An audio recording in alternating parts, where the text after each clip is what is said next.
Imagine putting in hard work, time, and dedication into saving up for some new shoes. You go to Foot Locker and find the perfect pair. You try them on, you check them out, and you cop them. And even though you spent your last $200 on these shoes, you're happy because you feel fresh as fuck, and these J's might actually get you some bitches. But as you're leaving the mall, a gang of motherfuckers wearing shiesties take those J's right off your feet, leaving you shoeless, broke, depressed, and with absolutely zero bitches. Now personally, I wouldn't let that slide. However, when I was just a young wholesome boy in 7th grade, I still wouldn't have let that slide. But I was weak as shit, so it would have slid anyway. I mean, in 7th grade, I could have got my ass beat by Hezbollah, bruh. I was a walking lick, which is exactly why I got a story for y'all today. So as I said, this story takes place in 7th grade, where I was young, innocent, and built like a string bean, bro. So one Friday night, me, Bob, and Billy were going to this girl's house for the 3-man mission. The plan was simple. There was 3 of us and 3 of them. We would put on a scary movie, and if everything went to plan, we would get some cheeks. Now just earlier that day, I had copped some fresh ass Jordans, so I've got a little confidence boost as we walk up to this girl's house. So we knock on the door, they open it, and we go inside. Now we stuck to the plan. We put on some cheesy horror movie, and one thing led to another, and by the end of the movie, Bob had all 3 girls, bro, and me and Billy were in the corner playing Bloons Tower Defense. Don't ask me how this shit happened, I don't want to talk about it. So after hours of me and Billy straight fumbling, we all decided to go home. And although I was a little disappointed in my performance tonight, I put on my brand new uncreased Jordans and I remembered, damn, even Curry airballs sometimes. Now the bus route back to Bob's crib took 2 buses. So we hop on the first bus, it takes us to the next stop, and as we're getting off, we see the second bus we need drive right by us. Fuck, is that our bus? Damn, yeah it is. Wait, check when the next one comes. Yeah, it shouldn't be long. Damn, bro, the next bus comes in an hour. So we have no choice but to wait at the bus stop for an hour. So we wait, and at this point, it's already getting late. I checked the time, and it's already 11 p.m. As we were sitting there, bored as hell, waiting for this bus to come, one of the other buses stops in front of us to let someone off. The person gets off, and as the bus starts leaving, we hear this loud thud come from the bus. What the hell? What was that? Oh shit, it's a baton. And as we're analyzing this baton that seems to have fallen out of the sky, some motherfucker wearing a shiesty walks up to Billy like, "Give me that shit," and straight snatched the baton out of Billy's hands. And Billy froze up. Bro was scared shitless, straight bamboozled. And the way the bus stop was set up was there was a main road, the bus stop, and behind the bus stop was a small hill with bushes on top. And when I say this shit looked like something out of a movie, I mean this dude wearing a shiesty walks back up to the top of the hill, and a group of 5 other dudes walk out from behind the bush, and they're shiestied up too, bro. They had to have been in at least grade 12, and to a 7th grader, that is scary as fuck. And I was no genius, but as that group of shiesties came out of the bushes looking like a GTA 5 cutscene, I came to the consensus that they were up to no good. Yo, those Jordans are looking my size. And this was the moment I realized I was about to get my shit robbed. So I started analyzing my surroundings and calculating my options. Maybe I can talk my way out of this. Hey sir, how was your day today? Shut up. I said, what size are the shoes? Damn, I can't fight them. It's a 3-on-5, and they got the high ground, and they got a baton, bro. They would knock my ass out and take the shoes. But I'm fast. So if I take a right, then make a left, there's no way they can catch me. Wait, fuck, I can't run. I'd crease my Jordans. And just as I had ran out of options, Billy says the last words I would expect to come out of this man's mouth. Wait, Ethan? Yo, who the fuck? Oh shit, Billy. Oh, I didn't know it was you, bro. Man, Ethan, you had me scared for a second. Damn, my bad, pimp. My bad. Yeah, no, you're good. You're good. How's your mom doing? Oh, yeah, she's doing good. Yeah, it's great to see you. Yeah, man. You too, bro. See you around. All right, peace out. Y'all, don't worry. I seen a kid over there with some new forces we could snatch. Oh, yes, sir. I bet. Man, he's a good dude. Nah, bro. He just tried to rob me. Who the fuck was that? Oh, that's my longtime homie Ethan. Why do you know him? Oh, yeah. We went to the same preschool. Same preschool? That dude looks 20, bruh. Oh, yeah, no, he is. He just got held back a few times. Held back in preschool? How the fuck do you get held back in preschool? Oh, he used to beat up the other kids and then take their toys. Oh shit. Makes sense. So we bust back to Bob's crib, and as we're walking to Bob's front door, I stepped in mud.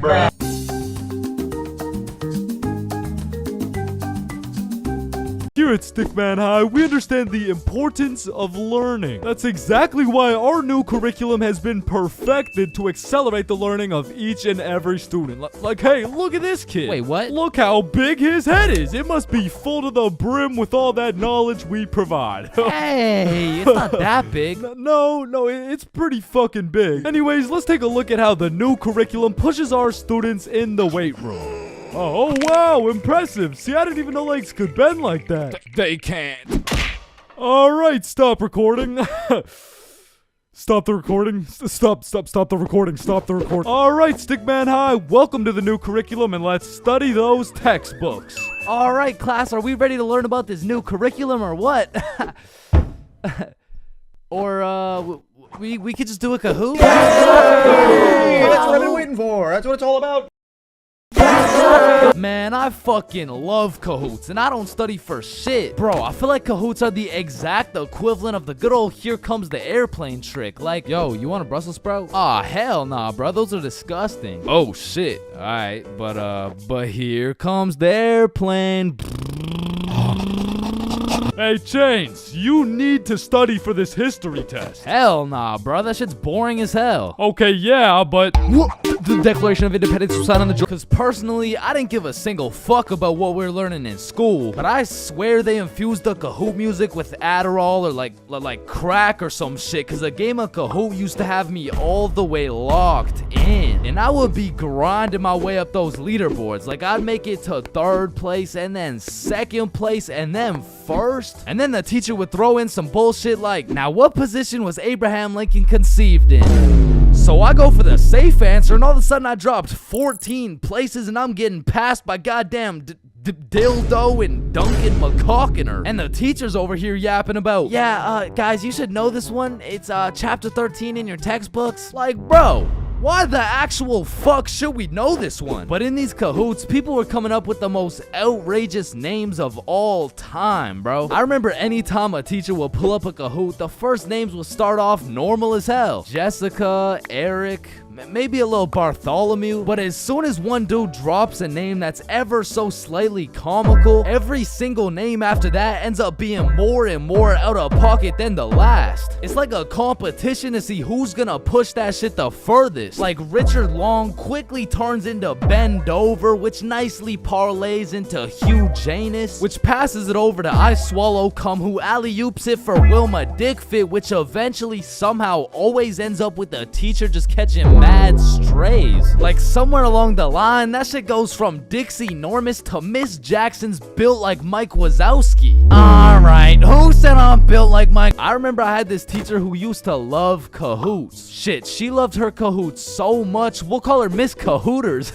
Nope. Nah, we're not actually doing that. We're not calling her that. I think we'll just go with Miss Kahoot. You know what I'm saying? I think Miss Kahoot works just fine. And every Friday or so, we would walk into Miss Kahoot's class, and she would have a Kahoot pulled up smiling from ear to ear. Which I'm not gonna lie, was really sad to see. Not because she was smiling, but because I knew in 20 minutes tops, that smile would turn into straight anger, bro. Hey class, happy Friday. We're gonna do another Kahoot because I know it's a class favorite. Just please, everyone be appropriate. DJ Bustanut, are you serious? this in my 22 years of teaching. I have never. And I felt bad for Miss Kahoot, you know, like I really did. But it was low-key her fault for running it back so many times. Cause DJ Bustinut just couldn't stop catching these dubs, bruh. He was a dog. But nah, I really do feel Miss Kahoot. Cause sometimes even Kahoot pisses me off, bruh. Cause picture this, I'm here grinding out these answers, giving it my all, even cheating a little off that one smart motherfucker with the big ass laptop, but I still get a few answers wrong, you know, nobody's perfect. But imagine my pain as I read my screen and find out I'm 76 points behind fucking Sebastian, bro. And I look up at Sebastian and this motherfucker doesn't even know what he's playing. He's just happy to be here and shit. But there's only one feeling worse than being 76 points behind Sebastian, and that feeling always came from the easiest questions. It would be like, oh, what? This is a little too easy? How do you say hi in English? And you're trying to speedrun this shit, so you click the first thing that kind of makes a little bit of sense and the answers come up, and you're the only motherfucker to get that shit wrong. No, dumbass, that was a zero. And everyone's looking around for who got it wrong, like, yo, whose dumbass got that shit wrong, bruh? Facts, bruh, type shit. Dumbass, type shit. The fucking dumbass. Chains? Were you the dumbass who got that shit wrong, bro? Me? Dumbass? Nah, shut up. Shut the fuck up. Nah. It was probably it was probably Sebastian, bro. Just look at that motherfucker. And I feel like there's only 7 types of people in class when you're playing a Kahoot. And the first is Dover. Bend over. We all know him and we all love him. He's got a smart name but not a smart brain. He might get the first answer right, but then he falls off the face of the leaderboards, never to be seen again. But on the leaderboards, we got Genius George, cause George actually studied the material like a well-prepared and studious nerd, bruh. Cause George was the type of dude to be like, calculate for the common denominator. Oh man, this one is too easy. Like, bro, if you don't shut the fuck up, I'm about to commonly dominate that ass. No, it's called a denominator. Oh, I know. And I swear every game of Kahoot had that one person who took their sweet time to answer every single question. Like, it could be 1 + 1, and this motherfucker would be 30 seconds deep into the question, like, okay, 1 + 1. Is it a trick question? No, just answer the question. Oh, okay. 1 + 1 equals... The answer's 2, dumbass. Okay, can I use a lifeline and phone a friend? Alright, chat. How do we kick Jasmine out of the lobby? And then we got Flying Fuck Frederick. And Flying Fuck Frederick doesn't give a flying fuck. Dude will give his best shot at the first question, and then he's aborting mission and playing some goddamn Clash Royale. And then there's always that one dude yelling out the wrong answers. Alright, what's the biggest mountain in the world? Ooh, I know this one. Chains. It's blue, bro. Trust. Oh, shit, bet. Wait, no, I meant red. Sorry, my tongue slipped, bro. My bad. Bro. Oh, and it looks like Chains is off the leaderboard. Everyone, let's point our fingers and laugh at him. And we got the radiating Redditor. And I say radiating because that boy is radiating the most profuse body odor known to man. And I don't know, maybe it's all a part of their strategy to win, because that shit throws you off your game, bro. They'll be invading your nostrils with a concoction of Doritos, Skibbity Toilet, and Badussy. And if you've ever played against a Redditor in a game of Kahoot, you may be wondering, yo, how is this dude getting every answer right while sitting back drinking Mountain Dew watching Best Sigma Moment compilations? And the answer is he's cheating, bro. And not the normal kind of cheating either. This dude's using a Kahoot bot to get every answer right. And now you may be thinking, nah, why would someone cheat on a Kahoot, bro? It's not that serious. And that's facts, but the thing is, the prize was a gummy bear, and this dude can't leave no calories behind. And then we got the casual Kahooters. Fuck, I gotta stop saying that shit, bro. I was trying to say we got the people who just play the game. They got normal names, they guess some right, they guess some wrong, but at the end of the day, they probably still get their shit yelled at, all because DJ Bustinut couldn't stop catching these dubs.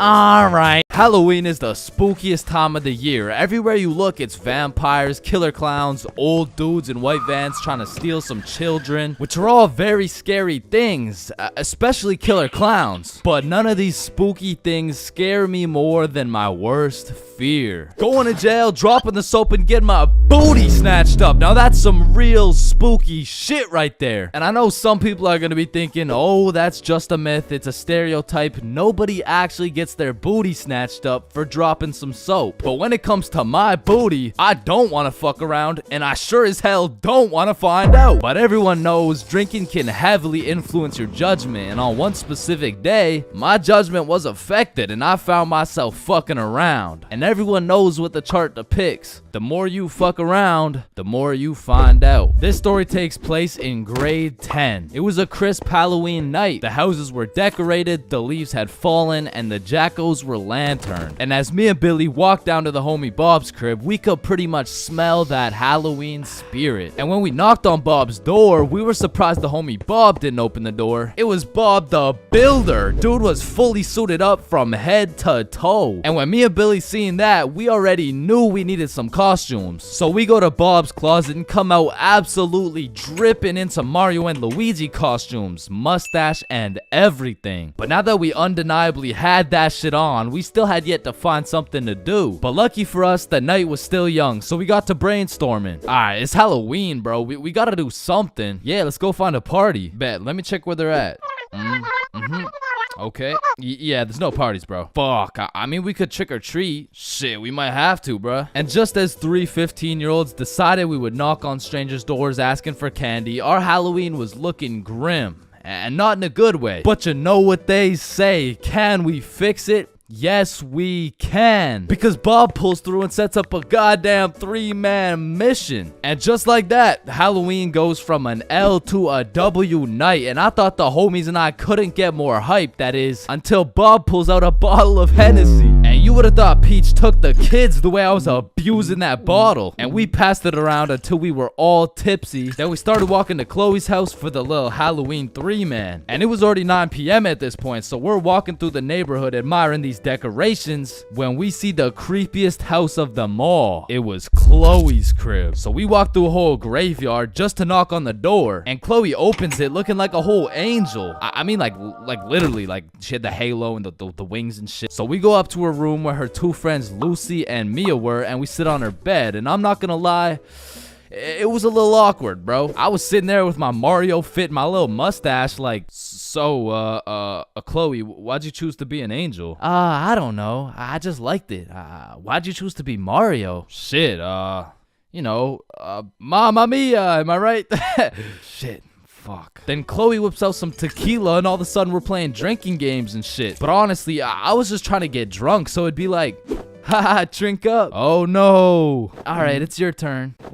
Wait, you're supposed to get it in my cup. What the fuck? And after purposely selling multiple games of tequila pong, I was feeling what some would call completely and utterly drunk as fuck. And next thing I know, we're playing spin the bottle. And I was up, so I spin the bottle and it spins and spins and lands on Chloe. And in my head, I'm thinking, and just as Mario's about to get some peaches, we hear the door open downstairs and Chloe's like, oh shit, my parents are home, hide. So me and the homies run into her closet with a bottle of tequila and we can hear her dad come into the room. Hey, what's going on up here? Oh, you know, we're just watching scary movies. Alright, I'll be downstairs watching TV. Let me know if you need anything. Thanks, Dad. And once her dad went downstairs, we all came out of the we exited the closet and Chloe said, you guys gotta sneak out through the front door. Just be super quiet. And so we creep down the stairs and peek around the corner, and Chloe's parents are right there with a clear sight of the door. So we know what we have to do. We take a shot for good measure and then run to the door. And my drunk ass couldn't even figure out how to unlock this fucking door. Hey, who is that? It's me, I'm Mario. Then we ran out that joint and we didn't stop running until I got a call from one of my homies named Dave. He was like, yo, what are you doing right now? Oh, nothing really, just drunk as hell running from Chloe's angry ass dad. Yo, That's what's up. Come link me and Joe at Stickman Elementary. And we had nothing else to do, so we pull up. And it's Dave, Dave's girlfriend, Joe, and Joe's girlfriend. And they got some couples costumes going, but I couldn't help but notice Dave and Joe were shiestied up. What are you? If the Simpsons grew up in Chicago? Nah, I'm just Homer. Yeah, but I mean, Homer doesn't usually wear a fucking ski mask. Oh, yeah, no, I just wore this because we graffitied the hell out of this school. What? Joe was here and Dave was too? Bro, what the fuck were you thinking? What? Oh, you want me to include your name too? No, hell no. And just as we become guilty by association, 4 cop cars come zooming down the street. Oh shit, it's the cops, run! And the cops hop out of their cars and start running at us with flashlights. So we head for the forest, but to get to the forest, we had to run across this long ass muddy field. And in the middle of this field, there was a huge pothole. And how did I know that? Because I seen Marge absolutely eat shit right in front of me. And don't get me wrong, I was absolutely plastered, but as the cops got closer and closer, I could practically see myself getting caught and dropping the soap, and you know I wasn't gonna let that happen. And so with all that adrenaline, I Mario jumped that fucking pothole and hauled ass into the forest. And right when you get into the forest, there was this deep creek with a log going across it. But when I look back, I see the cops' flashlight getting brighter and brighter, so I say fuck it and take a run at this log. I get a good 2 steps and then my drunk ass slips. Boom, right into the muddy creek. But I don't have time to give a single fuck. So I run through this waist-high muddy water and then we regroup and check who made it. I see Bob, Joe, Dave, and Dave's girl. Yo, where the fuck is Billy? No, where's my girlfriend, bro? Oh, she ate shit a few yards back. Wait, what? Is she okay? Did she get caught? Wait, shut up. Billy's calling. Yo, where are you? I'm hiding behind a tree right now. In the middle of the field. The cops are looking for me. I bet we're coming. I gotta go. Fuck no, bro. If you go, you're gonna get caught. Listen, bro, I have to. He's the Luigi to my Mario. So I go back in to save Billy, and my main man Bob comes with me. So we get to the edge of the forest and see Billy absolutely shitting his pants trying to hide from these cops, but they keep getting closer and closer. So Bob turns on his flashlight and both cops look at him. He's right there. Get over here. And while the cops were looking for Bob, me and Billy both run for the street, and we ran, but once we were at least 5 blocks away, we text Bob like, bro, we both made it, are you good? And Bob's like, so Bob makes it out of the forest and we all link up. And we take a moment to appreciate the fact that none of us went to jail. And more importantly, none of us got our booty snatched up. And after our moment of appreciation, we were like, yo, maybe we should have just went trick-or-treating. Yeah, bro, some Reese's Pieces would hit right now. I mean, it's not too late to buy some candy. So we all go to the store and cop the biggest packs of candy we could find. Then we walked back to Bob's crib and enjoyed the rest of our night while fucking up some Halloween candy.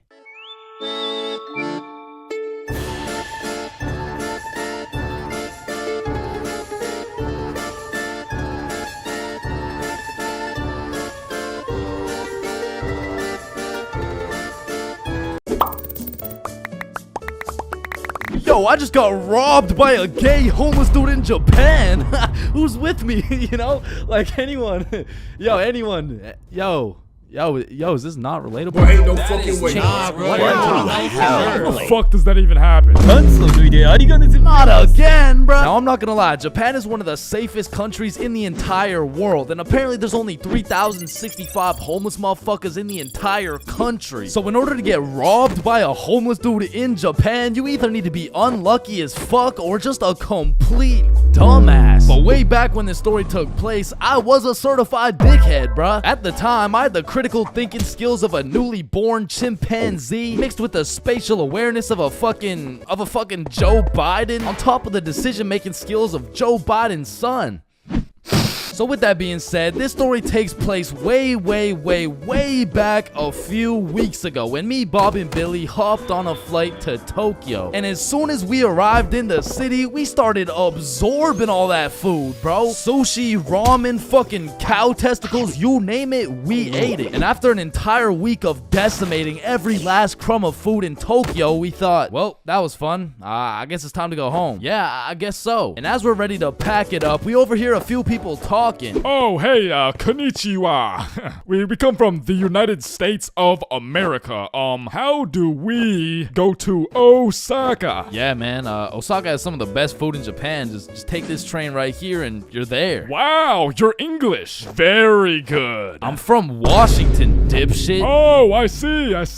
Washington deep sheet. Is that Chinese or? Holy shit, did you hear that? Yeah, no, that guy's fucking clueless. No, I'm talking about Osaka. Apparently the food's even better over there. Oh shit, yeah, but don't you think we had enough food already? I mean, shit, we are in Japan. Fuck it, bro, let's go. So we hopped on the train and got off in Osaka. And like the certified fat asses me and the boys are, we were looking around for some food. And the moment we seen all you can eat Wagyu beef for just 30 bones, we all knew what had to happen. We walked in that bitch and wasted no time. We were running through that meat like Tiana Trump in her prime. Cause sometimes we were burning the meat, sometimes we were taking it raw. But at the end of the day, the meat filled us up and made us happy. So we thanked the owner, left the shop, and headed back to our hotel. And man, I was full as hell. For like an hour, and then I was like, yo, who's trying to get some more food? The fuck? Bro, we just ate a whole goddamn cow. Yeah, we did. Like, we probably just canceled out the life work of 5 vegans in one sitting. Type shit. And it's already like 8 p.m, bro. It's dark as hell. Well, I'm gonna go out anyways. You know why? Why? Cause we in Japan. Man, get your fat ass out this goddamn hotel. So I got my fat ass out the goddamn hotel and started walking around. And all I took with me was my phone, the key to the hotel, about $100 worth of yen, and a smile on my face, knowing I had never in my life been robbed by a gay homeless dude in Japan. But little did I know, all that was about to change on this wild ass Friday night. Now, if there's one thing I learned about Japan, is that everyone there is very kind, extremely polite, and a raging alcoholic. I'm talking they clock out of work at 6 p.m. and they clock into the bar at 6:02, and they don't leave until...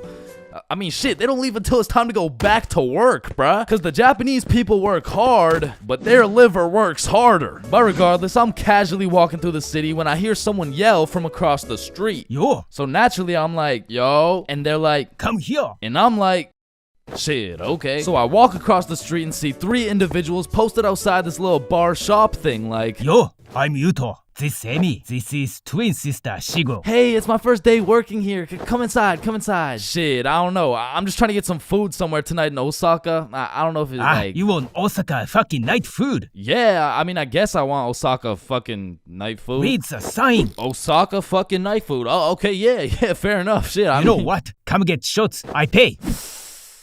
Shit, we in Japan. So they take me inside and everyone there is just happy as fuck. They got Rihanna playing on the speakers, dudes bringing out shots, and the chef was turning up so hard, dude started twerking, and damn, that boy was cooking.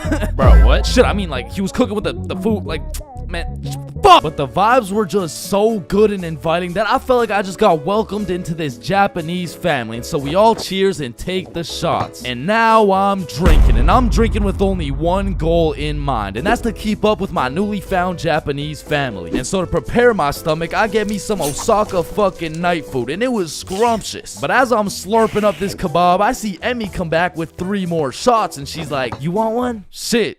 We in Japan. So we take the shots, and I'm talking to Emmy, and one way or another, we start talking about our alcohol tolerance. Yeah, I'm not gonna lie, it takes a lot for me to get drunk. Not as much as me. Whoa, is that a bet? Yeah, it is. Bitch. So we're drinking everything in sight. Vodka, soju, sake, tequila. It's a competition. Now, I made the bet in the first place because I'm twice her size. But one thing I forgot to account for was the fact her entire lineage had been training generations for this very moment. So she's taking these shots to the face like... well, shit, like Tiana Trump in her prime, and I'm going shot for shot with her. And after taking about 8 shots, I was feeling it, bruh. Yo, let's go play darts. I mean, I never really played darts in my life, but shit. We in Japan. So we pull up to a darts bar, just me, Emmy, and Yuto. And I had never played darts a day in my life. But you ever just try some shit and you're just inherently good at it? Yeah, right? Yeah, that shit was not me, bro. I was dog shit. I was out there looking like I was drunk as hell. I was drunk as hell. Cause in order to play, each person had to buy a soju. So now I'm about 12 shots deep, throwing darts, trying to hit a circle the size of a pea while this little Japanese girl's pushing me and shit. Cause to her, this was a game. To me, this was survival. Cause every time you lose, you gotta take a shot. And if I keep taking shots like this, these shots about to start taking me, bruh. And sure as hell, I lost the first game. I took my shot and Emmy's like, how drunk are you right now? And I can't let her know I'm losing this bet. So I'm in that bitch like, drunk? Nah. Shit, where I'm from, we brush our teeth with a bottle of Jack. Ah, okay, then loser takes 2 shots. Yeah, let's do it.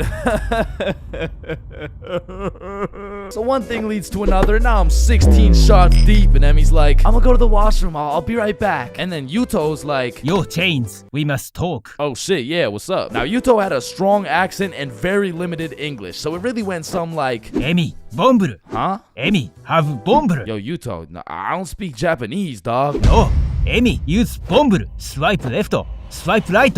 Bumble. Oh shit, Emmy uses Bumble. Okay. Yes, and she texts the Bumble guy.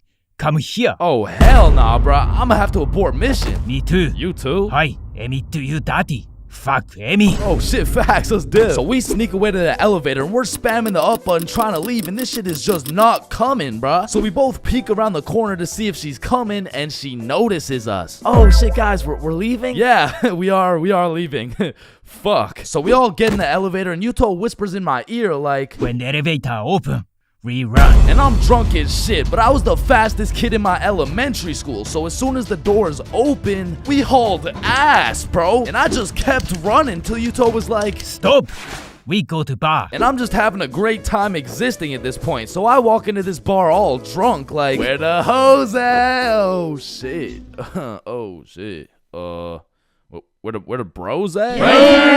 Yuto took me to a gay bar, bruh. Now, of course, there's nothing wrong with the gay bar, but it was the fact that after drinking 16 shots, I just sprinted full speed away from a cute Japanese girl to run straight into a room filled with a bunch of sweaty gay dudes. And these motherfuckers were looking at me like I'm some fresh meat or some shit. And it really just had me questioning my entire life. I was in that bitch confused, frustrated, drunk as hell, ready to crash out. I was gonna leave that bar looking like like a fruit explosion. No, Sebastian, what the wrong video? What the fuck? Oh, hey, Is that Diddy? so you're trying to see a fruit explosion, huh? Oh. So I left the gay bar, called up Emmy, we link back up, and the first thing she says to me is, fuck you. Fuck me? What? Nah, fuck you. Why'd you run from me? Bruh, you were inviting Bumble dudes and shit. What? No, what are you even talking about? I mean, Yuto said, like, you know what? Don't even worry about it. Okay. Well, let's go to the club. And I'm like, shit, we in Japan.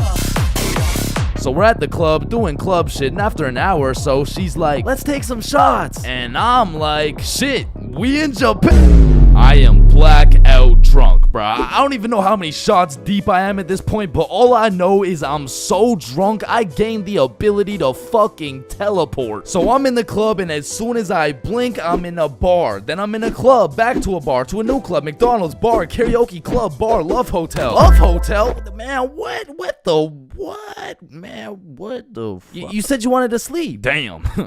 Yeah, nah, I probably said some shit like that. I don't fucking know. So we walk into our room, and the very first thing I notice, the hub on the TV, vibration devices on the bed, protection everywhere. Shorty just lured me to the Japanese freak chamber, bruh. I blink, and we teleport to the bed. But we were just talking like, yo, Yuto said you were inviting dudes from Bumble. Oh my god, okay, Yuto's a liar. Listen, I gotta tell you something, but you can't tell anyone. Yeah, nah, I won't tell a soul, you know. I will not post this on YouTube, clip it up, post it on TikTok, Facebook, LinkedIn, Instagram, Reels, or anything like that, you know, like, yeah, that'd be weird.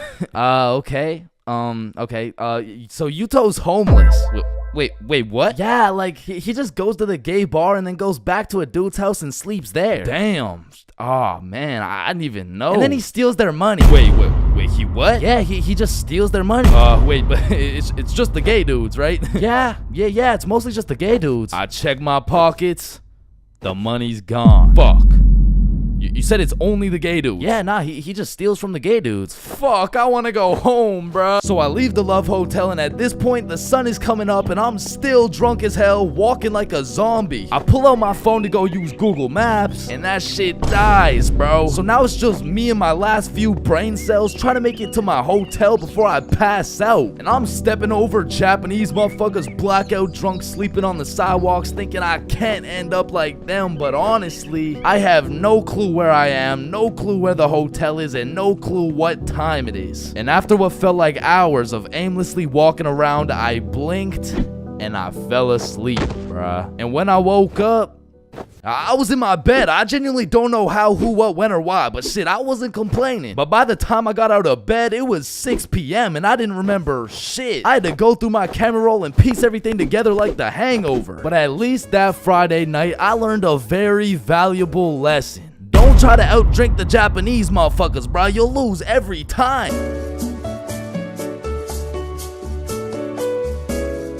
For most of my life, I've known how to swim. But by that, I mean, if my life depended on it, I could swim from one place to another. I don't even know if swim is the right word. Like, if you saw me casually enjoying a little swim at the pool, you'd be like, does he need help?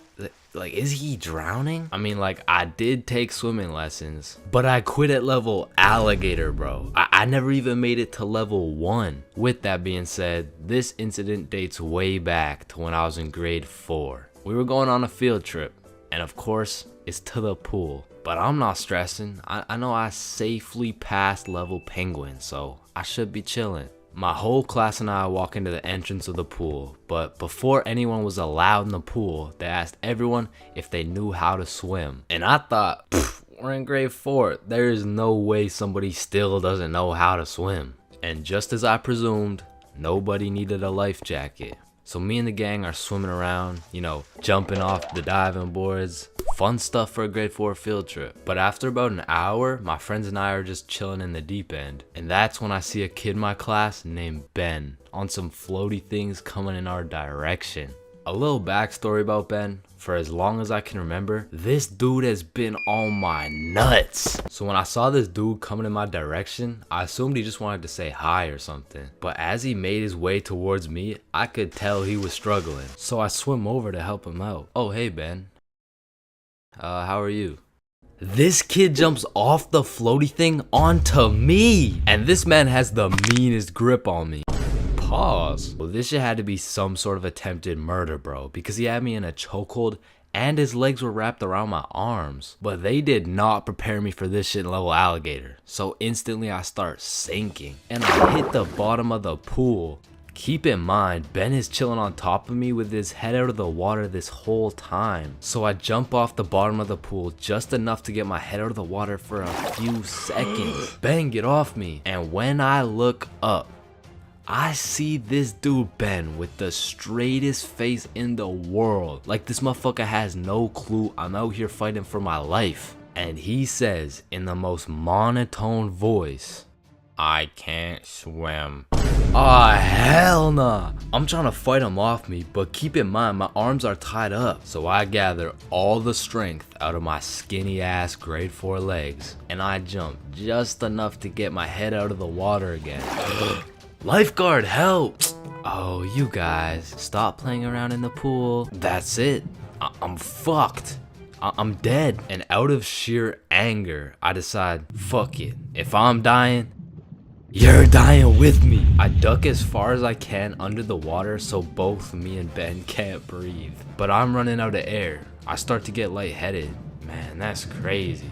This is really how I die, huh? And just as I had lost hope, my main man Bob comes in on some Superman shit, pulls Ben off me, and swims me over to the shallow end. I cough up some water, but eventually I catch my breath. So that's the story of how I almost died. And it's also the story of why I owe my life to Bob. If you saw this video, you would know my very first time drinking, I got both high and drunk at the same time. But my first time being drunk takes place back when I was like 14 or 15. And this story takes place at my grandma's crib. No, listen, I know that sounds bad, but like, I mean, it's pretty bad. So the story starts with me and my brother pulling up to the family function. And right off the bat, we notice the chill cousins are nowhere to be seen. So instantly we can tell it's gonna be a long night of engaging in conversations about school, sports, my lack of ability to pull bitches. And about 5 minutes after arriving, you know, I'm just doing some good old small talk. Oh, hey bud, how's school going? Oh, you know, it's going. And how's sports going? Yeah, the sports are good. Nice. So the weather lately, huh? And then after about 20 minutes, me and my brother are just getting our shit flamed by every member of the family. No wonder you can't get a girlfriend. You're ugly as shit. Damn, that was just mean. And don't get me started on you. You had a 3-year head start and still can't get any bitches. And honestly, we just can't say anything back because last time I tried, man, still no girlfriend. That's brutal. Not as brutal as your 3rd divorce, am I right? Guys, so instead of flaming the living shit out of this grown man in front of his mom, I decided to be the bigger man. I just laughed that shit off and then got the fuck out of there before they brought up my school grades. So as my brother and I sit down in a different room, I'm just in agony thinking about how everything this dude flamed me for was actually true. But my brother, on the other hand, he was whipping up some devious plan. Yo, Chains, follow me. Oh, okay. So we walk down to the basement. So what are we doing in the basement? He opens a cupboard full of alcohol. Bro just cracks the seal on some vodka and starts downing that shit. Now, usually I would know this is a bad idea, but to be honest, I just got done getting my entire existence shit on by my own family. So I'm really just trying to drink my pain away at this point. I mean, we were passing that bottle drinking like rent was due and the wife was taking the kids. So with that being said, we got a little hammered. And keep in mind, this was my first time being drunk. So as soon as I stood up, I ate shit. It was like I had to relearn the controls of life. But we had to get out of the basement or else we'd look suspicious. So our drunk asses plug walked our way up the stairs. But we were trying to act as casual as possible. So we sit back down with the rest of the family like we didn't just down a bottle of vodka. And me and my bro were just sitting there looking at each other trying not to laugh. But the next thing I knew, this dude Uncle Jerry was back on my ass. Hey look, Dumb and Dumber are back. And at this point, I'm using every bone in my body not to end this man's whole career. Man, whose gene is it that made you so damn hideous? Don't do it, bro. Don't do it, bro. And I really didn't want to do him like that, but the vodka took control. It was your hideous gene, Gerald, but at least I didn't get the same gene that has you 5'2" and balding. Like, I can't tell if you're going through puberty or a midlife crisis. And shit, I didn't stop there. And Joe, I don't want to hear you talking. You're built like Baymax from Big Hero 6. What the fuck is Big Hero 6? Mom, I love you. Karen, sit down. Your mac and cheese tastes like ass. And Bob, you're literally a registered offender. Grandma, I love you. Bernard, your hairline looks like it's social distancing from your eyebrows. And Irene, how are you 47 and still work at McDonald's and you got no drip? Come on, bro. Friendly fire. Oh shit, you're right. My bad. Needless to say, I was handing out smoke to everybody. Something in that vodka turned me to a demon. And I guess since everyone was mad at me for dissing the entire family, they never knew I was drunk as hell. But in the end, I did feel really bad for roasting my entire family tree. But ever since that day, everybody stopped flaming me. So, it was worth it.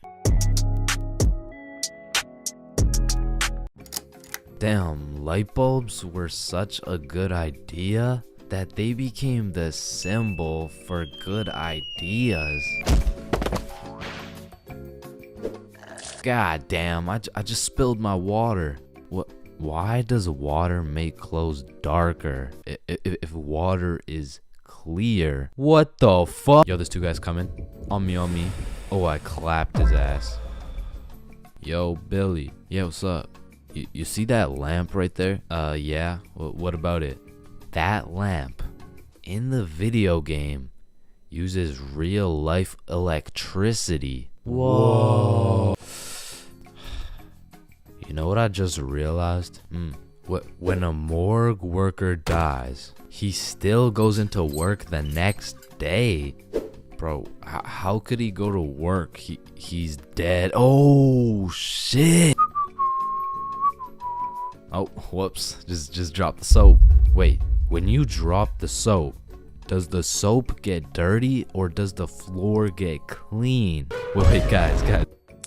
Since I'm alone, I'm the only person in the world to ever see this peanut. Nah, I saw it too. Who the fuck are you? Yo, when did you get so much money? Man, it's the money my grandma inherited me before she died. Yo, that's low key like when your homie dies in Fortnite and you pick up his loot. Come on, bro, my grandma's dead. Not cool. You right, my bad. Man, imagine the guy that discovered milk and think about him convincing someone else to drink it. You did what to the cow? No, trust me, it's good, just drink it. Wait, you drink it too? Yeah, it's really good, look. Aw, hell nah. Damn, bro, mosquitoes are some brave creatures, considering those jits got 1 HP. Facts. Yo, Chains, you need your parachute to skydive. No, you don't. You just need a parachute to skydive twice. No, Chains. Well, what the fuck? Why did you just break my mirror? Well, actually, mirrors don't break. They simply multiply. Oh.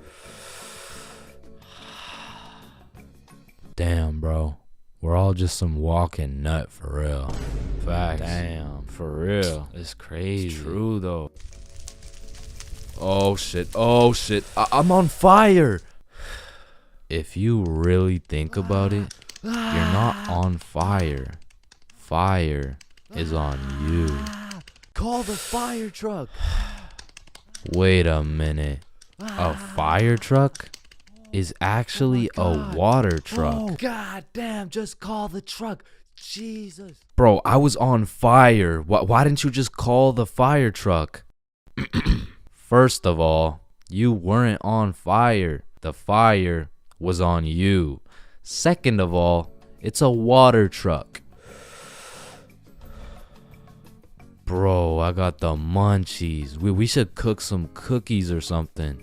Nah, you don't cook cookies. You bake them. What? Then why are they called cookies? Shit, I don't know. Cookies are just cookies. No, that's like saying you cook bacon instead of baking it.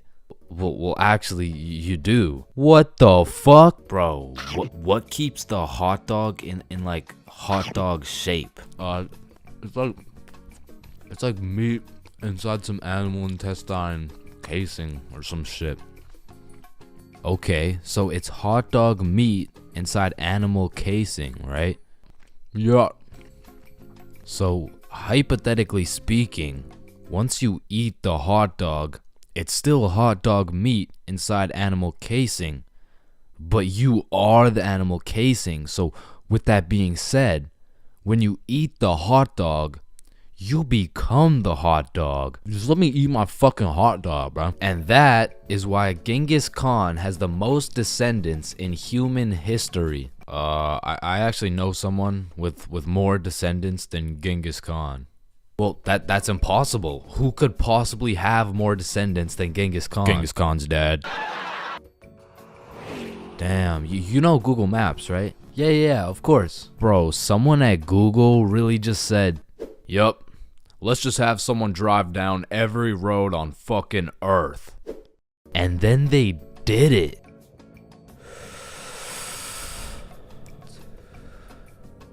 You know how concrete and glass are both made out of sand?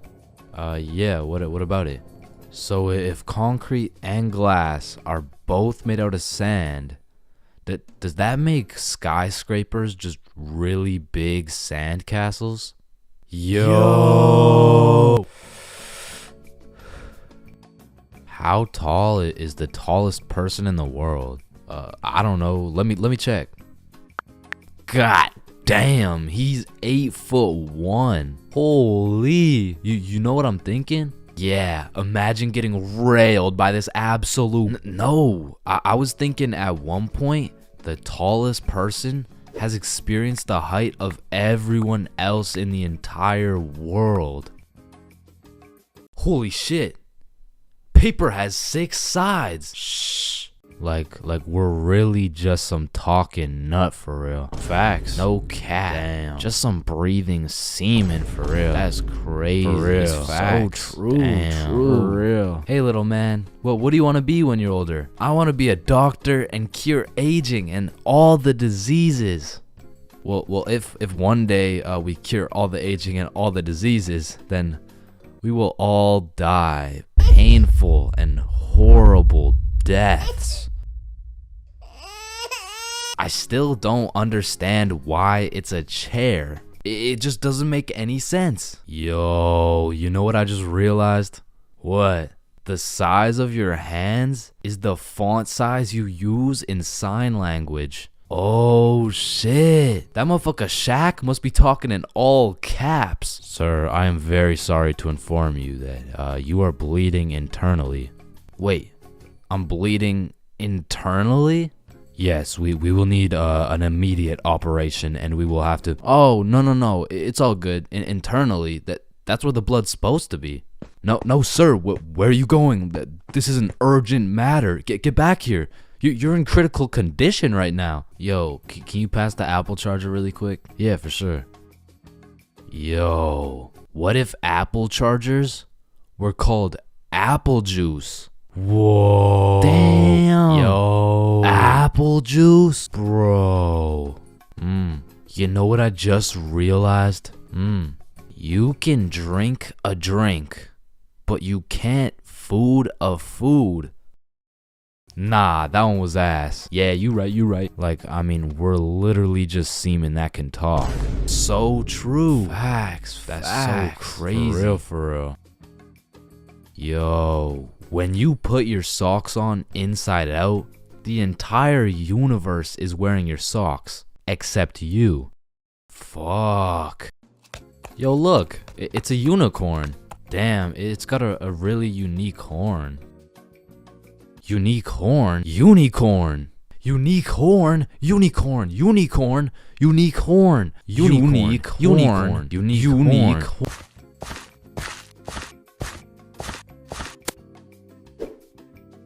Oh, leaves are called leaves because they leave the tree. Holy shit, I got an idea.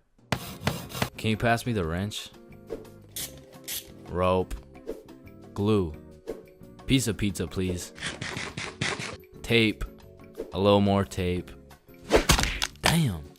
Big ass magnet.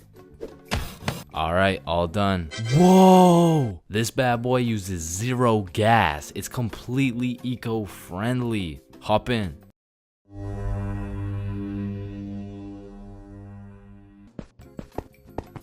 Oh shit, there's a penny. Bro, there's no point in picking up a penny. It's literally worth 1 cent. How much do you make working at Wendy's? 15 an hour? Oh, okay. So you see there are 3,600 seconds in an hour. And because you make $15 an hour, that is exactly 0.416 pennies per second. So with this being said, the second it takes to pick up this penny off the ground is a net positive outcome. Oh, okay.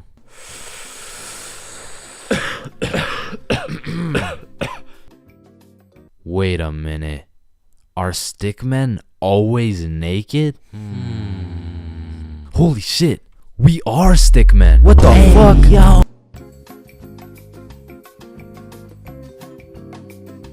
Skipping class in high school is a slippery slope. Like one day you can skip and it'll slide no problem. Like, oh hey buddy, welcome back. We missed you. Yeah. You skip 2 days, you're chilling. Hey, look who's back. Yeah. But when you go to class after skipping 3 days, all of a sudden shit is serious.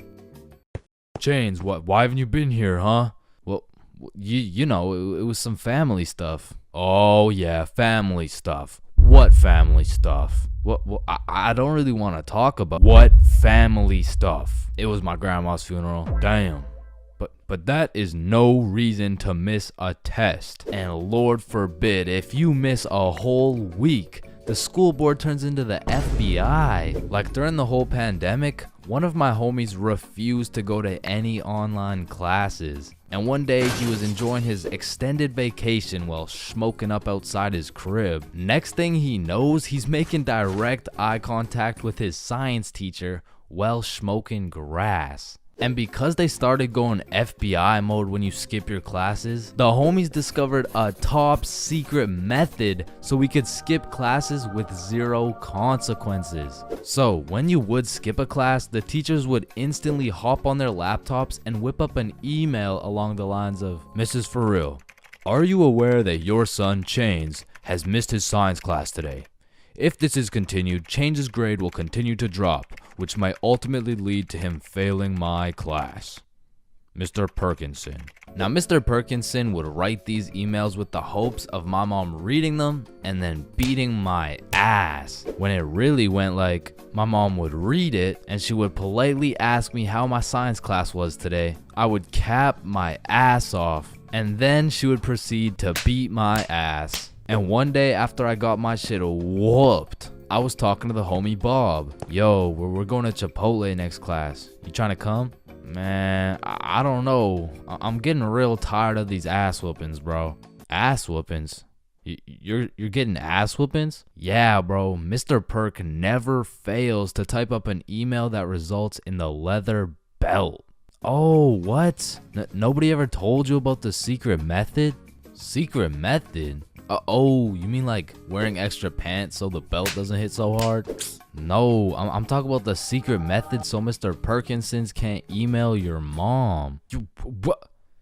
Why didn't you tell me sooner, bro? So essentially, the method starts at the very beginning of the school year. At my school, they would give you this form with your parents' email, phone number, all the contact information, you know what I'm saying? You would need this form filled out and signed by a parent or guardian and then handed into the office. However, this man, Bob, conceptualized one of the greatest plans of our generation. And it went like this. So you would receive the empty form from the school, take it home to your parent/guardian, get that shit filled out and get that signature. Then secretly, when nobody is watching, you hop on your computer, you make a fake email like bobsmom123@gmail.com. Then you would change your mom's contact information into that fake ass email and then deliver it to the office like nothing happened. So when Mr. Perkinson's smartass tries to get me whooped with one of those emails, I get that shit in my inbox. I read it through and respond with some shit like, Dear Mr. Perkinsons,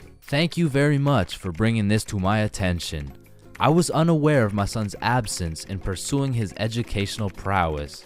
I will discipline him with a punishment that may or may not involve me whipping the absolute shit out of his tushy. Thank you, Mr. Perkinsons. And I already know this dude, Mr. Perkinsons, was reading that email like, oh, yup, he is definitely getting his ass beat tonight. Meanwhile, I was typing that shit up in bed while munching on some nachos. So you best believe I was abusing this newly found secret strategy. I mean, I was missing every other class. And it was just all sunshine and rainbows. But you know what they say, it's not all sunshine and rainbows. I mean, I really don't recommend using this strategy. And I'm not saying that to be some mature role model. I say that because there was one flaw in the strategy Bob forgot to tell me. And that was, as soon as my mom saw my report card with all those absences, god damn, she made up for every single beating I missed.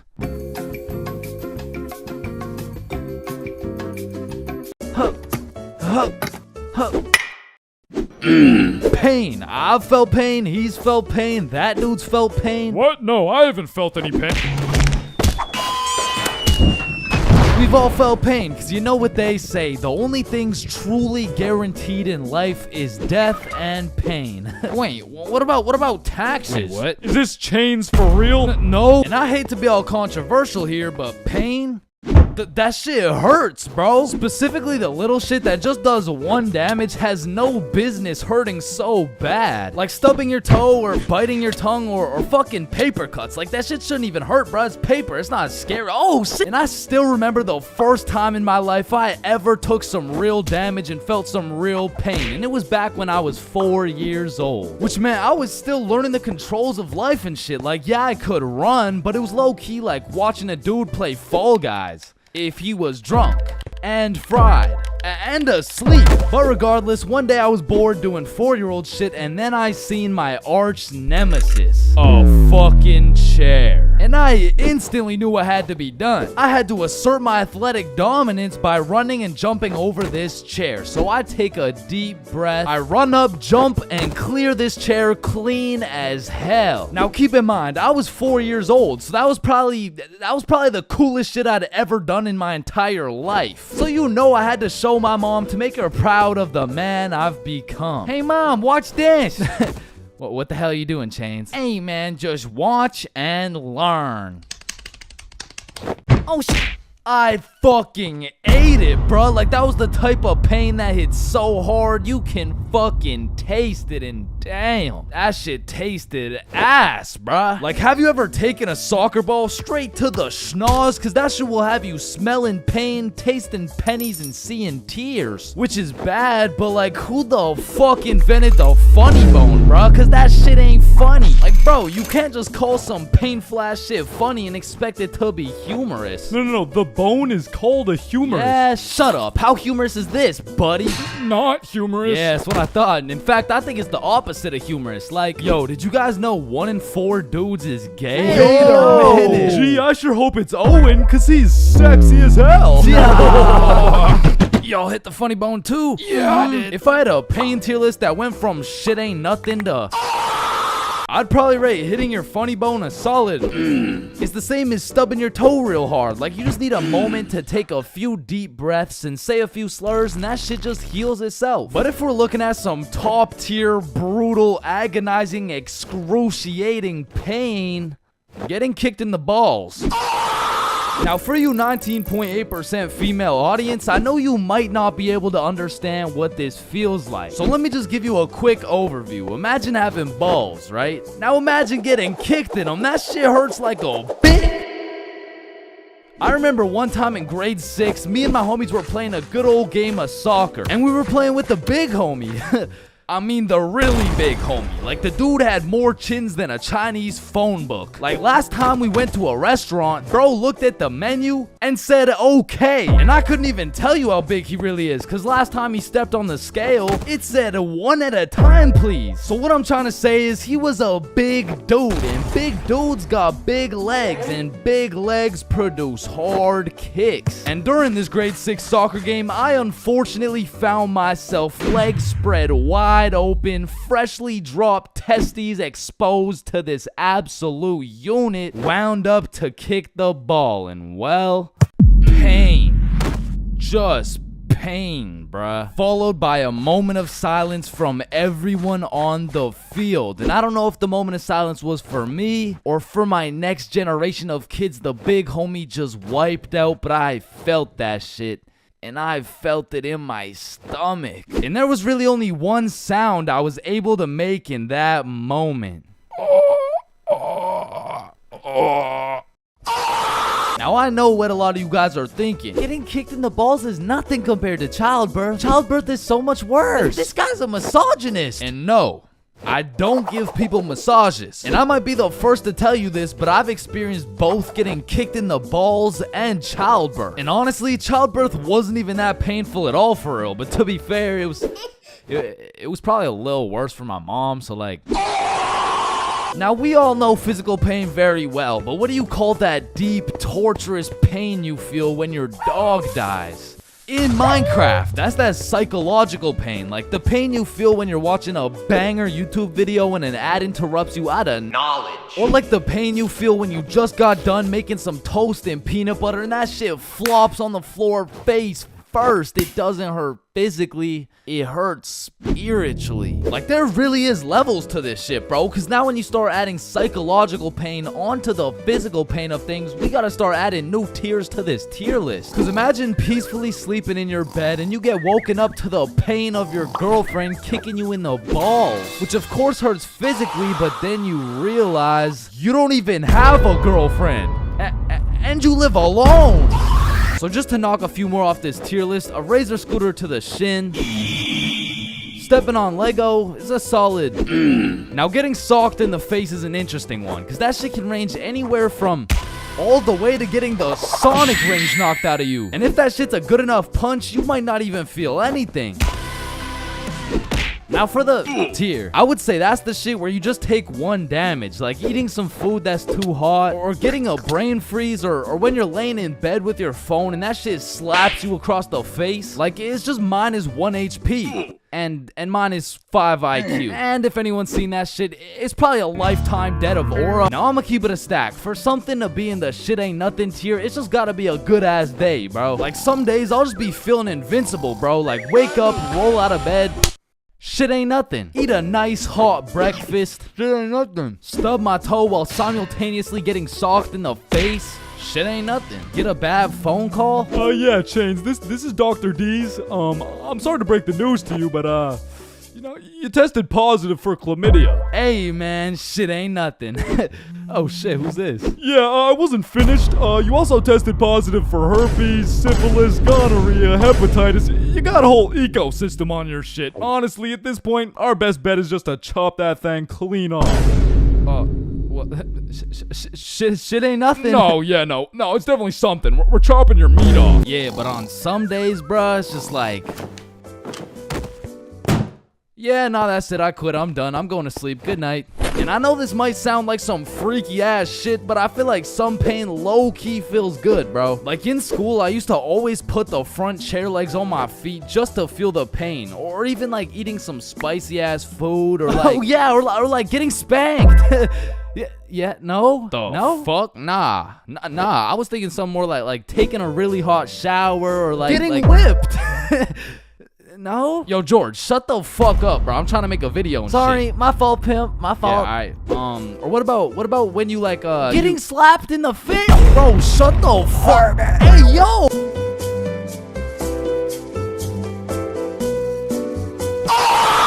3 a.m. Once the clock strikes 3 a.m., I feel like you've given up on trying to sleep. At this point, you're going to commit to whatever you decide to do until the sun comes up. Whether you're studying for tomorrow's math test, chilling on Discord with the boys, choking the chicken, or simply sulking in those 3 a.m. thoughts, you'll pretty much find yourself doing anything but sleeping. And I don't know if it's just me, but those 3 a.m. thoughts hit different. And honestly, it's just the perfect time to go for a walk, find a nice little view, maybe light up a joint, and just think. The youngest picture of you is the oldest picture of you. Does Lightning McQueen cop car insurance or life insurance? Wait. Did the brain name itself? Hold up. What if soy milk is just regular milk introducing itself in Spanish? I have no clue if this is just me, but every once in a while when I'm laying in my bed at 3 a.m., I suddenly get the motivation to become the best person on the planet. Like, I set an alarm for 5 a.m., I tell myself I'm gonna go work out, then go for a run, then meditate, then drink kale smoothies, then become a millionaire, then donate it all to a family in need. But as soon as my alarm goes off, I'm just like, shit, I'm too tired for all that. Then I just end up sleeping until 1 p.m. And my brain is constantly playing games with me, bro. Like, tell me why I'll be using all my strength to stay awake during the day thinking, ugh, man, I can't wait to go to sleep tonight. But when it comes time to sleep, I just can't. I'll be left lying there at 5 a.m. awake as hell, watching these random motherfuckers build a 2-story house with a hot tub in the jungle. And you know what? Being awake at 3 a.m. is kind of like being high a little bit. Cause you start to think about things you don't usually think about. And because you get hit with the fucking munchies, bro. I'll be whipping up a 3-course meal with appetizers and a complimentary dessert to watch a YouTube video. And listen, I can't explain why, but there is no better water than water at 3 a.m.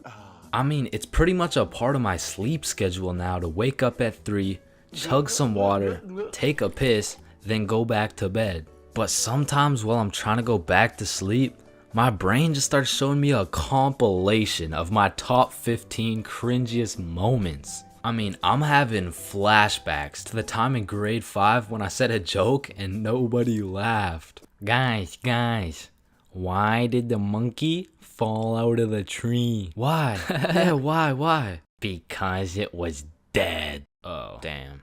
Or I'll be up all night thinking about that one debate I had 3 years ago, brainstorming about the best things I could have said in each scenario. It's like if I do some cringe shit during the day, I have no choice but to lose some sleep over it at night. It's like my punishment for saying some stupid shit. Like I know one guy who accidentally called his teacher mommy in front of the entire class. And that dude hasn't slept since.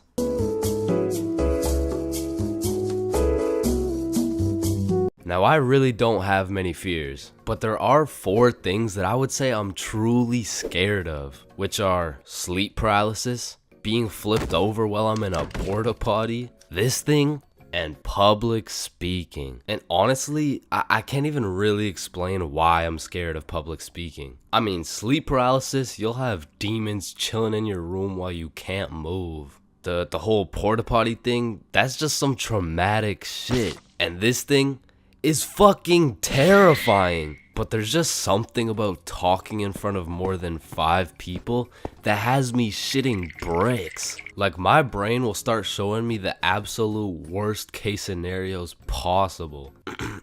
Hi guys, my name is Chain. Get off the stage, loser. No one likes you. Ow. Hi guys, my name is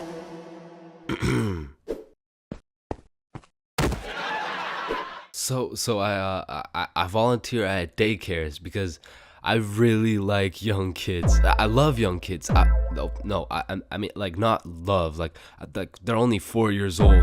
No, like, I'm not attracted to. Sir, hands behind your back.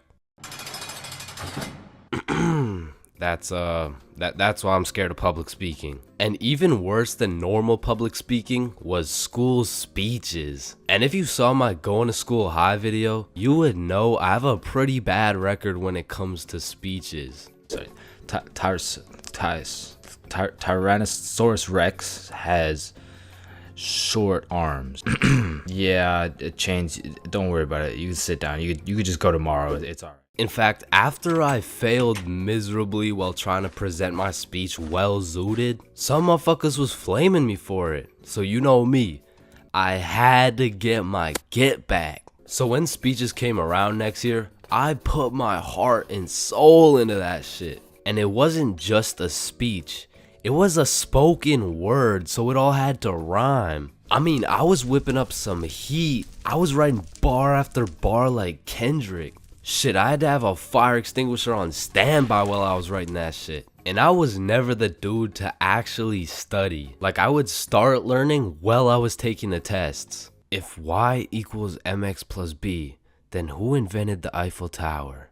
Oh shit, I guess y equals mx plus b. I mean, even though I did bad on all my tests, maybe I can just get a job drawing stickmen or some shit. Anyway, so I never studied, I never did homework. But when it came to this spoken word, I had something to prove. I mean, it felt like motherfuckers was preying on my downfall. So I actually spent my own free time at home practicing and perfecting this spoken word. So by the time I had to present, I was prepared as fuck. I mean, don't get me wrong, I was still shitting bricks.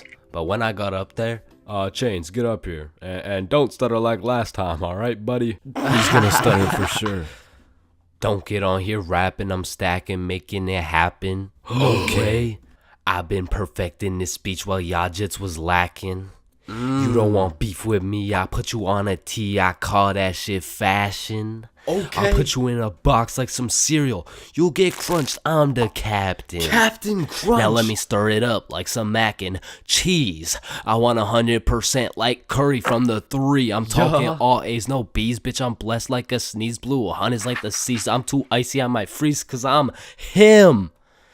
I'm not talking slash he. God Damn, spitting right now. I went bonkers, bro. In fact, I went so bonkers, the teacher volunteered me to go present my speech to the entire school. Now, usually I would be way too scared to public speak in front of that many people. But right now, I'm all hyped up on how bananas my speech went. Plus, I spent all that time perfecting it. I might as well share the heat with the rest of the school.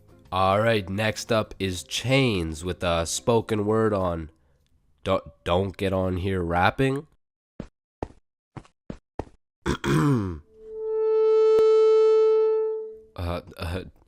Don't get on here stacking. I mean rapping. Stacking, I'm happing. You don't want beef with me because quite frankly, I will put you on a t-shirt. I mean, you could call that fashion. Thank you guys for having me. I fucking fumbled. I folded under the pressure, bro. With the entire school watching my fear of public speaking absolutely crush me. And that is the reason why I have a fear of public speaking.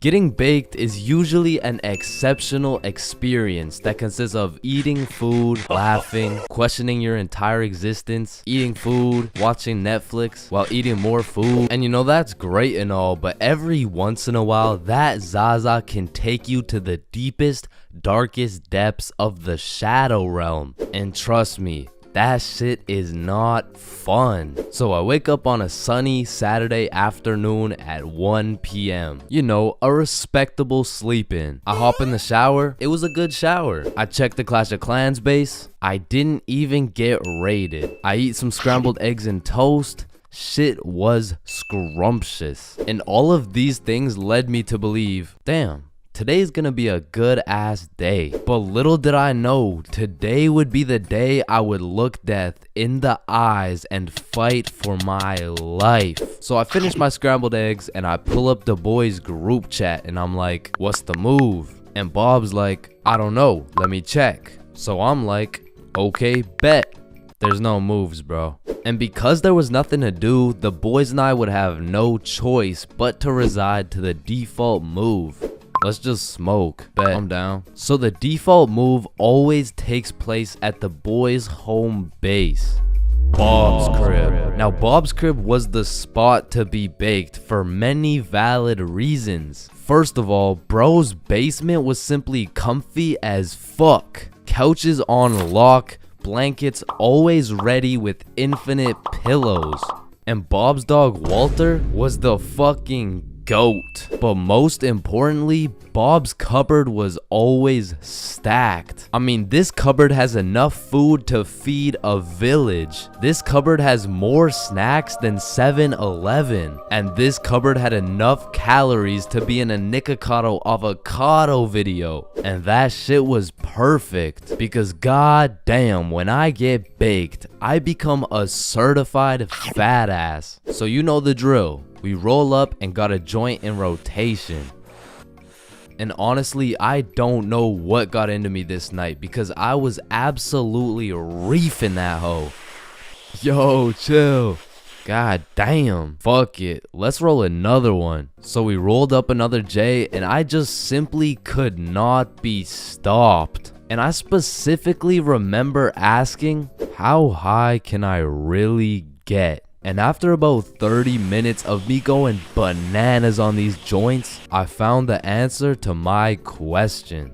Pretty fucking high. I mean, I was beyond zooted. Like at that point, time was literally in slow motion. And it was one of those highs when your senses become extra sensitive. So I was just posted up in a blankie while munching on some pizza pops. And I was truly invested in those pizza pops. I mean, in that moment, I thought I was the pizza pop, bro. But once I finished the pizza pops, we all decided it would be a good idea to go for a walk. However, the moment I stood up, I started feeling peculiar. But regardless, we went outside and at this point it was already dark. Because in the time we were smoking at Bob's crib, the sunny Saturday turned into a very cloudy, dark, and cold Saturday night. So Billy and Bob are walking towards this creepy looking forest and I'm like, alright, I think I'm too high to go into this forest, bro. Nah, don't worry. I've been in this forest a million times. I know it like the back of my hand. Alright then. And as soon as we step into the forest, I start hearing shit, bro. Yo, did you hear that? Hear what? It sounds like someone's in the bushes. Nah, you're just baked as shit.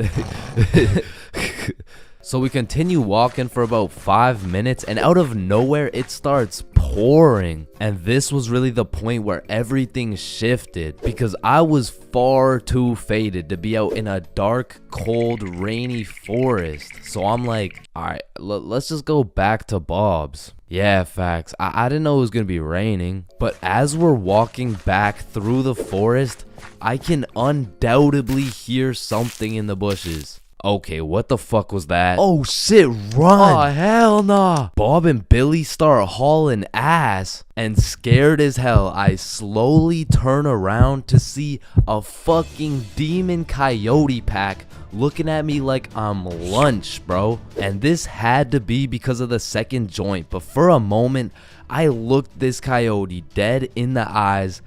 And I saw death. I saw death, bro. And in that moment, I gathered all the functioning brain cells I had left to just run. And I couldn't see where I was going. I was just hauling ass. And when I looked back, all I could see was the devious coyote eyeballs staring into my soul. And the next thing I knew, I stepped in a pothole and my trajectory completely changed from running away to eating shit, bro. And when I say falling felt like it was in slow motion, I mean I had to have been falling for 5 minutes.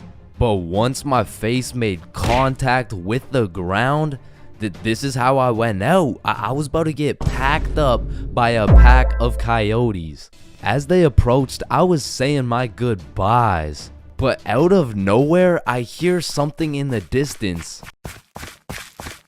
This motherfucker Bob drop kicks a coyote in the face. And it had to have been that Zaza that made these coyotes look so devious, because after Bob socked that jit in the face, they weren't so scary. I mean, they all just ran away and dispersed. They had me like, yeah, and don't come back, bitch. So we walk back to Billy's crib and I'm still tweaking off those joints. I'm like checking behind me, checking beside me, checking the sky to make sure no evil crows pick me up and kidnap me. But we get back to Bob's crib and I sit down on the couch, and just as I finally felt relieved, I get jump scared by Walter. Bro pretty much gave me a heart attack. I thought the coyotes had invaded Bob's crib to come and kill me.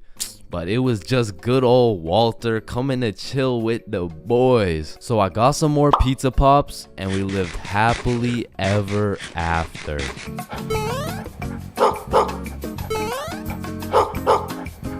So there are 7 stages of being drunk, all of which I've experienced, so you don't have to. Drinking? Aren't you underage? No, I'm 21. Now let's start with stage 1. The process. Stage 1 is one of the most important stages of being drunk. If you've ever heard the saying, trust the process, this fully applies when it comes to drinking. If you don't approach this stage with precision, calculation, and patience, you might accidentally skip straight to stage 7. And trust me, you don't want to skip straight to stage 7. The process is pretty much where you've started drinking, but you don't really feel anything yet. Because when you drink alcohol, it takes time for it to be absorbed into the bloodstream. And some people just don't have the patience to wait and end up overestimating their limit. Oh, I feel fine. Let me take another shot. Stage 2 is tipsy. Tipsy is where you first start to feel it. It's when the first few shots start to hit and you start to feel a little bit more outgoing and maybe more talkative.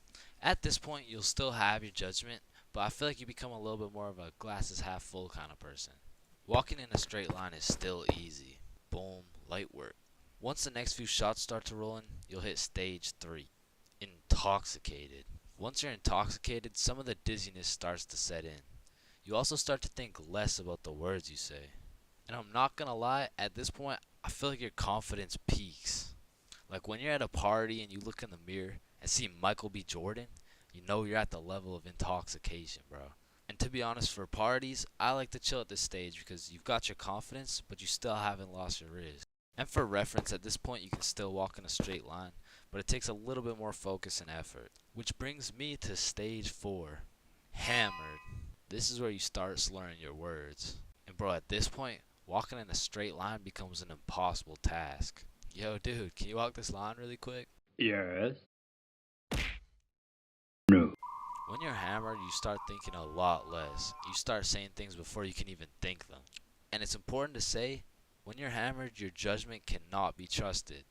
All ideas become good ideas. Yo, dude, what if we set an orphanage on fire? Bro, that's genius. That's what I'm saying. What you guys doing? Nothing. I don't think that was a good idea, bro. Facts. Stage 5 is stupefied. At this stage, you'll have the brain power of a toaster. And honestly, walking in a straight line isn't even a question anymore. Yo, dude, can you walk this? Once you're stupefied, you're just too far gone. You feel like your head is just spinning over and over. Now, at this stage, I would recommend leaving whatever party or setting you're at because you can't function properly. You'll probably end up regretting some of the shit you say or do the next morning. Now, stage 6, wasted. When you're wasted, when you get wasted, it's just regret. Your body is literally fighting for survival. Everything is miserable, and you always promise yourself you'll never get to this stage again. But one way or another, it always comes back.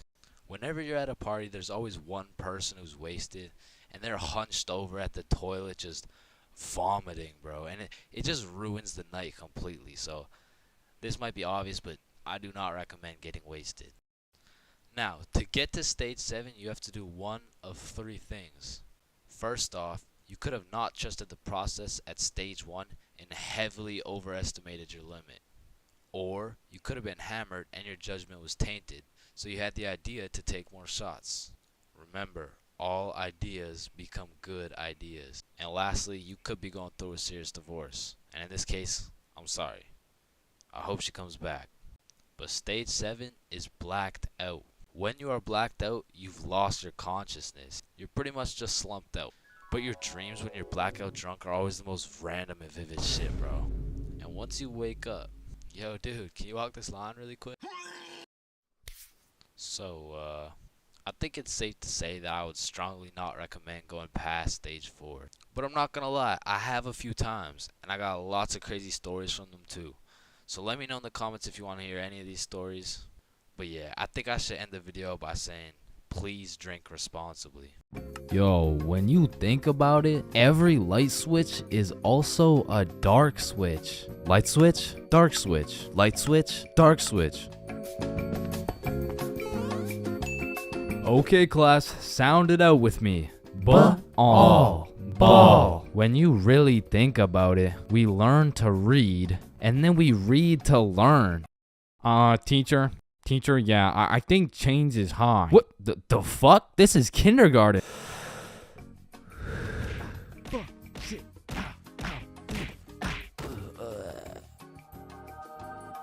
Damn. Any staircase can be a staircase to heaven if you're not careful enough. Baby, I've spent the best 4 years of my life with you, and I can't imagine my life without you. You're a 1 in a million, so will you marry me? So 1 in a million, huh? That means there's 8,017 people just like you. How does that make you feel? Yo, if you cut your leg off, would it hurt? Of course it's gonna hurt, bro. Nah, think about it. Where would it hurt? Your leg. Oh, cause you cut your leg off. Yo, what happens if you push down the gas and the brakes at the same time? Shit, let's find out. Oh shit, it takes a screenshot. Damn, my eyes are dry as shit. Just close them for a minute. Damn, bro. You never actually close your eyes. You just look at the inside of your eyelids. Damn. Yo. Can anyone answer 547 to the power of 3? Yes, Chains. Yo, did you know every single odd number has an E in it? Damn. Chains, are you high again? No. Wait a minute, bruh. Since you were born deaf, what language do you think in? Oh shit, you right. Damn, I just realized squirrels' cheeks are also their nut sacks. You know what I'm saying? That's kind of like your mom. What? The way she had these nuts all up in her mouth. Bro, if everyone in the world all blinked at the same time, nobody would know. Oh shit. That's facts. Oh, I just blinked. Did you? Nah. Oh, I just blinked. Did you? Nah. Wait, what about just now? Yo, which of these buildings do you think has the most stories? Oh, it's gotta be that one, bro. That's massive. Nah, this one's even taller. Oh, it's this one for sure. No, it's this one. No way. That shit's library? Tiny. Think about it. Oh, the story. How are you supposed to get clothes? What are you talking about, bruh? Okay, imagine you had no clothes, right? How are you supposed to get some clothes? You go to the store and purchase that shit. Bro, they're not about to let you buy some clothes while your meat's hanging out. Nah, you just cop some clothes real fast. It's simple. Bruh, a young kid walks by and it's raps. So you guys both have the power to read minds? Yep, yes, that's sir. Right. Then if you both read each other's minds, whose mind are you reading? Oh, I don't know. We could try. All right, yeah, sure. Nah, that was not me. That was you for sure, dude. Damn, bro. When you think about it, the hospital is the only building you leave without entering. Damn. And people are having the worst day of their life, the best day of their life, the last day of their life, and the first day of their life, all in one building. Damn. Bro, I'm kind of scared down here. What? Why? Because I'm scared a shark's finna eat my ass. Well, when you think about it, there's more people eating sharks in the world than sharks eating people. Damn. That's actually really crazy to think about. Fuck, yo, every single day there's some random motherfucker out there who took the biggest shit for that day. Yeah, he's in this room. Bro, it's literally just you and me in the room. Yo, this Taco Bell is bussin'. So he incorrectly assumed his position. You spelled that incorrectly. But spelled what incorrectly? Incorrectly. Yeah, but what's incorrect? Incorrectly. Wait, what? Wait, guys. When you really think about it, the only time incorrectly isn't spelled incorrectly is when it's spelled incorrectly. Shut the hell up. Yeah, shut the fuck up. You know, the number of people older than you never increases. It only gets smaller and smaller. Damn. What? It just got smaller. Yeah, pizza's here. Shit, I got the munchies. I'm about to fuck this shit up. Wait, I ordered a mushroom pizza. Why'd they give us cheese? Hey, any pizza can be a mushroom pizza if you're patient enough. Damn, I guess you're right.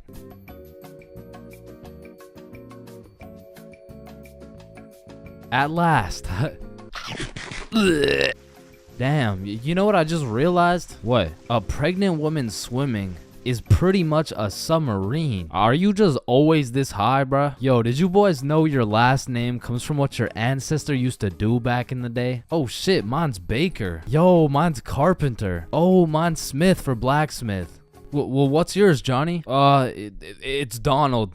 Well, wait a minute. Your last name isn't Donald. It's Dickinson. Guys, chill. I can explain.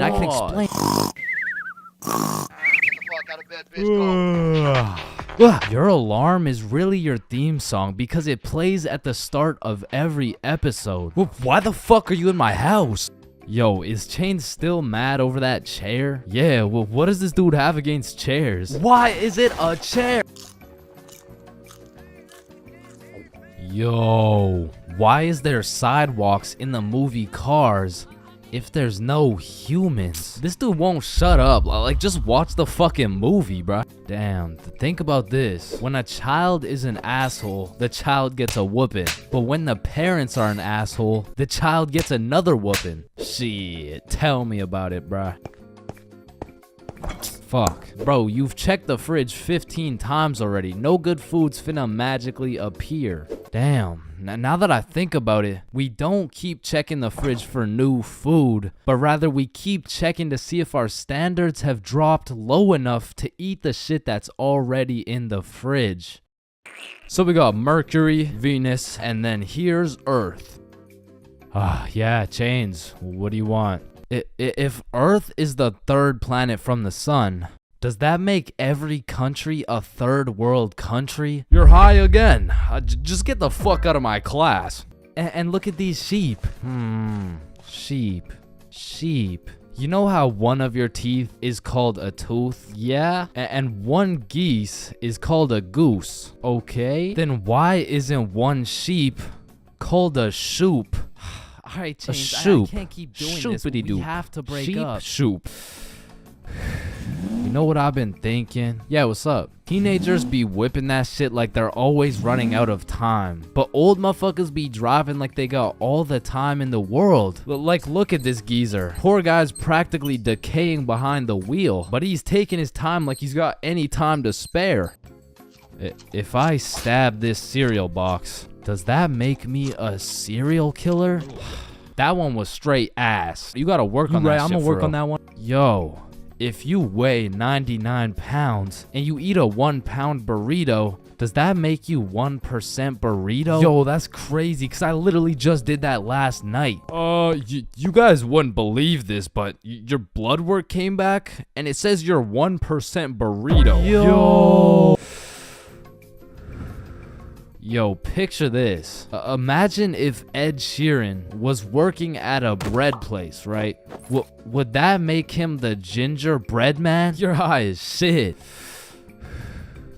Alright, bro, I'm a dip. Nah, don't leave me alone in this forest, bro. Hey, when you really think about it, you're not scared to be alone in this forest. You're scared you're not alone in the forest. You feel me?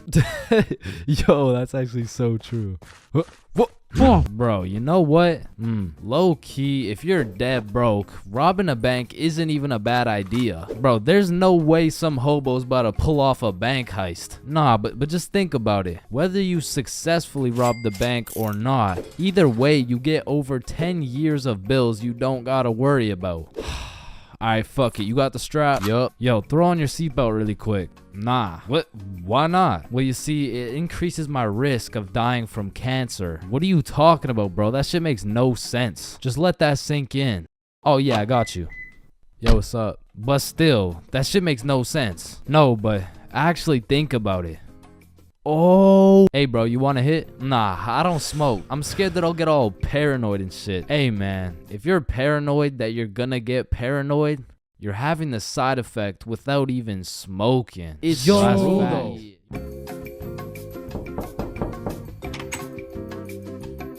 I'm not gonna lie, I think everybody wants to be cool. Like, being cool is just like it's just cool, bro. Like, there's nothing like it. And I know some of y'all are thinking, Chains, with all due respect, bro, how do you know what it's like to be cool? And my answer to that is just look at me, bro. I fucking don't, okay? But I do know someone who is cool. He's a certified cool guy, and his name is Bob. Now what makes Bob so cool? Is it the sunglasses? Is it the sexy ass face? No. Tell him the answer, Bob.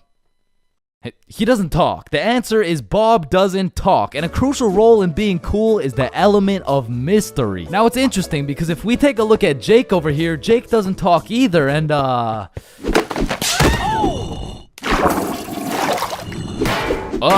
don't think, I mean, like, me personally, you know, I don't really think Jake's that cool. So that means to be cool, you can't just stop talking. I mean, I remember one time, I thought if I threw in some earbuds and stopped talking to motherfuckers, everyone would see me as some cool, mysterious guy in the shadows. And I'm not even gonna lie, I was walking through the halls feeling like Batman. I could even see the people talking about how cool I was. Come to find out, it was more like, does this kid even talk? Nah, I don't think so. Yo, what's up with this kid? I'm pretty sure he's autistic or something. Because the truth is, there's a very distinct difference between Bob's silence and Jake's silence. I mean, Jake didn't talk because he would probably get his ass beat for literally anything that comes out of his mouth. But Bob, on the other hand, doesn't talk because he doesn't have to talk. Like, watch this.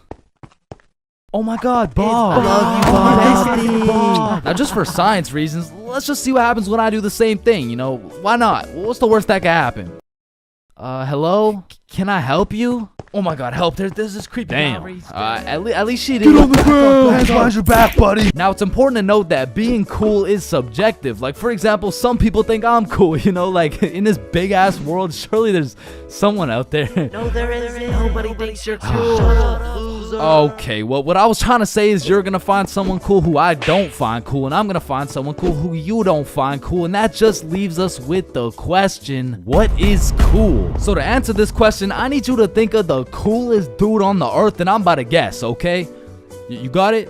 Yeah, alright. I'm not the fucking Akinator. I'm not about to guess who you're thinking of, but I can guess with 100% accuracy who you're not thinking of, and that's Mark Zuckerberg, okay? How did I know that? Because if you think of Mark Zuckerberg as the coolest guy in the world, you're fucked, alright? Like, there's no helping you. Like, click off the video. It's raps for you, bro. But how could Mark Zuckerberg possibly help us get cooler? I mean, look at the guy. He's practically oozing uncoolness as we speak. But that's important because if being cool is subjective, we need something objective to look at, and objectively, Zuckerberg gets no bitches. Like, let's just look at the numbers here. I mean, this guy's the CEO of Meta, but he's also the CEO of being a uncool lizard nerd guy. And if there's one thing I've learned in my studies of coolness, it's the art of minding your own goddamn business, okay? Like, let's compare George to Bob, who, let's just say, both aced the math test. Hey, Chains, what'd you get on the test? Fuck, I got like a 65%. Oh, that's really good for you. That's good for you, yeah. I actually got 100% plus the bonus question. Oh, wow, nice, bro. Billy, what'd you get on the math test? Math test? The dog. I could have swore that shit was chemistry. Nope, it was math, and I got 103%. Bob, what'd you get? Oh, 110. There was only one bonus question. That's impossible. Oh, kissy face. Bob, did you pipe the teacher? And that's probably why Zuck over here is so uncool. He's minding a million people's businesses, probably looking through their cameras and shit like, yeah, fuck you, Mark. And the most important trait for being cool is having confidence. You just can't be cool while shivering your timbers, bro. And I know some of you are thinking, oh, well, I guess it's over for me then. And no, it's not over for you, bro, because confidence is the most fake it till you make it shit ever. Like, you're not gonna say the perfect thing every time. Lord knows I don't. I'm pretty sure I say the wrong thing every time, but if you say that shit with your chest, people let it slide, bro. And I said, no, I wouldn't suck your dick for $20. Oh,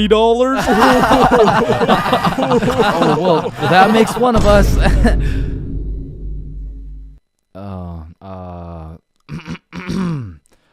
Well, that makes one of us. I love this guy. Now, that's the type of confidence that's gonna take you from a level 1 crook to a level 100 mafia boss. And with that power comes responsibility. Some dudes will become a level 100 mafia boss and start picking on other people because it makes them feel powerful. But a cool guy doesn't yearn for power.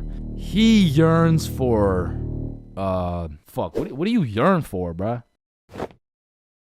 Damn, he's so cool. Now, being cool comes along with being calm and collected. Like, if someone walked up to you trying to fight and you started running away screaming for your life, I don't think anyone's looking at you like, damn, that's one cool-ass motherfucker, bro. Yeah, bro, the way he hit that high note was cool as hell. Shit, maybe I could be like him someday. Now, I'm not saying you gotta go all Jackie Chan on the guy, but you do gotta stay calm and think logically. Like, let's see how cool you are. What would you do in this situation? A, strike first, strike hard, no mercy. B, just walk away. C, give him a little kiss on the forehead. Or D, do the stanky leg. And the correct answer is any of the above, bro, because it's not about what you do, it's about how cool you do it. Except maybe the stanky leg one. I don't think anybody can look cool doing the stanky leg.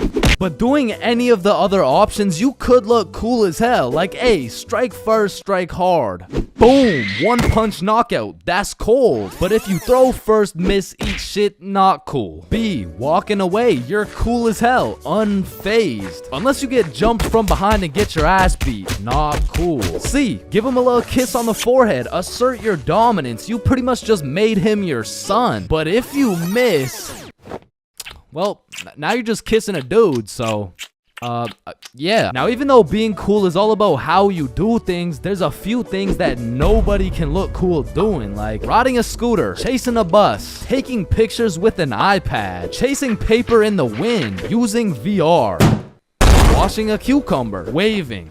You look nerdy as fuck, eating a cupcake, tripping, getting out of a restaurant booth, pickleball, and literally anything to do with Starbucks. Hi, can I get a caramel ribbon crunch frappuccino with 2 extra pumps of vanilla and the You're soy? not cool, bro.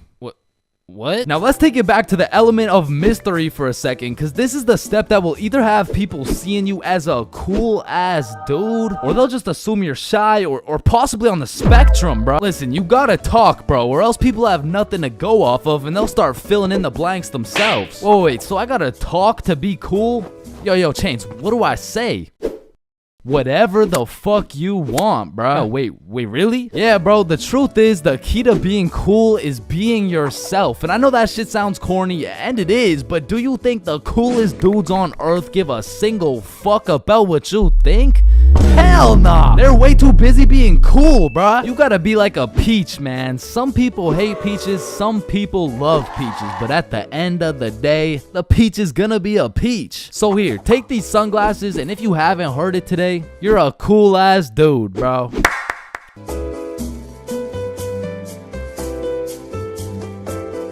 Middle school is just an awkward place, bro. Like, middle school dances, awkward. Middle school speeches, awkward. And middle school relationships, in my experience, is the most awkward thing on the face of this planet. I mean, the girl's a whole foot taller, got a deeper voice, and shit, she could probably bench more than you, lil' bro. Like, I hate to break it to you, but you don't got a girlfriend. You are the girlfriend, bro. Middle school just occurs at the craziest time in a teenager's life, because motherfuckers is just getting slapped by puberty out of nowhere. You'll be walking down the halls and see a bunch of kids who look fresh out of daycare. Then all of a sudden you'll see a grown-ass man built like Shaquille O'Neal thumping his way down to math class. And attendance in middle school was looking like Matthew, here. George, present. Daisy, here. Owen, here. Dude's balls would be dropping halfway through presenting their speech, like, and this is specifically why dinosaurs went extinct. And in middle school, nobody had drip. Like, dudes would be showing up to school in a neon green t-shirt paired with some bright red shoes looking like a fucking traffic light. Well, their haircuts looking like their barber cut their shit with one hand, well blindfolded. But to be fair, everyone had a shitty haircut in middle school, bro. And if you think your cut wasn't that bad in middle school, chances are your shit's probably still ass to this day. And just to make things worse, the cherry on top is that everybody's got acne. There's just all these hormones flying around and these kids have no clue what to do with them, which is exactly why middle school beef is unmatched, bro. Motherfuckers will be throwing hands for no reason at all. And I don't know how, but somehow even the fights were awkward. It would be like, hey pal, I heard you sat beside my crush in class today. So what? You want to fight about it? I mean, like, if you wanted to.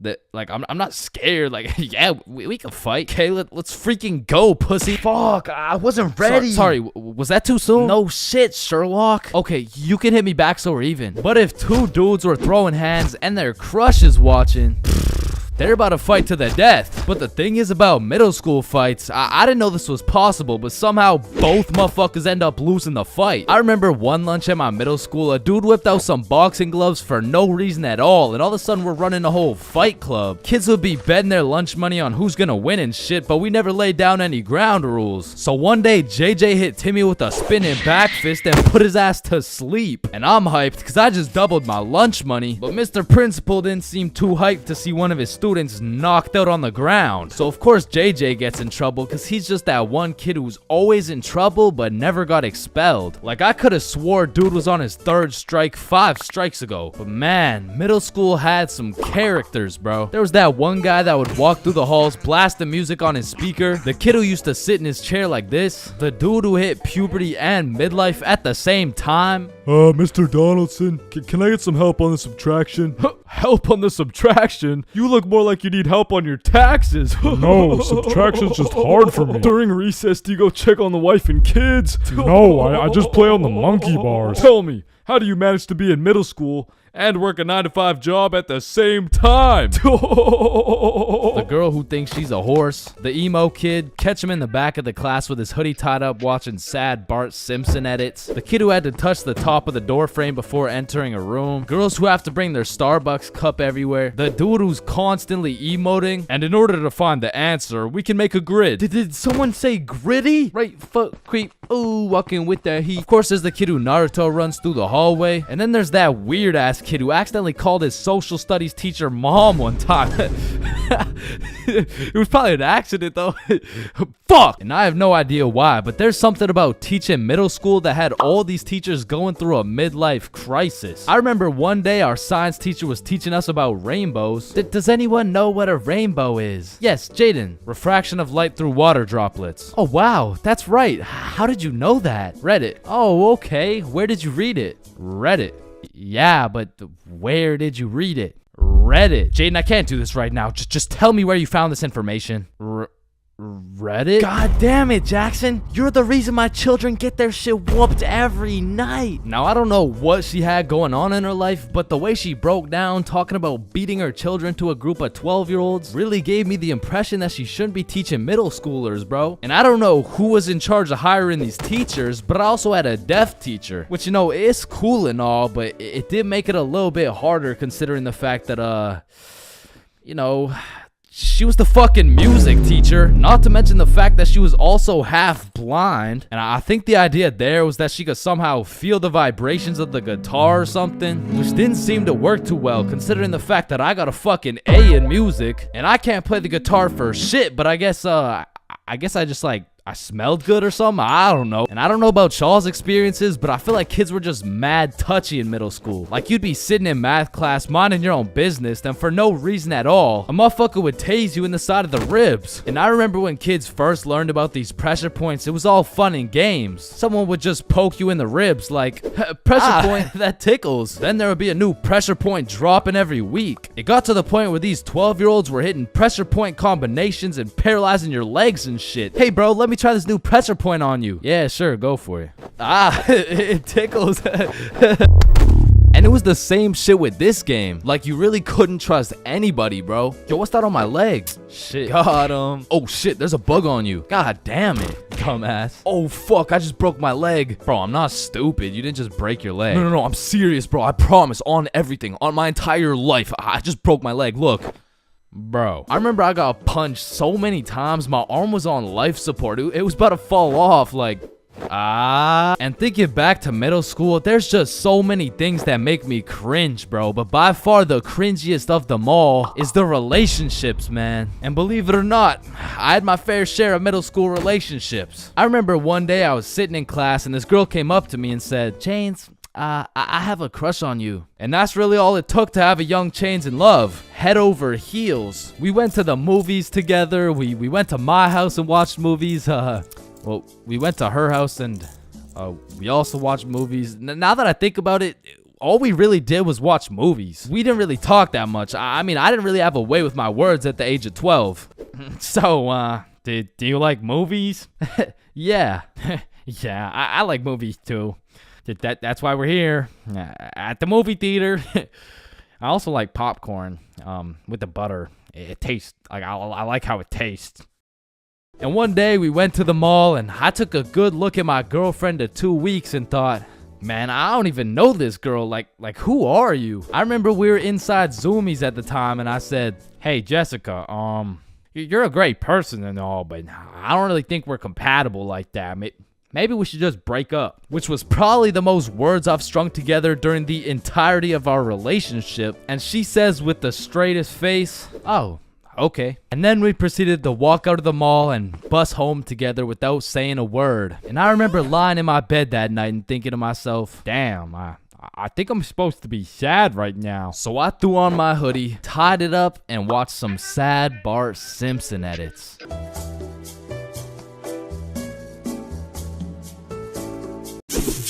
You know what they say, there's a first for everything, bro. Like your first steps, your first dance moves, your first words. Dada. Hey, would you look at that? We gotta get some milk. I'll be right back. Your first stepdad?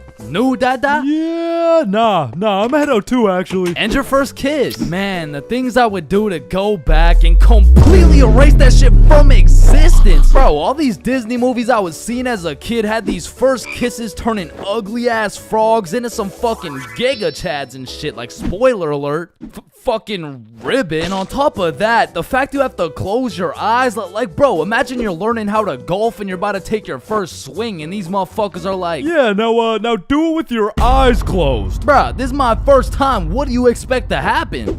Like, honestly, my first kiss is top 5 worst Chains moments of all time. And let's just say it's not 5 or 4.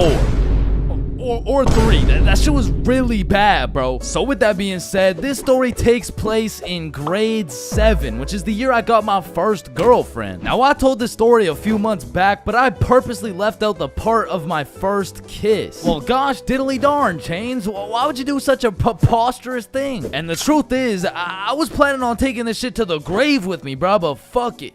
Sometimes you just gotta let the world know. Okay, you're right. I got something to get off my chest. Epstein? Wait, with the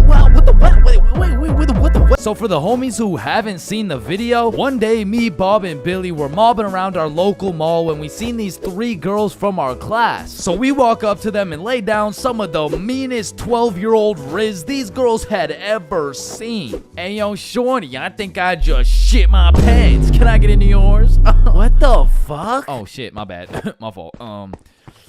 Hey, yo, shorty, are you a cigarette? Am I a cigarette? What? Cause I'm trying to get lit and put your butt in my mouth. Wait, what? Nothing. Please. Holy shit, bro. Let me guess. You all got restraining orders. No, worse. We got fucking girlfriends. And 12-year-old me had no business dating nobody, bruh. Like, my dumbass could barely even handle playing Fortnite with a girl. Like, oh, hey, Gamer Girl 97. Hey. I'm kind of low. Can I chug on your jugs? Oh, no, sorry. Whoa, I mean, I just want to slurp on your juice. No, I'm sorry. I mean, like, I need heels. Can I trade you? What do you need? Oh, yeah. Is there any way you can give me some mats? Oh, yeah. No, I'd love to give you my wood. Huh? Or bricks. Or metal.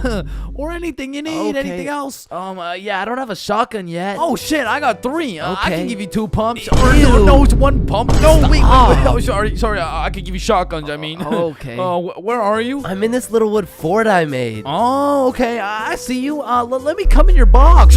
So needless to say, every single interaction I had with my girlfriend was awkward as shit. Cause I had to pre-plan things to say in my head, and as soon as that shit went off script, I was cooked. Hey Jessica, how you doing today? Honestly, just not the best. Oh, that's good. What'd you do today? Oh, I don't know. Just did my makeup. Hey, me too. You did your makeup? Yeah, we have so much in common. Have a nice day. Fuck! fuck? And on one Friday after school, me, Bob, Billy, and our girlfriends all went to the mall together as we did every single day. But on this specific Friday, we rubbed together a few brain cells and realized, yo, do you got money? Nah. You got money? Zero. You got money? I'm broke. You got money? No. You got money? Yo.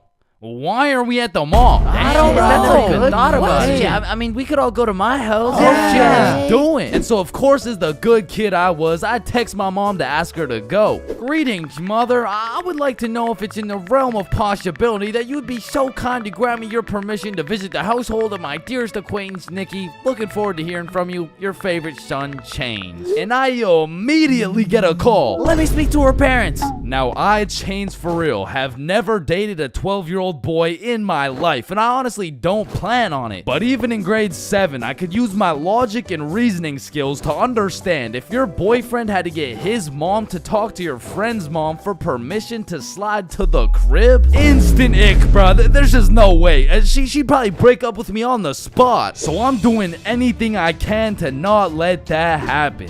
Hey there, Miss For Real. This is Nikki's mom. I just wanted to let you know Chains and his friends are welcome over anytime because they're goated with the sauce.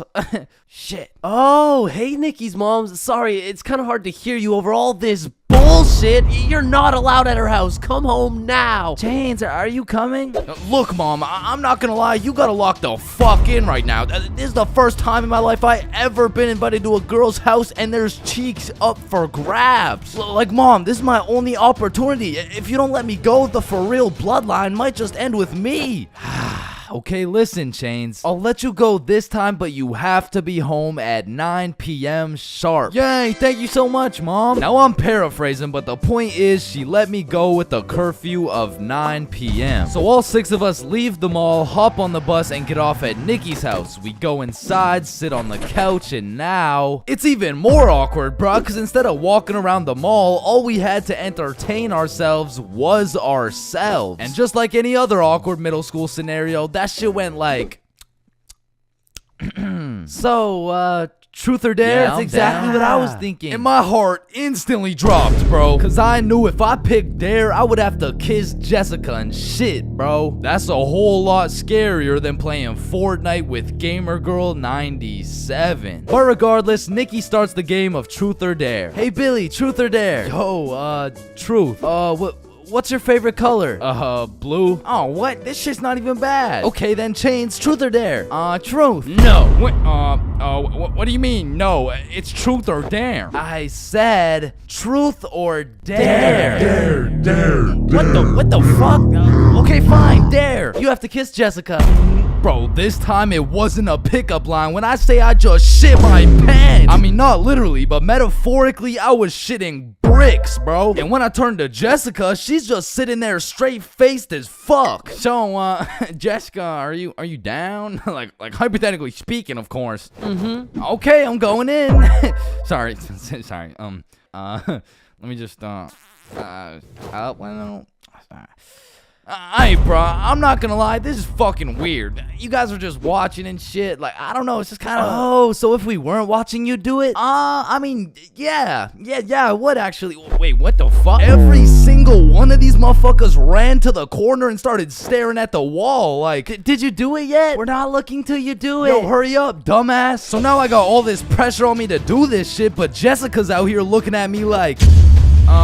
Hey, how was your day? Yo, shut the fuck Just up. kiss her already. What are you yapping about? And I deadass didn't know how to go about it. I ended up sitting on this couch, nervous as hell, awkward as hell, looking stupid as fuck for 20 minutes, bruh. Now, 20 minutes in general doesn't sound that long, but imagine sitting on a couch in complete silence with everyone just... Bro, just watch this.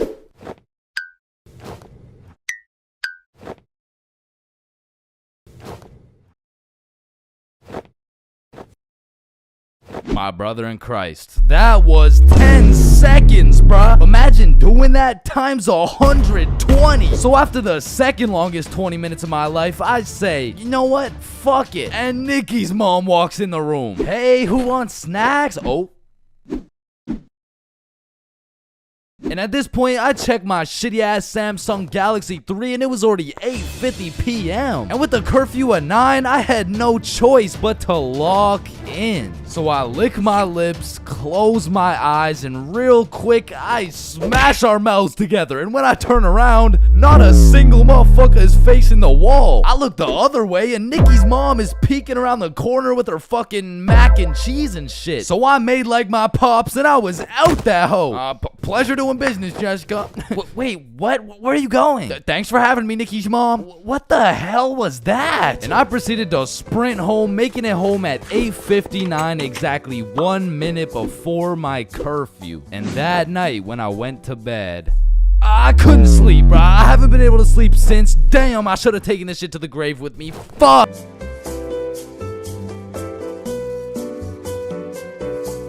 Everyone has encountered countless NPCs during their lives. Like, you know, the people that just spawned in. They didn't have any character development or anything. And to be honest, when you leave their vicinity, they probably just despawn. If you still have no clue what an NPC is, it's a non-playable character. They're like the type of people you could sock in the face and they'd say some NPC ass line like, "Hey!" And I know at least some NPCs have to exist. Cause let's be real, there is no way all 7 billion people on this planet have whole lives from start to finish. That just doesn't add up. And I don't know if any of you guys have ever noticed this, but NPCs all have a spot they go to just do NPC things, bro. For example, if you go to Walmart, that's their natural habitat. You are bound to see at least 15 NPCs at Walmart. And usually the NPCs are trying to avoid eye contact. But if you've ever tried interacting with them, you'll know they always have the most predictable and neutral responses possible. Like whoever programmed them should have spiced it up a little bit, you know what I'm saying? They could have made them tell jokes or something, I don't know. But anyways, I used to work at a summer camp where you teach little kids to ride bikes. And through this experience, I realized that pretty much all young kids are NPCs. And I guess it's just because they haven't been alive long enough to actually go through the character development. But working at this summer camp made me realize there's no way these kids have a thought process. Hey buddy, what's wrong? I dropped my rock. Here you go. But I guess little kids still aren't even at the stage of having full consciousness. And honestly, they kind of have that caveman mindset. Eat something. But I mean, you can't really blame them because they've only been alive for a few years. But still, as a non-NPC, I'd like to believe I was never participating in these NPC activities as a kid. I refuse to believe I was out here spending my time doing this. But yeah, man, I really just want to know if there's any NPCs watching this right now. If there is, just fess up, bro. Because I don't even know if NPCs be on YouTube or if they just like despawn before they can do that. But regardless, if you're an NPC or not, thank you for watching this video. Subscribe. Bro, when I was in middle school, every time I would walk by the high school, the freshmen deadass looked like adults to me, bro. The sophomores looked like tax-paying citizens. I saw juniors as grown men with a wife and kids, and seniors, bro. I couldn't tell the difference between a senior and a senior citizen, bro. And that's because in grade 7, I saw me and all my homies as fully developed, mature, and respectable humans, and that was simply cap. Because now when I look back at a picture of us in grade 7, I see a bunch of little babies, bro. Yada, yada, yada. What does this have to do with stealing a guy's vape? We stole a vape from a senior in high school, and we were in grade 7, bro. And when I say we, I mean Billy. Billy stole that shit, and me and Bob were accomplices. Now, if you ask me back in the day, Chains, for real, you're awfully small, scrawny, weak, ugly, chopped. Okay, sir, what's the question? How do you expect to win this fight against such a bigger opponent? Listen, Joe Rogan, it's not about the size of the dog in the fight. It's about the size of the fight in the dog. Thank you very much. Thank you. And then I saw Jake Paul versus Anthony Joshua, bruh. Okay, guys, so I'm not doing this fight. I quit. I'm retiring. Because I don't care how many years of karate, taekwondo, pad thai, jiu-jitsu, or teriyaki a kid takes. I can beat their ass easily. But I won't, because that's morally wrong and I have honor. Hey, everyone. I heard Chains talks to minors. What the fuck? And I heard he fakes all his stories. Man, I do not fake my stories, bro. Sorry, anyways, as I was saying, this story takes place in grade 7. It was a summer day, and it started off pretty slow. You know, me and the boys were just chilling at Bob's crib, playing a little Rocket League and whatnot until we got bored. And when me, Bob, and Billy get bored, it's a problem, bro. Because every time we were bored, we would do one of 5 things. Light public garbage cans on fire, ding-dong ditch houses, light more shit on fire, buy things from 7-Eleven, with the 100% discount, or climb our middle school, bro. Yo, let's go let some garbages on fire. Yo, I don't know if there's any left at this point.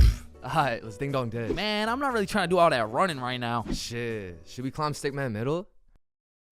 Yes. So we pull up on a scene, shiesties activated. We scan the area for witnesses, nobody. We identify all security cameras and move forward with the plan. So, Stickman Middle rooftop was about 20 feet up, far too high to reach. However, it had a playground with one of those spiderweb johns, and this playground was fenced off, and this fence is what we call the method. So one at a time, we climb up this metal fence, stand on top of it so we were just tall enough to jump and grab the roof, and we pull ourselves onto the rooftop. So Bob and Billy got up first. I jump and get my hands on the rooftop, pull myself up, and the view was insane, bro. Sun setting and everything. So me and the gang are sitting on the roof of our school. Bob brought some of those good old sweet heat Doritos, and we have ourselves a nice little romantic afternoon. When all of a sudden a car pulls up to the courtyard. A dude hops out of the driver's seat. 3 girls hop out of their whip. They're probably 19 or 20, and one of them looks up like, Hey, what the fuck? Hey. Yo. Oh shit, how'd y'all get up there? Shit, it's easy. I mean, we just climbed this fence. You want to try? Yeah, okay, yeah. What do I do? You just gotta stand on the right side of the fence. Okay. Which side's the right side? It's the opposite of left. Is this guy retarded? Oh, okay, yep, okay, I got it. All right. Okay, now what? Okay, yeah, just bring your feet up to the little crossbar, but be careful. Careful? This shit's easy, man. I know a ton of 12-year-old girls who could do this. Right, okay. Why does he know a ton of 12-year-old girls? Okay, what do you think I do from here? Dude, I don't think I know what to do. Oh, shit, man. I don't think I know what to do either. No, I'm saying I know. Like, damn, man, how is he so retarded? Oh, I'm up, boys. Let's Yes, go. sir. Yeah, let's go. Anyways, what's y'all's names? I'm Billy. That's Bob. And I'm changed. BBC, is it? Yeah, my name's Cooper. It's nice to meet y'all. Yeah, nice to meet you, man. You want some Doritos? So he just abandons the girls down at the courtyard, and we go back to our spot, sit down, and Cooper's vaping and shit. Billy's bumming a few hits. And I'm not gonna lie, he was a nice guy. I mean, you could tell he had a good heart, but god damn did that motherfucker like yapping, bro. I think me, Bob, and Billy got off a total of 3 sentences, bro. And so I was telling her, if you mess with the bull, you get the horns. Damn, that's crazy. Bruh, for real? Dead ass? I mean, bro yapped the day away. The sun went down. It was getting cold, so Billy was like, Yo, y'all trying to head back? yeah, bro, it's getting cold. Yeah, yo, great conversation though, boys. Right. So we all climb down the roof, make it to the courtyard, and say our farewells. Peace out, Alright, see Cooper. you, bro. Yeah, y'all have a good one, man. We head back towards Bob's crib, and to get there, we gotta walk up this small path with a super steep uphill, and as soon as we get to the top of the hill, Billy stops. And he looks back. Yo, what's up? I should have taxed his vape, bro. What? Yeah, like I should have finessed his vape. That shit was nice. Bro, like, you're not doing that. Let's go back to Bob's crib. Say I won't do it right now. Bro, you won't. Bob, you know I would do that shit. Keep it a buck. Alright, watch this then. So Billy, completely alone, walks back down the hill to the courtyard and starts talking to the dude through the driver's window. Yo, Cooper, you think I can have one more hit for the road, bro? Damn, man, you really came all the way back? You're a fiend, huh? Yeah, nah, I got you, man. Bless. And because me and Bob were up on this hill, I vividly remember we got like a bird's eye view of this shit. And obviously, y'all don't know Billy the way I do, but I was 100% convinced he did not have the balls to do this shit, bro. There was no way. Hey! Billy starts hauling ass, and instantly Cooper punches that bitch in reverse. And my heart dropped so fast. We had a bird's eye view of Billy running for his fucking life, and Cooper's right on his ass, and they are both headed right towards me and Bob, bro. So we take our head start and get our ass right back to Bob's crib. But Billy couldn't just run to Bob's crib and have Cooper knowing his address. So instead of taking the path to Bob's crib, this motherfucker runs straight into the prickle bushes, bro. Adrenaline pumping. He's powering through these bushes, getting cuts all over his arms, legs, face, until all that adrenaline crashes and he realizes he can't make it through to the other side. He was stuck. Oh, no. You fucking idiot! Come back down here and give me my fucking vape! So Billy walks back out of the bushes, walks over to Cooper, hands over the vape. The girls in the back are all laughing and pointing and shit. Billy's aura's decreasing by the second, and just as Billy cuts his loss and starts walking away... Hey, yo, come back. What? Bro, the coil's missing from the vape. You owe me $70. I know what school you go to, man. You got a week to pay me back. Or else. Billy not only lost all the aura he'd been saving up for 13 years on this earth, but now he's $70 in debt with 1 week to figure it out. So every day after that, Billy begs his mom for $10 for lunch money, $10 for pizza, $10 for school supplies until a week had passed. And Billy had his 70 bones saved up. So as agreed upon, me, Bob, and Billy are posted up in the parking lot 1 week after the incident, and just as expected, Cooper pulls up. And this time he's got like 4 shorties in the car. Like, genuinely, how the fuck? So Billy hands over his life savings. Cooper pockets that shit, and with the most shit-eating grin I've ever witnessed, he mutters, Hey, look, it looks like we got some pizza money for tonight. Am I right? Yes, look at this dumbass. Billy got scammed, bro. He got his shit rinsed. $70 could have bought this dude like 3 whole vapes, but I mean, truthfully, that's karma. And the moral of the story is, don't steal from people, but more importantly, just don't vape, bro. Yo, Billy just posted his first YouTube video ever. Go check that shit out. Yes, sir. And I just posted a video of me and Chains talking about this story, the raw, uncut, unedited version. So click this link right here if y'all want to tap in. Click that shit. Stole that shit. That's what I do, nigga. Fuck, nigga, I stole that shit. There's levels to friendships. I mean, you could have known your homie since you were 2 years old. You could have lived together. I mean, you could have survived the whole zombie apocalypse together. But shit, the truth is, you haven't truly experienced brotherhood until you and your homie have participated in a 2-man mission. Like, just look at Kobe and Shaq, man. That type of chemistry can only be achieved by running a 2-man. Shit, I bet these motherfuckers were running 2-mans every night. And you already know Kobe was laying down that Mamba mentality while Shaq had his girl kneeling. But for those of you who may be wondering, Chains, what the hell is a 2-man mission? Well, I'm glad you asked. It's quite simple, really. It's when you're gonna link with a girl, but you bring your homie and she brings her homie. And what this does is it sets an environment when you and your homie can dribble, pass, alley-oop, and ideally dunk that shit. Now, don't get me wrong, it's simple, but not easy. I remember my first 2-man mission like it was yesterday. It took place when I was in grade 7. And it started when my friend Joe hit me up like, Yo, bro, I'm going to this girl Sophie's house and her friend Ava's there. You trying to pull up? And I was like, am I trying to pull up? Hell yeah, I'm trying to pull up. So we show up to her house, and I'm new to this whole thing, so I'm sitting there like, what now? We could watch a scary movie. Yeah, let's do it. I'm down. Well, actually, personally, I'm not a big fan of scary movies. Man, shut the fuck. So we're watching this scary movie, and to be honest with you, it was simply the best scary movie I'd ever seen in my entire life. So I was really getting invested in this plot. And Ava's like, oh my god, I'm scared. And that shit went way over my head. Well, why? It's not even at the scary part yet. And then only 30 minutes into the movie, Joe and Sophie are like, Yo, we'll be right back. Oh, okay. Do you guys want me to pause the movie?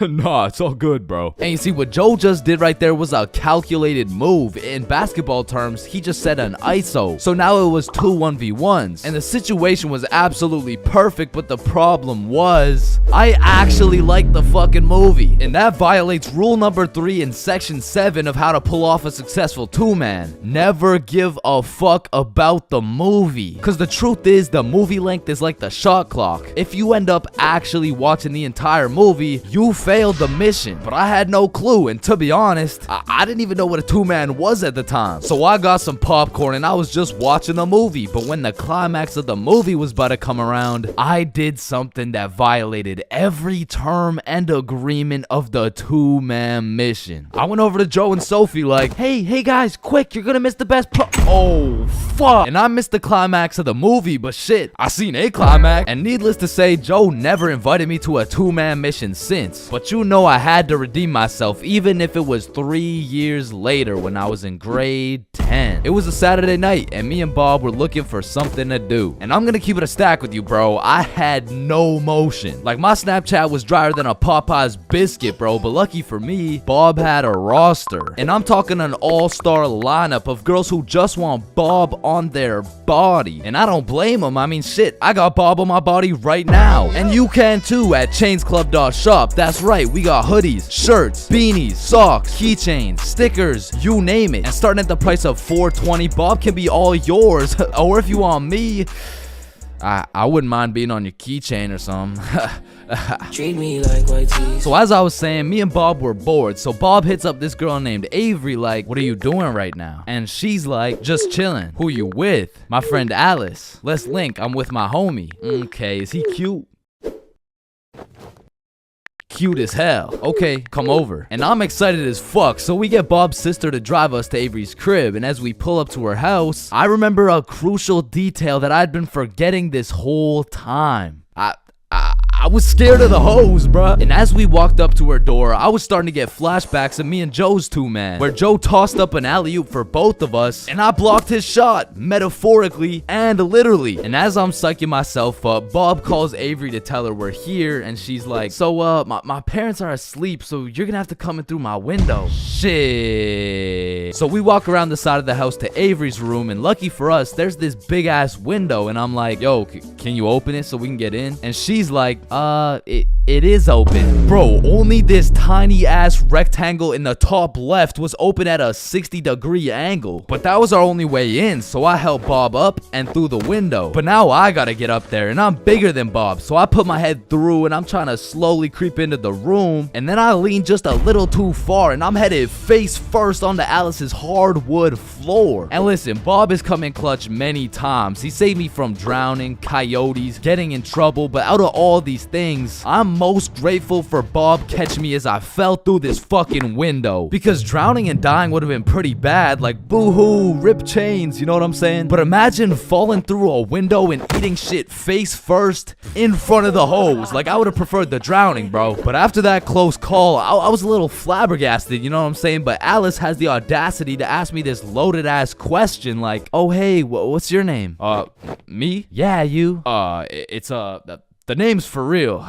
Chains for real. Nice to meet you, Mr. Frill. I'm Alice. And so we all just started talking and shit, but I keep noticing Alice was getting a bunch of text messages. And I remember thinking it was probably her mom or something, so I shrugged that shit off and I'm like, yo, we should watch a movie. Yeah, we should. God, yeah. And I wasn't about to make the same mistake I made last time, so I found the most dog shit horror movie on the face of Netflix and threw that shit on. And man, that shit was ass. In fact, it was so ass that we just started cuddling and shit, like, what else was there to do? But now that we were close, I could feel the vibrations of Alice's phone getting a call, so she's like, 1 second, I'll be right back. And I wasn't trying to eavesdrop, but I could low-key hear what she was saying through the door. I'm just at Avery's house.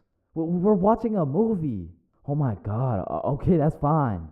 Okay. But when she comes back, she puts a pillow between us. Like the same type of shit two dudes do to make sure they don't fuck in their sleep. And I'm trying to piece everything together, and as I'm coming to the conclusion that this girl has a boyfriend, I hear footsteps coming towards the door. And when the door opens, I'm fucking bamboozled to see a 60-year-old man who looks furious. And I'm just hoping this isn't Alice's boyfriend, because if it is, we got bigger problems on our hands. But as I seen the way this man looked at Bob, I realized he's Avery's dad. And Bob wasted no time jumping out that fucking window. But for me, let's just say that shit wasn't very elegant, because I got stuck for what felt like 5 minutes making eye contact with this grown-ass man. Well, what are you trying to seduce my dad or something? Like get the fuck out. And I'm not gonna lie, we ran, bro. And once we made it home, me and Bob were relieved. But when I go to check my phone, I got a little notification on Snapchat, and I'm expecting it to be Alice or maybe even Team Snapchat or something, I don't know. But I sure as hell wasn't expecting it to be a motherfucker named Ryan Donaldson. And Ryan must have woke up on the wrong side of the bed this morning, because he's like, what the fuck did you do, dude? So I hit him back with a, who dis? And he's like, Ryan Donaldson. Yeah, no, I can see your username, bruh, but I have no clue who you are. I'm Alice's boyfriend, bitch. And Ryan got his shit hit with an instant block, bro. And so the moral of the story is, if you're gonna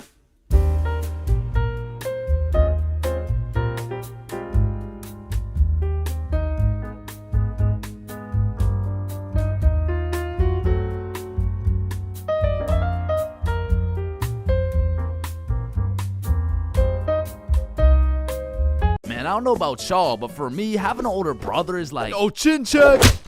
Damn, bro. El Chin, am I right? Nah, I got you a gift, though. Damn, for real? Yeah, open them up. Oh, these are tough. Let me try them on. Yup, you know what these are good for, bro? Yeah, what is it? I'm not gonna lie, bro. I still love having a big brother. Like, yeah, you get your ass beat bi-weekly. Yeah, these motherfuckers will steal your food, and they be frying your shit for no reason whatsoever. Chains for real? Now that's Chipotle for real. Because he's wrapped like a burrito. But let's think about it, bro. What is the alternative? A big sister, bro? Hell nah. These motherfuckers will force you to do your makeup and shit. Alright, yeah, pull the plug. But it looks good. Pull that shit. Like, pull the plug. So I don't think pull we the can do plug. that. Pull the Damn, plug. are you Pull serious, the bro? man. Pull the fucking plug. Like, having a brother's an interesting situation, because I would trust this motherfucker with my life, no questions asked. But I'm not trusting him with my Chipotle for a second, bro. Like, I was born with my very own #1 hater and my #1 supporter who just happens to have the same mom as me, bro. But listen, nowadays, I'm a grown-ass man. My brother, a grown-ass man. Now that we're both grown, we get along like PB and J. Yo, that's what I was about to say, bro. For real, though. We get along like chicken and waffles. Okay. Yes, sir, bro. We get along like salt and Vic. Nah, I don't get it, bro. I don't know what you're trying to say. Nah, I mean, what I'm trying to say is if I'm eating worried, if he gets into a fight, we get into a fight, if someone reads my search history, we searched up Lola Bunny furry buns, looped up, shaking it wild style, Nah, hell nah. What are you doing, bro? We didn't do that? Fuck no. Okay, yep, no, that's fine.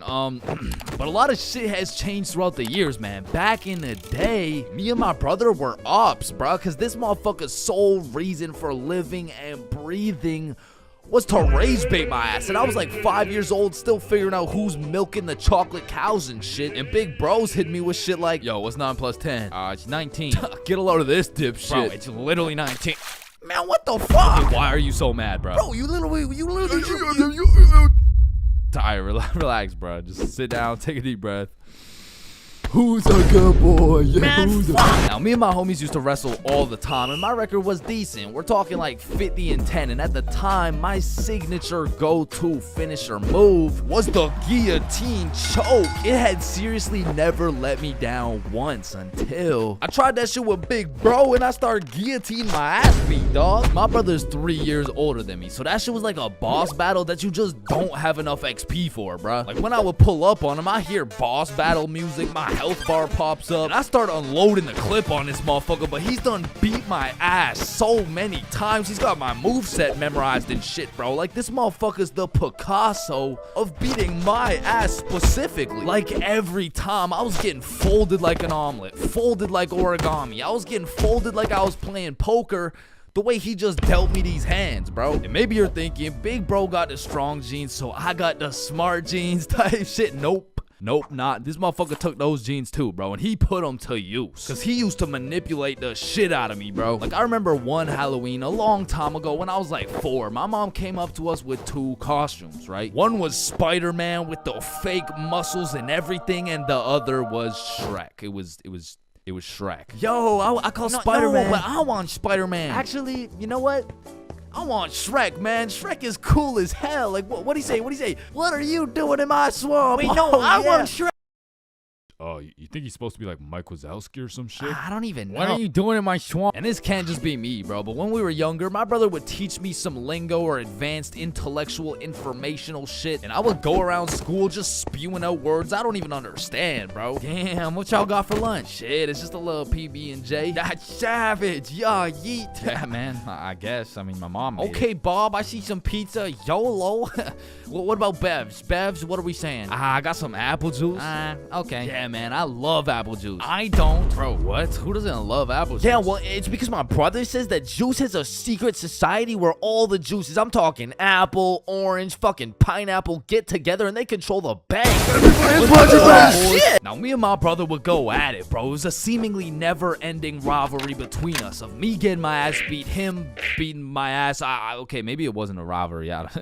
Shit, I think I was getting bullied. But one day when I was 7 years old, everything changed for both me and my brother when we got a stepsister, bro, because she was annoying as fuck. Her name was Alicia, and she was spoiled, bro. Every time she didn't have her way, she would just call up her pops, and it was raps for me and bro. Alicia was getting a princess treatment, and we were getting a fucking peasant treatment, dog. Like, let me tell you a story from my childhood, bro. I was 7 years old, and me and Alicia shared a small room, and it was split right down the middle. The left side was blue, Spider-Man bed, teddy bear, boy shit, right? And the right side was pink, Disney princess posters, Barbie dolls, all the girl shit. And one night, I was in dreamland, counting sheep, having a wonderful time, and when I woke up, I realized I done pissed the bed, bro. Grown-ass man at the big age of 6 pissing in the sheets. Hell nah. I was like, shit, man, I gotta get my act together, bro. So throughout that day, I drank a little bit less water, hopped into my cozy Spider-Man bed sheets, and went to sleep.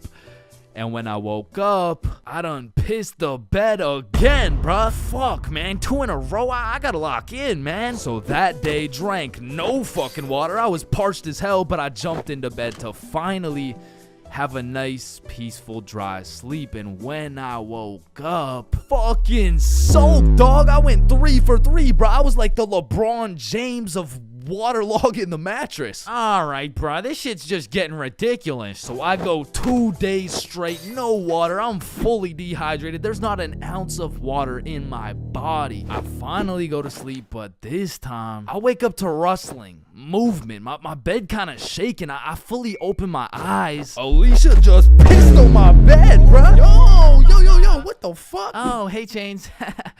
They will never believe you. Bro, I hop off the DIY water mattress, run over to my mom's room, and you gotta think about how guilty and schizophrenic I sounded, bro. Mom, Alicia's pissing on my bed. Chains, it's possible you wet your own bed while you were sleeping. No, come here. Look, she's probably doing it right now. Chains, Alicia's dead asleep. No, but every single day I wake up and there's just piss all over the Spidey blankets. Alright, Chains, what's next? Alicia's just gonna shit your pants too, bro? And to this day, nobody believed me except my motherfucking brother, bro, because he's a G. And when he realized how annoying a little sibling can actually be, he was like, shit, I low-key fuck with you, little bro. Hey, I fuck with you too, twin. So we started playing some Mario Kart together. He taught me how to play basketball. He introduced me to Minecraft. He even taught me how to make a YouTube channel. And as we got older, big bro got a car. And that shit felt like when Greg and Roderick finally started fucking with each other, bro. We were running around, hitting late-night Sevruns, eating straight Roderick-ass meals. We were in that bitch like,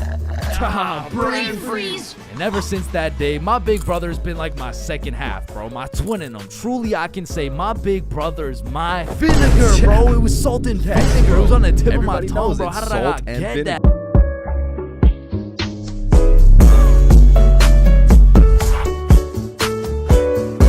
What are you doing in my swamp? As a broke stick man like myself, I spent my fair share of time on the bus. And if you spend a long enough time on the bus, you will see some weird ass shit. I mean, I remember my first time getting on the bus by myself. I was feeling strong and independent. Next thing I know, a crackhead sits down beside me talking about yabba dabba doo. The world is ending and you're gonna die a painful and lonely death, buddy. And just like that, I went from strong and independent to shitting my pants. Yeah, bro, the bus is just something else. Like 1 in 10 people who enter the bus are straight gremlins, bro. I'm talking about the gremlins who know the perk is fake, but they still pop it. Now you just gotta sit next to this motherfucker for another 30 minutes while he tells you about the kids in his basement. But to be fair, these gremlins aren't even the worst part of the bus. The worst part of the bus is the energy. You walk in there and everyone just stops and looks at you like they're sizing you up or some shit. And you know who sizes you up the most? The fucking goddamn motherfucking bus driver, bro. These bus drivers are just eternally pissed off. Every time I would get off the bus, I would try and cheer bro up, but they're just like allergic to happiness or some shit. Hey, thank you. Have a great day, man. Shut your ugly ass up, little boy. I already know you get no bitches with your big ass forehead, no drip having ass with your skinny ass arms. Boy, you're built like a stick man, bruh. Damn. Hey, bro, there could really only be two reasons why these bus drivers are so mad all the time. Either they had a demon villain origin story where they were abandoned as a child and never shown any form of love until one day. In freshman year of high school, Timmy met Linda. Linda was kind, smart, beautiful, and she paid attention to Timmy when nobody else would. Timmy asked Linda to be his girlfriend, and she said yes. They dated all throughout high school, and they even got into the same university so they could be together forever. Until one day, when Timmy's world was flipped upside down. Timmy found out Tyrone had been laying some mean pipe on Linda this entire time. Everyone in Timmy's school made fun of him. Timmy could not let this slide. So he called out Tyrone to run the ones in front of the entire school. And without a single word, Tyrone winds up and hits Timmy with the meanest left hook any stickman had ever seen, leaving Timmy slept, out cold, unconscious, in front of his classmates, his teachers, and even in front of Linda. Cause shit, if that happened to me, I'd be just as mad as Timmy over here. Now, realistically, the only other reason these drivers are so constantly mad would be because the driver's seat secretly has a stick built in. You see, this would explain why the driver constantly has a stick up his ass. I mean, shit, you really can't even blame him for being mad. But still, I'm gonna blame them, cause I know these motherfuckers get pleasure whenever they see me running at full speed trying to make it to the bus stop in time, cause they start stepping on the gas. Dumbass. To be honest, there's nothing that leaves you more defeated than when you're sprinting to a bus stop, then that shit just cruises on by and everyone on the bus is laughing at you. Damn. Honestly, at that point, I just give up and go home. But it hits a little bit different when that bus is your only way home. And it was the last bus. Cause it's 2 a.m. And now you gotta bunk up with the gremlins on the side of the street. All because that goddamn bus driver had a stick up his ass.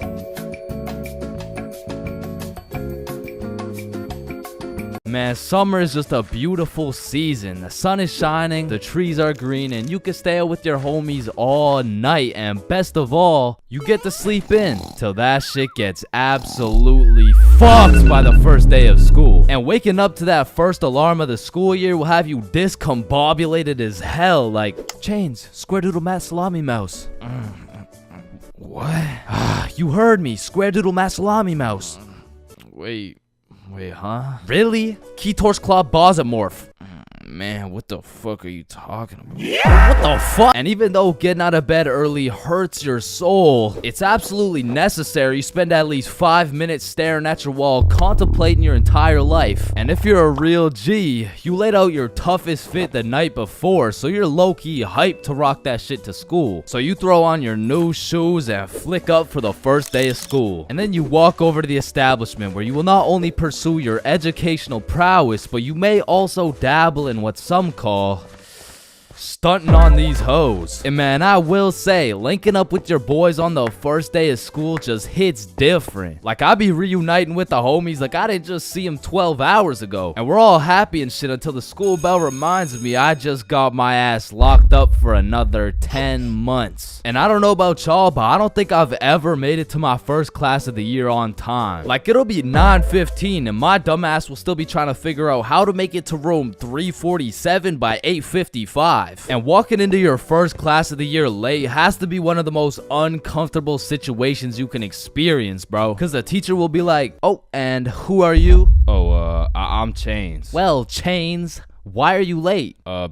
Because the bell rang before I got here. Alright, whatever. We waited for you before we started introductions. Oh, no, you shouldn't have. Well, you're welcome. We just wanted you to feel... No, like, you really shouldn't have. Like, I don't want to do this shit. And tell me why all these teachers have been copy-pasting the same icebreaker games since preschool. Like that one where you have to start with an adjective that starts with the same letter as your name. Like, how do you have a group of legal adults in a circle, awkward as hell, talking about, hi guys, I'm Super Sarah.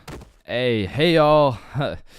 I'm Awesome Aiden. And I'm I'm a Marvelous Marvin. Shit, if we don't stop doing these fucking icebreakers, I'm about to joyfully jump off a cliff. And after we're done grinding out icebreakers, these teachers have the audacity to show a whole 50-slide PowerPoint all about them. Like, the fuck? This class is supposed to be the study of math, not the study of your daughter's soccer games, bro. And I'm not even gonna lie, my dumb ass will be out there taking notes, wondering how this 7-year-old's goals per game ratio is gonna help me on my trigonometry test. Then just as soon as you survive all that bullshit, you gotta go to the next class and do that shit again. And by the time you've learned half your teacher's favorite hiking spots and relationship statuses, you're relieved to hear the lunch bell, only to find out the cafeteria's serving straight ass with a side of booty for lunch. And my standards aren't even high. Like, during summer, I was on a seafood diet, as they would say. When I see food, I eat that shit. But when it comes to this cafeteria food, I could even bring myself to smell that abomination they're calling meatloaf. But even though the food was straight dookie, I won't lie, it's kind of nice being back at the lunch table freestyling with the homies. But of course, all good things must come to an end. So the bell rings and I go to depart ways with the homies. Alright, peace out, man. Yeah, see you, bro. Oh shit, are we going the same way? Damn, yeah, I guess so.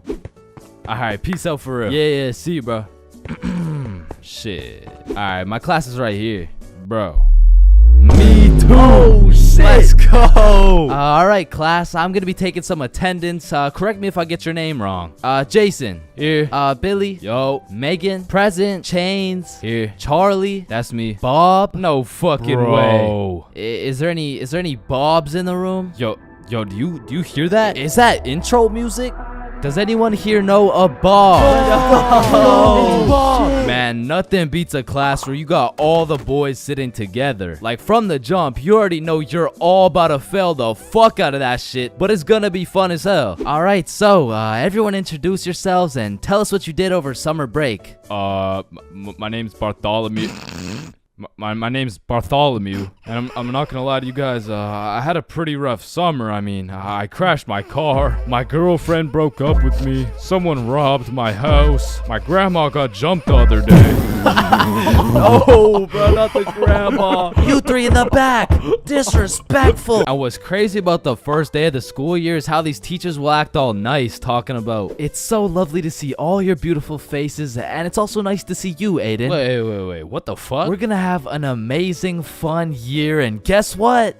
There's no homework today. Knowing damn well they're about to make up for it with twice as much homework tomorrow. Like, they'll for real be handing out kindergarten ass coloring sheets the first day, and then tomorrow you're getting your ass whooped by some calculus worksheets. And I didn't even talk about the motherfuckers you'll be seeing in the halls on the first day. Like, I don't know what these dudes be going through in those 2 months, but motherfuckers be going from Arthur Kennedy to AK real fast, bro.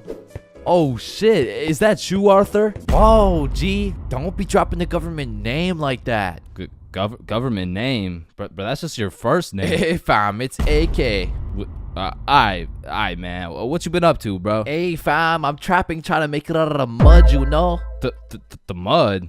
You live in a gated community. Oh shit, that's the ops right there, fam. Get down. The ops? That's just fucking Edward. Or the way these new freshmen be walking like they're scared a senior's gonna slap the books out of their hands and take their Fortnite V-Bucks gift card. Like, bro, you freshmen are worried about the wrong V-card. Like, I don't know why, but the day these kids go from sophomore to seniors, they instantly decide to pull an EDP. Like, bro, you're 18 and she's fresh out of middle school. That's a whole crime. But that's not the only crime motherfuckers be committing on the first day of school. Some dudes be pulling up to school with the most atrocious fits known to man. Like, there's no fucking way you laid out this ramen noodle chicken soup ass fit the night before, slept on it, then woke up and thought, oh yeah, the hoes are gonna love this one. Like, I'm not gonna lie, you could never catch me wearing the types of fit these motherfuckers be wearing, bro. Like, that shit should have never made it out the closet. Like, I don't condone bullying, But all I'ma say is,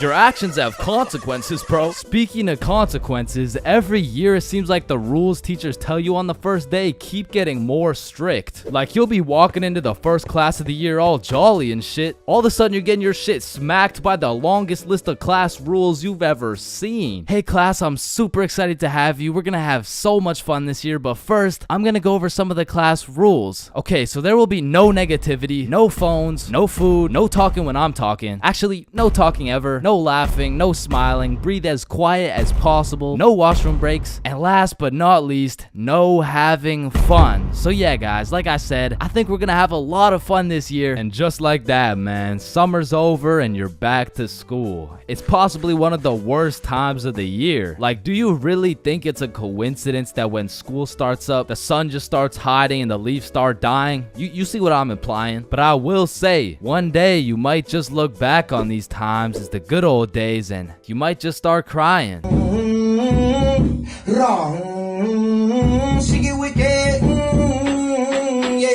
Man, growing up, I was a great kid. No, I was a good kid. Man, growing up, I was a kid, bro. And as a kid, you hit a certain age where your own parents become your number one up. Like, hey, mom, can I go to this girl's house? No. Hey, mom, can I sleep over at Billy's crib? No. Hey, mom, can I go do crack under the bridge with my new friend Jorge? Hell no. Come on, all my friends are allowed to. Yeah. Okay, well, if all your friends jumped off a cliff, you're not just gonna... Now, to be fair, my mom wasn't the strictest parent out there. I mean, I've seen motherfuckers get the belt for speaking too loud, speaking too quiet, bro, for speaking at all. Like, one time, me and my friend wanted to have a sleepover, so homie went inside to go ask his mom, and he came out looking like he got a whooping from Prime Goku, bro. Yo, what the fuck happened back there, man? She said no to me, but... I think if you asked her, she would say yes. Bro, are you fucking insane? I'm not asking her shit. Like, I really can't complain, because some of my friends' parents were so strict, they had a fun limit, bro. Yo, George, we're gonna hoop after school. You wanna pull up? Damn, dude, I'd love to, but, man, I watched a movie yesterday. Okay. So do you want to play basketball? Dude, I want to, but my fun meter's maxed out, man. My mom won't let me leave the house till Monday. Holy shit, fun meter maxed out for a week off a movie? Yo, what's this movie, bro? Yeah, what? Yeah, no, it was good, man. It's called the VeggieTale movie. Yo, George, I feel bad for you, bro. Because don't get me wrong, I've seen a lot of kids with super strict parents turn out to be straight A students, go to good colleges, stay with a good crowd of people. But with that being said, a lot of these kids whose parents were too strict to let them watch fucking SpongeBob, they end up going to college and catching Krusty Krabs after letting a dude named Patrick explore their bikini bottom, bro. Nah, but for real, my mom was far from one of those parents. I mean, she was reasonable, but the thing was, all my friends were a year older than me. Now, mentally, we were all dumb as shit. But when you hit that 12, 13, 14-year-old age, that 1 year is the biggest difference, bro. Like, us doing shit together just didn't look right. Yo, Bob, can you pass the Zot? Yo, Billy, let me hit that. Yo, pass me that shit, cuz. And cuz of this, I wasn't allowed to do a lot of the shit that my friends were allowed to do. Like, these boys could stay out past 10:30 p.m. on a weekend.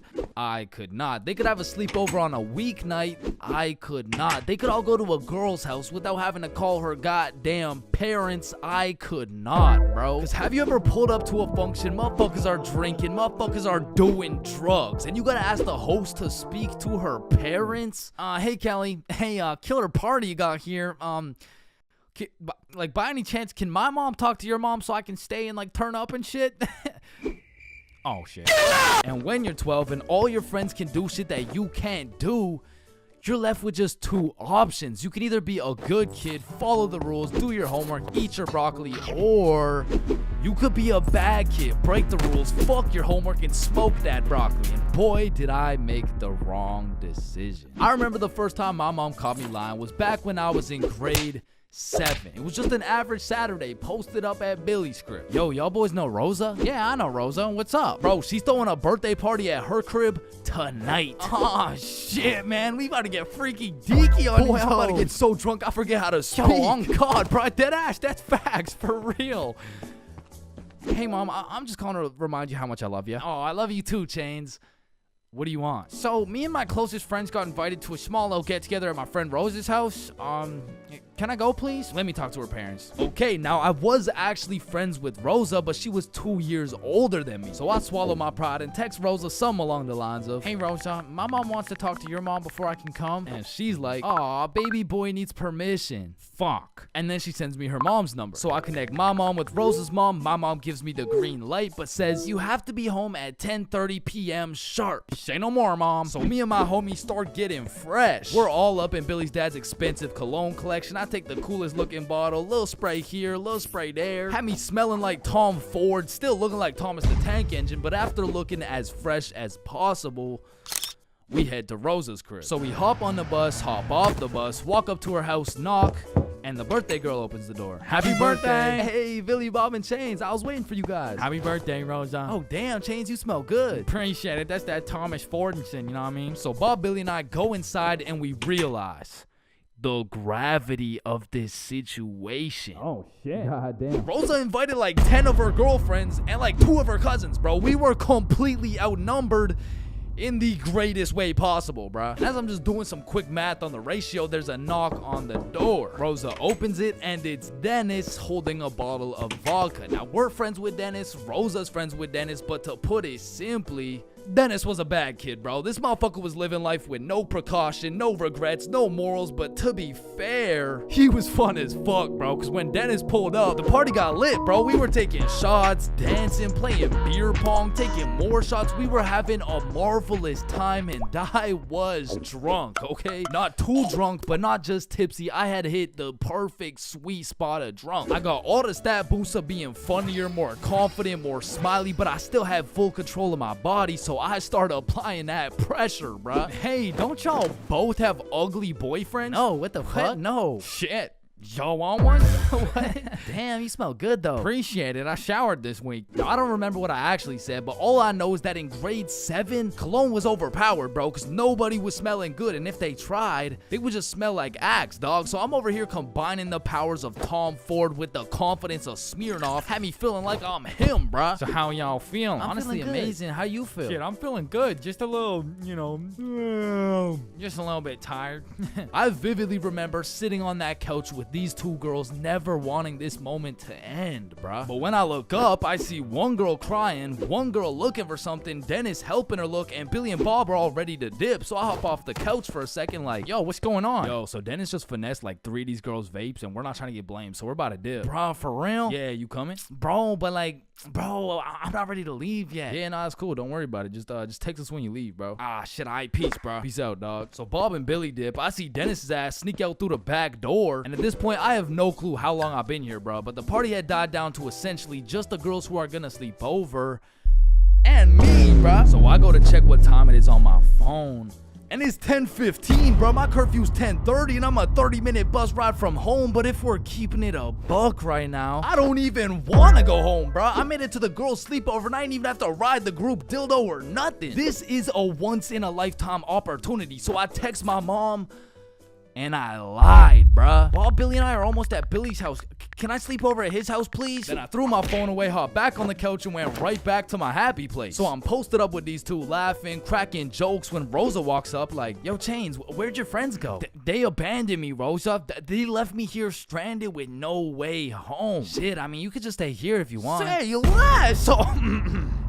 Appreciate it. And eventually, all the girls gave up on trying to find their vapes. They all gathered around to play Truth or Dare, and I prayed for times like this, bro. I was deep in enemy lines, and I didn't want it any other way until one of the girls sees my phone on the ground and is like, hey, Chains, I think someone's calling you. So she tosses me my phone. I check it, and I got 20 missed calls from fucking everyone in my contacts, bro. So I'm trying to be strategic with it to find out what's going on. I call Billy first. Yo, what's happening? Bro, so your mom called my mom and asked if you were here yet at my house. And my mom told your mom that you're not even here, bro. Aw, shit, what do I do? Bro, I don't know. And everyone knows when you get caught in a lie, you should just fess up, tell the truth, and apologize. But I doubled down, bro. So I called my mom, and I'm like, hey, mom, we're almost at Billy's house. We just missed our second bus. Where are you? I'm at Stickman Middle School bus stop. You know, like, we're super close. We're just waiting for the bus to come. I'm picking you up right now. Fuck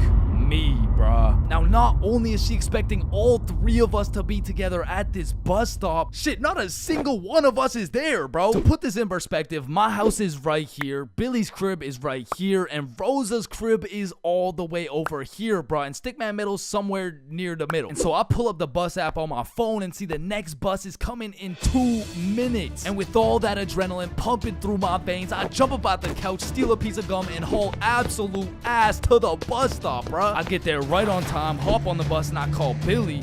Yo, dog, I think I'm cooked. I told her I'm at Stickman Middle with you guys. Dude, why the fuck would you do that? Shit, bro, I don't know. I'm busting there right now. Bro, if she sees you there without us, you're cooked beyond belief. I know, bro. Yo, we're on our way. So Bob and Billy hop on scooters and start hill bombing their way down to the bus stop to save my ass. And this shit was a race to get to the bus stop before my mom does, because if she catches me there alone, I'm cooked. If she catches Bob and Billy there before me, I'm cooked. If she gets there before anyone, I'm fucking done, bruh. I'm on the bus just praying, and when I finally get to the bus stop at Stickman Middle, I get out and take a deep breath because my mom's not here.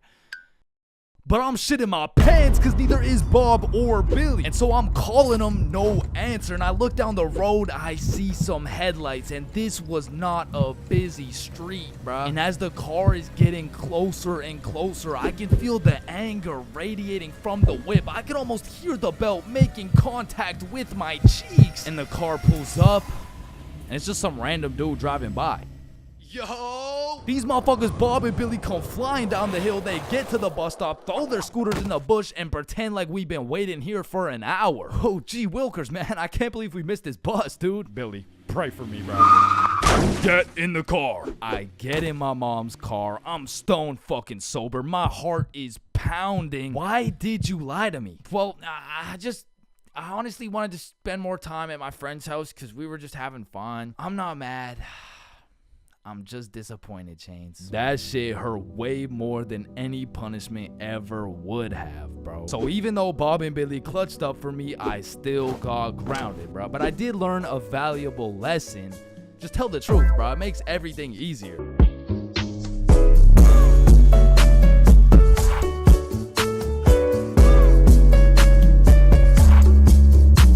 First dates have the potential to be magical, fantastical, romantical, a night you will never forget. But they also got the potential to be straight booty. I mean, first dates are just a gamble, bro, especially if it's from a dating app. Like, you could show up to your first date with a 5'4" blonde Tinder girl and end up finding out she's 5'9". And she's brunette. And she's a dude. I mean, first dates from dating apps is kind of like buying one of those SpongeBob popsicles from an ice cream truck. Like, you know it's not gonna look the same as the advertisement, but the question is, how fucked up can it really be? And let me just say, extremely fucked up. I'm talking massive buck teeth, eyes crossed with a bite taken out of it, and I'm not talking about the popsicles. And these are the exact reasons my very first date was not from Tinder. Also because I was in grade 7. And that would be illegal. And when I was in grade 7, I was 12, as most grade 7s were. And for whatever reason, me and my homies loved going to the mall after school, which was weird because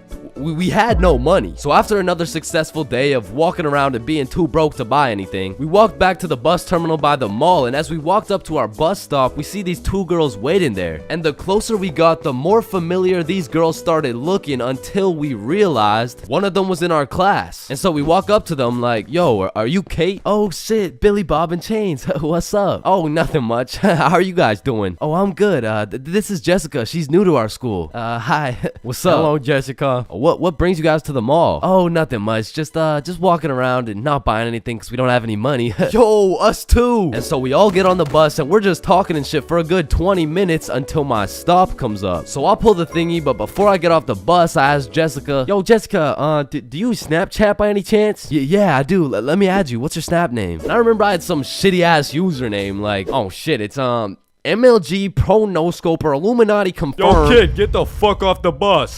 Sorry, 1 second, please. Where was I? MLG Pro No Scoper Illuminati confirmed. And when I got home, I went on Snapchat, accepted a request, and we started talking. And we snapped all night to the point I was smiling, kicking my feet in the air and shit. Yo, I'm coming in. No, wait, don't. I'm beating my meat. Wait. Shit. Yo, what boy has you smiling like that? Boy, it's a girl. Man, shut the fuck up.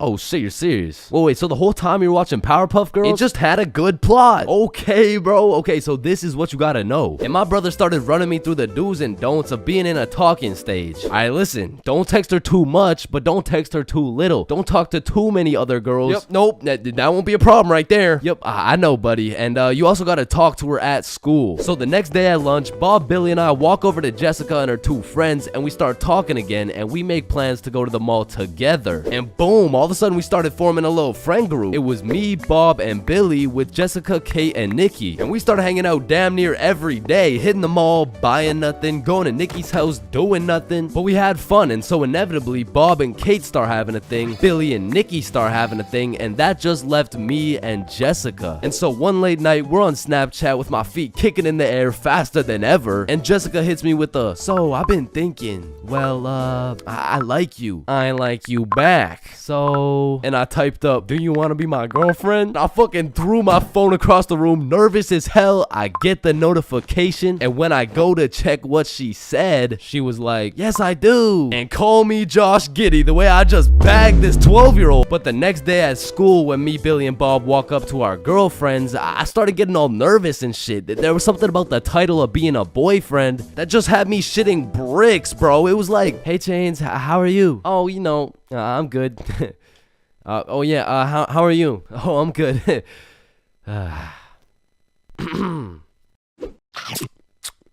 But now that all three of the boys had acquired girlfriends, Billy was like, hey, why don't we all see a movie this weekend? Like it'll be a triple date. Yeah, that's a great idea. Yeah, let's do it. It's a date, triple date. Yeah, fuck yeah.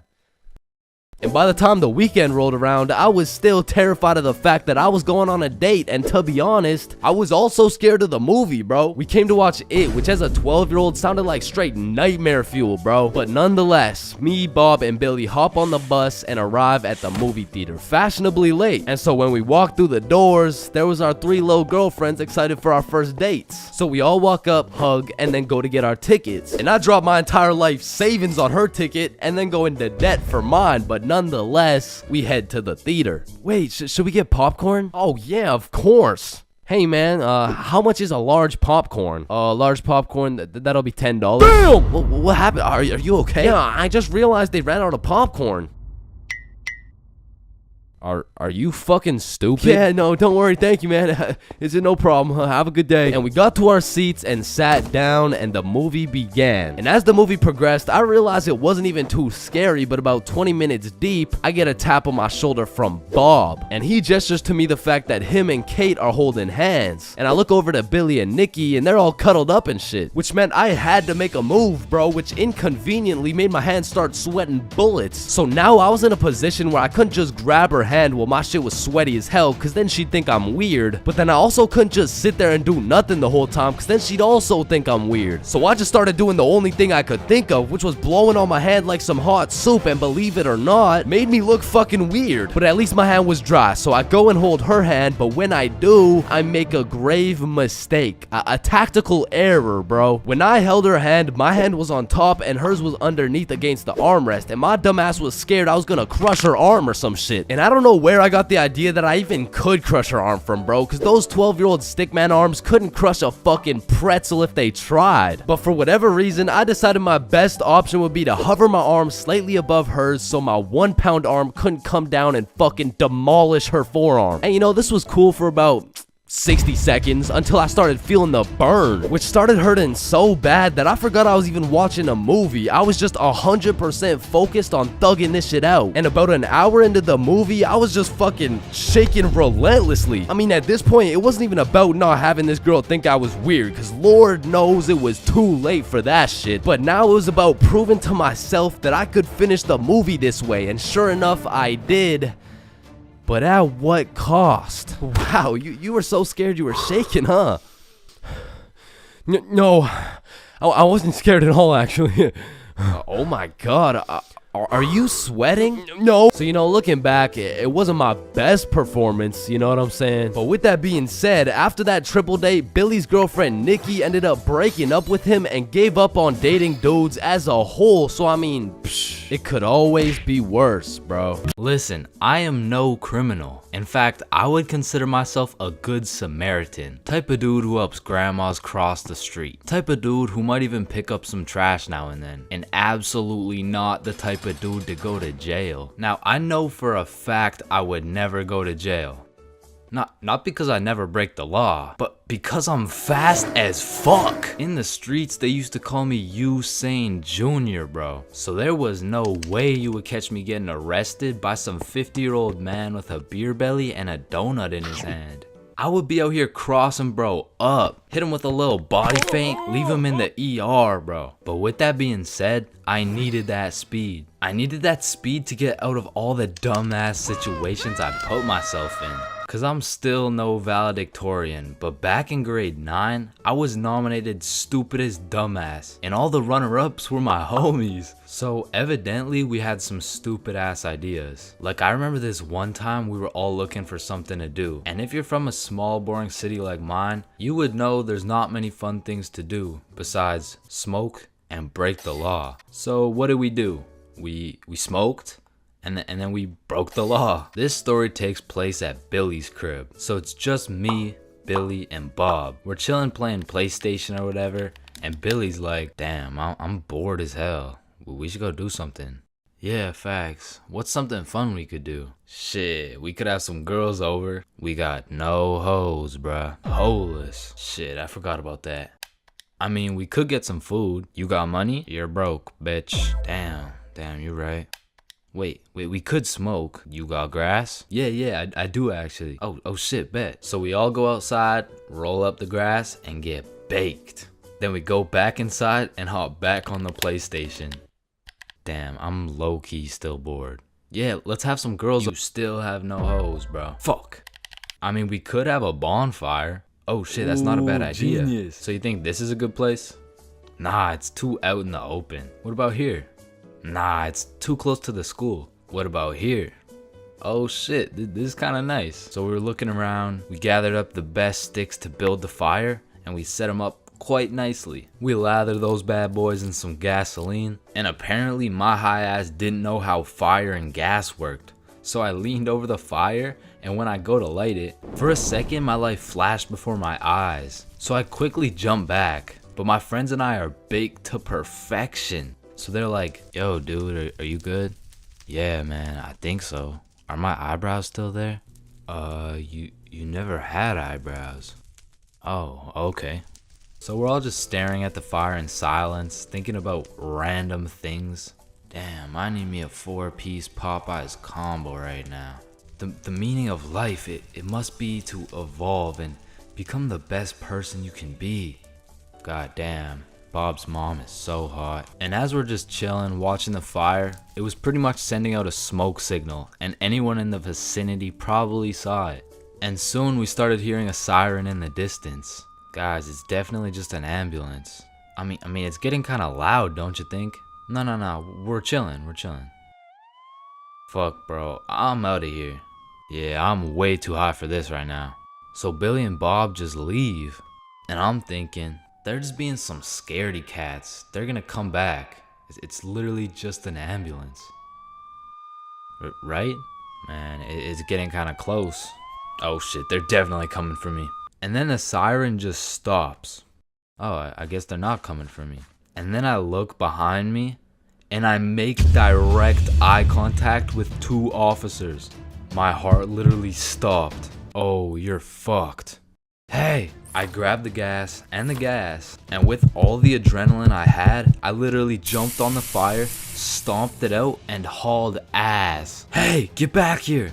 I'm being chased by these 2 cops, and I am red-handed as fuck. I mean, I'm holding a liter of gasoline, a lighter, and the kush while I'm baked as hell, running from these cops. And they were on my ass, bro, because let's be real, I could have outrun these fat asses any day of the week, but I'm at a major disadvantage here. Like, I have to run carrying the can of gas while I'm zooted, bro. So sheer speed was not gonna do it, but I had to get him off my tail, or else I was going to jail. So I take a sharp right, and then I'm faced with these two paths. I hit a quick left, and as soon as I get out of their sight, I slide into these bushes smooth as butter. And I was scared shitless. Man, I can't go to jail. I dropped the soap way too much for all that. Holy shit, they're right there. Where'd he go? We almost had him. And we would've had him too if your fat ass didn't eat so many damn donuts. Shut up, Robert. That's why Dave fucked your wife. As soon as it was clear, I booked it straight to Billy's house. Oh, guys, it wasn't an ambulance. No shit. And I think it's safe to say I was paranoid for the rest of the night. Yo, I really appreciate you guys, so I'm gonna be following back a bunch of people on my Instagram, so go check it out. Peace. Space isn't empty. It contains everything that exists. Hey bro, you think this mirror's good? Nah, it's in used condition. What do you mean? Walmart doesn't sell used mirror?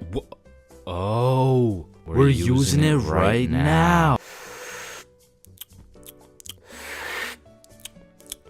Damn, I've been hitting this joint for way too long.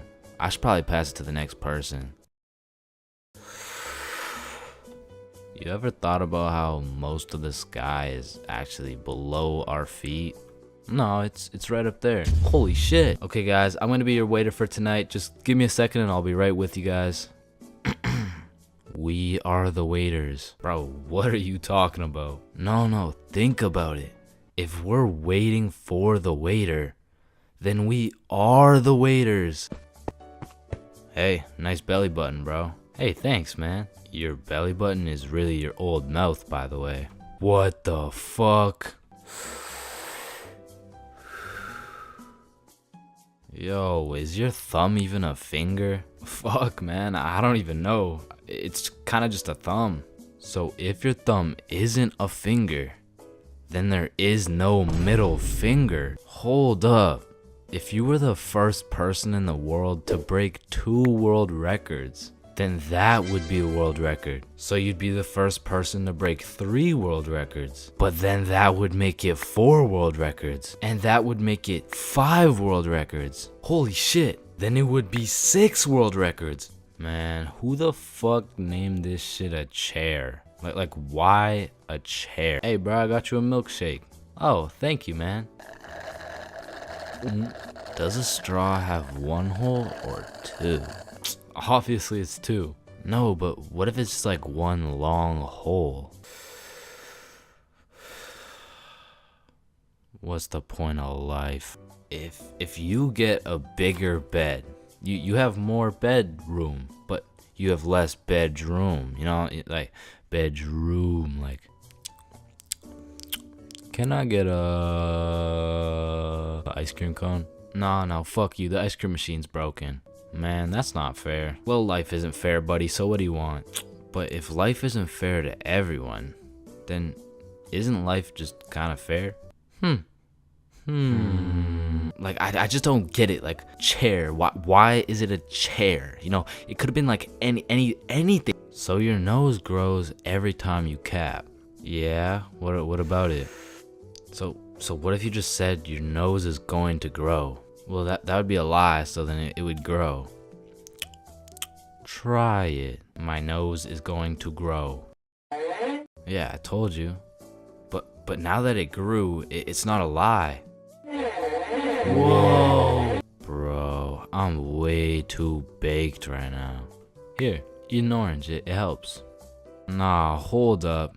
Are oranges named oranges because they're orange?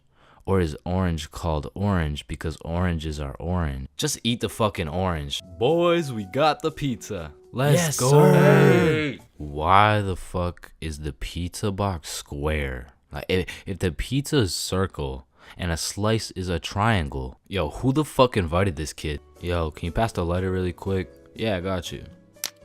Wait, When you light your lighter gets lighter until your lighter is so light that your lighter won't light. Damn, that motherfucker's spitting right now. It just seems weird. Like, why the fuck is it a chair? Hello, class. I'm Mr. Subinson. I'll be your sub for today. For rules, I don't want to see any horseplay, no phones, and no WWE wrestling moves off the top of the desk, alright? Yeah,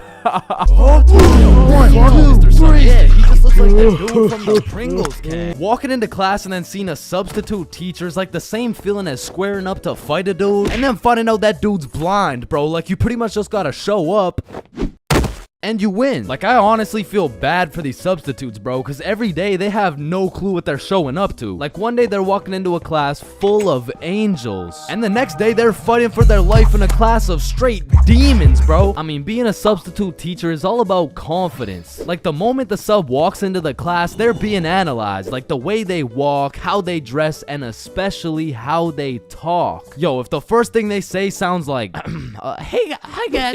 It's raps, bro. If you start the class sounding like an intro to an 8-year-old's Minecraft Let's Play, paper's gonna be thrown, pencils are gonna be thrown, fucking dudes are gonna be thrown, like, it's gonna be straight anarchy, bro. But when the sub walks in the room with a little pep in his step, a little drip in his fit, and most importantly, he starts the class sounding like he's done this shit before. Hey guys, I'm Mr. Peppinson, and today we mean business. All of a sudden, people are listening. Everyone except for one man, the class clown. He's gonna see that confidence as a challenge, and bro's gonna start testing the waters to see if this sub is really about it. And that is how Y equals MC squared. Any questions? Yeah, blue hat. Yeah, Mr. Peppinson, why are you built like that? Oh, you mean built like The Rock? Yeah, these are called muscles. You'll learn about them when you hit puberty. But bro, I'm in grade 11. I've already hit puberty. Yeah, nah. That's not what your peach fuzz mustache is telling me, buddy. Okay, well, your hairline is telling me it's going on a vacation, bruh. Alright, let's see your shit then.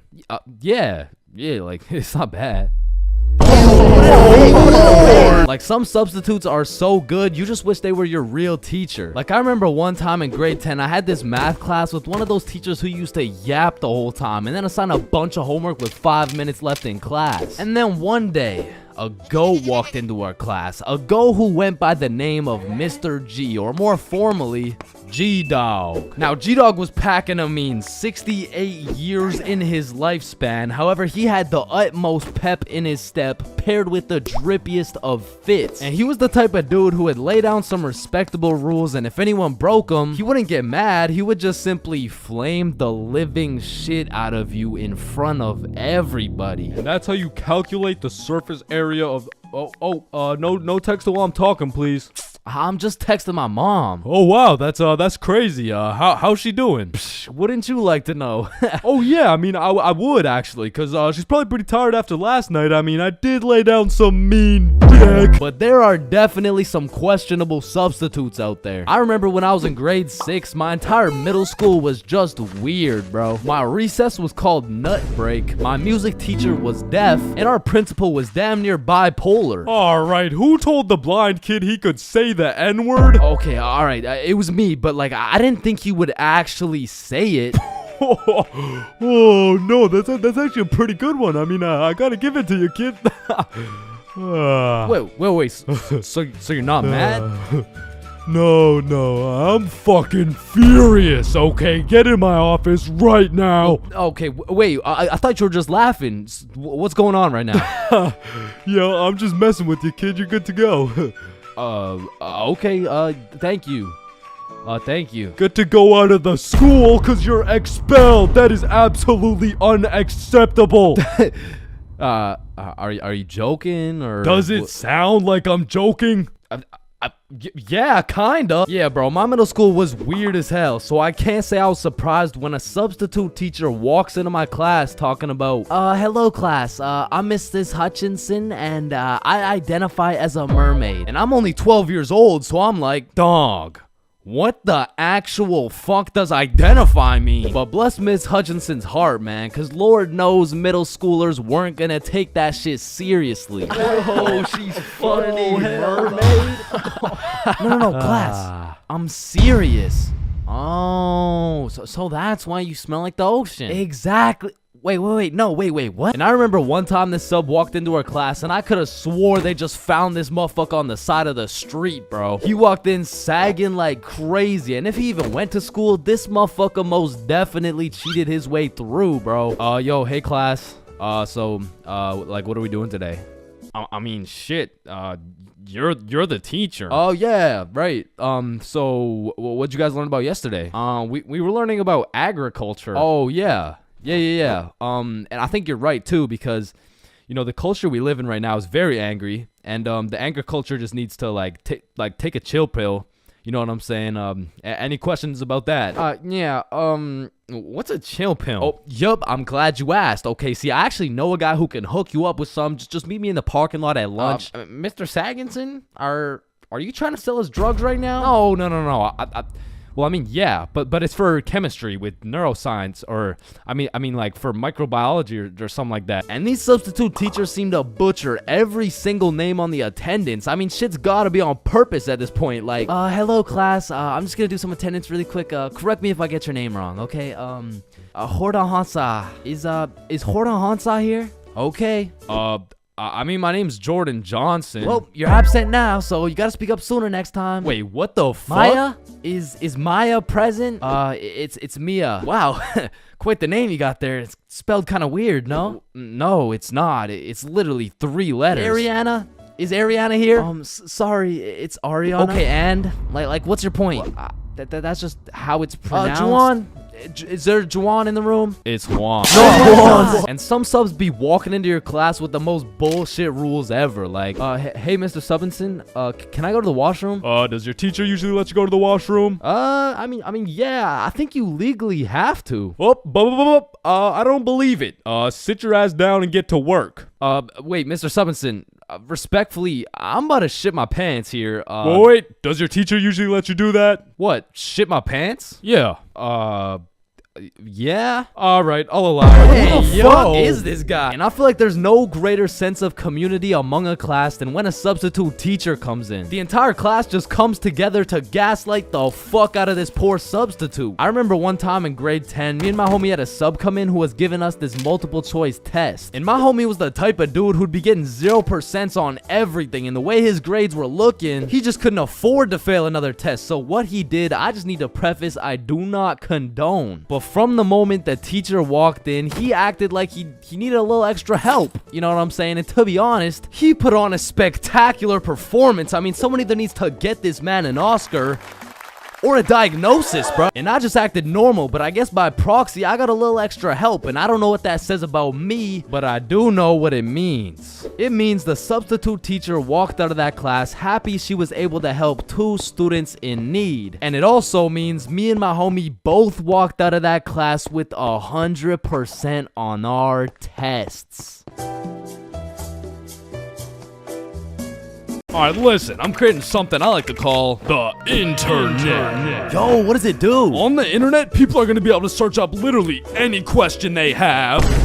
They're going to be able to watch videos for educational purposes. And the craziest achievement yet, you can communicate with literally anyone across the entire world. Bro, this is going to change the world.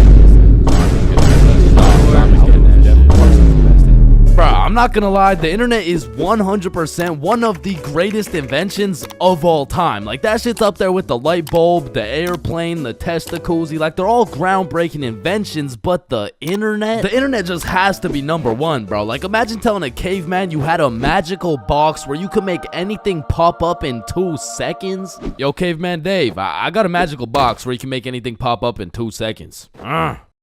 Oh, shit, cool. Do you know her or something? No, Dave, no, get the fuck. Now, Caveman Dave absolutely dicking down the computer monitor seems stupid, barbaric, uncivilized, you know? Like, who's gonna tell, bro, they're just pixels on a screen, am I right?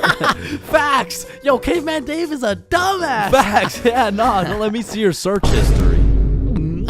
You know, we don't gotta do all that. You know, oh, okay. Monstrous KFC mukbang. I like KFC. Fat motherfuckers eating a lot of food. I was hungry. Yo, big butt booty Latina oiled up, shaking that diggity dump truck, dog. What are you searching? Okay, listen, like my finger slipped. Yeah, bro. 2025 is the weirdest time to have access to the internet, and that's just cause everybody has that shit. Like, I got it, you got it, my grandma's got it, Kanye's got it. Man, you and your grandma. Kanye still got it. And I fucking hate so every thing, and I'm done. Okay, yeah, well, not anymore, but I don't know if it's just me, but recently the internet has been getting more and more out of pocket, bro. Like, I'll be having a fantastic day, just chilling, until I pull up Instagram and see some shit talking about imagine your card declines at the abortion clinic and the doctor start nutting in you.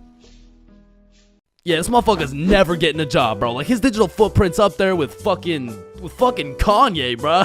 Ah, hell nah. Alright, his shit isn't yay bad, but imagine dude trying to apply to a university. Like, yes sir, this has been a dream of mine since I was a little kid, and I've spent thousands of hours studying, and it would be an absolute pleasure to join your program. Wow, that's amazing, and it seems like your GPA is a perfect 4.0, and man, your volunteer work is nothing short of impressive. I mean, building an entire village in Africa with your bare hands, I mean, jeez. That's good stuff. Yeah, thank you, sir. Yeah, now, I do just have one last question. Yeah, anything. What would happen if your car got declined at an abortion clinic? Oh, holy shit, is that girthy dishwasher 97? Yep. Yeah, that's me, bro. Yo, most relatable content on Instagram, I swear. Yo, actually, I really never get the credit that Yeah, just put the fries in the bag. Oh, okay. And speaking of getting a job, you ever seen a kid under 7 years old post literally anything on Instagram? Yo, the comment section has a field day, bro. Like, the video will be of a kid who's just barely on the brink of gaining consciousness, and the comments are talking about, get a job, little motherfucker. Somebody get bro some fentanyl. I'm gonna touch you in places you ain't even know existed, little motherfucker. Like, bro, stop touching these 6-year-old kids and touch some grass, dickhead. Yeah, but I'm not gonna lie, as a motherfucker who draws stickman for 16 hours a day, I really gotta start taking some of my own advice, bro. Wait, what's your advice? Oh, I mean, stop touching these 6-year-old kids. You touch 6-year-old kids? I'm talking about Gurgi Force. Chains, you know the drill. God damn. Bro. Even these motherfuckers have the internet, bro. Like, what could you even possibly be posting? Oh, shit. Yeah, nah. We gotta start banning motherfuckers from the internet, bro. And I think we should all do a poll for the first person to go. You know, like, take your time. And, oh, shit. Okay, never mind. Votes are in. Looks like we're banning Jack Doherty. Why in the fuckity shit did you just ban Jack Doherty? You know what? Ban his the last two, bro. Actually, ban every single kid on the internet. Like, put down the Instagram reels, go outside and eat rocks like a normal kid before Gurgi Foreskin 445 fucks around and finds your IP address, bro. Because there's a lot of weird motherfuckers online, especially considering the impending gooner epidemic of 2025.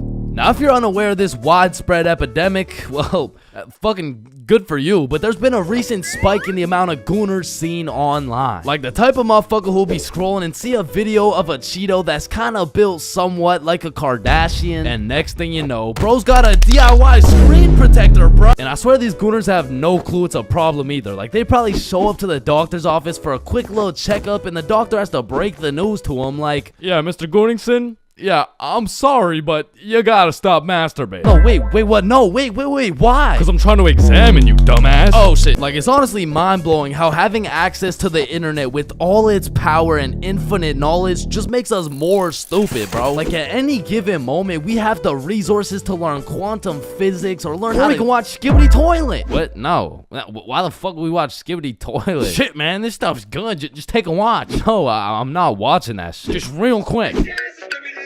Yo, why are you recording me, bro? We're filming a YouTube video, dumbass. Oh, shit, yeah, you're right. So I was saying there's a lot of people nowadays addicted to the internet and shit, like that guy over there. Where? Bro.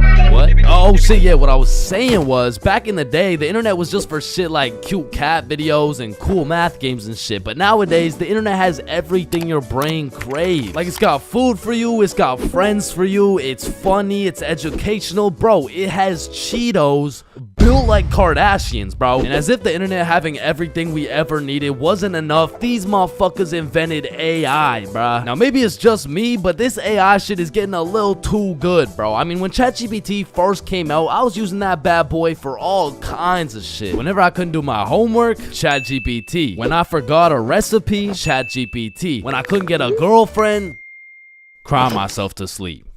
And then ask ChatGPT. Like back in the day, I was using that shit to fix all my problems. But nowadays, nowadays I just be using it to spend quality time with, bro. Holy shit, this guy's a gooner if I've ever seen one. And no, I'm not a fucking gooner, bro. I'm just spending some time getting to know my homie Mr. GPT. Cause when the day comes and that motherfucker and his AI homies decide to take over and kill the entire stickman race, you're gonna be getting your shit annihilated, bro. And I'ma just be like, yo, GP. You don't gotta do this, bro. Remember when we used to talk about our feelings together and I used to send you line art of sexy Squidward and shit like hot, you fucking gooner. And honestly, I feel like the people are less scared of the robots taking over the entire world and they're more scared of them taking their jobs. But I'm gonna keep it a buck. I cannot relate, bro. Like AI could never do the shit I do. AI could never do the shit I do. Wait, what the fuck? Wait, what the fuck? Who does this bum think he is, bro? Who does this bum think he is, bro? Like I mean, yo, alright, that shit doesn't even sound like me, bro. Yo, that shit doesn't even sound like me, bro. So you want to copy everything, huh? Yeah? Yeah, you sure you want to do this? Yeah, you sure you want to do this? Yeah. Alright, let's go. Alright, let's go. I like little kids. Yo. Like, you loading or something? Like, what's going on? You gonna repeat it, or, you know? Undercover police has your back. Getting zooted is a remarkable experience. However, the moment you step into a public setting, everything changes. I mean, being baked in public is the equivalent of trying to run track with clown shoes on. It's the equivalent of being an astronaut in the ocean. It's like bringing a sword to a gunfight. And trust me, I've been caught lacking baked beyond belief on several occasions. That is, until I learned the art of pretending you're not zooted. So the first order of business is covering up that dank smell. Cause shit, you and I both know if you get caught reeking of that sweet smell of Mary Jane, your cover's blown. So take some Axe, some cologne, some goddamn Febreze, and just douse yourself. And just when you think you put too much, spray some more, bro. And although all this Axe is gonna have you smelling like a frat boy, it is crucial that we avoid the following scenario at all costs. You get some of this. Nice. Yo, do you think you can still smell it? Nah, dude. I can't smell it at all. What about me? Shit, it's like we didn't even smoke. But truth be told, both of these motherfuckers smell like weed, bro. The next order of business is those goddamn bloodshot eyes. I'm not gonna lie. Those eyes of yours are a dead giveaway, bro. I mean, you look fucking obliterated. Like, go look in the mirror. What the hell? Yeah, we're gonna need some eye drops real quick. Just a few drops here. You know what I'm saying? A few drops here. Yup. Yeah, that's a lot better. But you know what? For a little safety measure, throw these hoes on. Damn. Now you're looking sober and fresh as fuck. But how are you feeling? Your mouth's a little dry, huh? Well, I got just the thing for you. You see this? Yeah, shit's called water. It's gonna help you with that cotton mouth, and it'll keep you hydrated. Yeah, that's some good old H2O. Nice. Yeah, now go take a look in the mirror. Yeah, you're looking good, But before you go outside, we gotta go over some of the basic principles of pretending you're not faded. Number 1 is no rambling. Talking too much can be a slippery slope, which will ultimately compromise the mission. Yo, Chains, what time is it? It's 107. 107? Wait. Bro, 107 isn't how the time. How did the first person make the clock even know what time it was? What is this dude talking about? Did they just randomly decide and, you know, just start running with it? Hold up. Chains is baked as hell. No. And principle number 2, don't talk too little. Although talking too much can sell the mission, so can talking too little. Hi there, what can I get for you? Sir, what do you want? Hello, welcome to McDonald's. What the fuck do you want, bitch? Yeah, we got a customer who's on fucking Mars. And last but of course not least is the golden rule for pretending you're not zooted. Just say you're tired, bro. It's undefeated. It works like a fucking charm. It hasn't failed you yet. Failed him yet. Chains, have you been smoking the devil's lettuce? Nah, I'm just tired. Oh, okay. Hey, were you just smoking in the bathroom? Nah, I'm just really tired. Oh, okay, my fault. So you're telling me you've been found driving with a joint in your mouth, 3 ounces of weed, and you failed the drug test? Objection, Your Honor. My client here, he was tired. Innocent. He's proven innocent. He's good. So with all this being said, I think you're ready to go out. Well, where are you going anyways? What? You're going to your grandma's 89th birthday? Ah, shit. Good luck with that, man.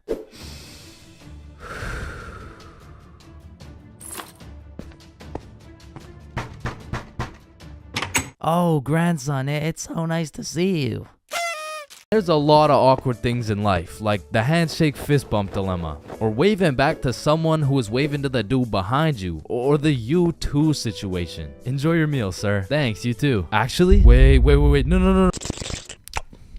But on this long list of things that will keep you up at night, I feel like school dances lands itself in the top 3, bro. Cause it's like, is it a party or is it a school event? Are we hitting a Dougie or are we just standing awkwardly in the corner? There's just too many questions, bro. Like another question, who the fuck hired this guy to be the DJ? Like, I don't know how much they pay this dude, but it can't be anything over 50 bucks. I remember at my first middle school dance, I seen the DJ walk in with all his gear and shit, and I thought, damn, look at those big ass speakers. This dude knows what he's doing for sure. Hey, Stickman Middle, are we ready to turn up? Yeah, let's go. 1, 2, 1, 2, 3, let's go.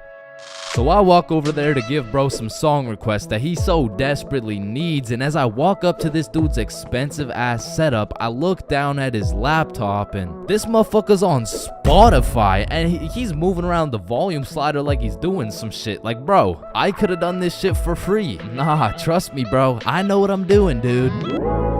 Want a break from the ads? Now, to be honest, it was really the middle school dances that had me fucked up. Like, you took a bunch of self-conscious, prepubescent little kids and threw on some music and told them to dance with each other. Like, shit, of course they're gonna start hitting those Fortnite emotes, bro. That's all they know how to do. Like, these grade 6s are fresh out of elementary school. There's no way you'll catch one of these youngins asking a girl to dance. Like, they're still scared of catching cooties, bro. Or what about the grade 7s? These kids were straight menaces. Like, I remember at my grade 7 dance, there was a duo. We'll call them Greg and Roderick. Greg and Roderick would run up on some unsuspecting students, and Greg would slide behind them on his hands and knees, and Roderick would casually strike up a conversation. And just when the poor guy was expecting it least, Roderick would shove his ass, causing the unsuspecting victim to trip and eat shit. And they went around to damn near everyone pulling this shit, until one time they messed with the wrong dude. Hey bro, it's just a prank. Now grade 8s. These boys are damn near in high school. They don't dance. It'll ruin their street cred, bruh. Instead, they prefer mosh pits, rap, EDM, fucking smooth jazz. It doesn't matter what song. These grade 8s will be relentlessly jumping up and down for no apparent reason. And soon, these grade 8s will turn into freshmen. All that street cred they once had,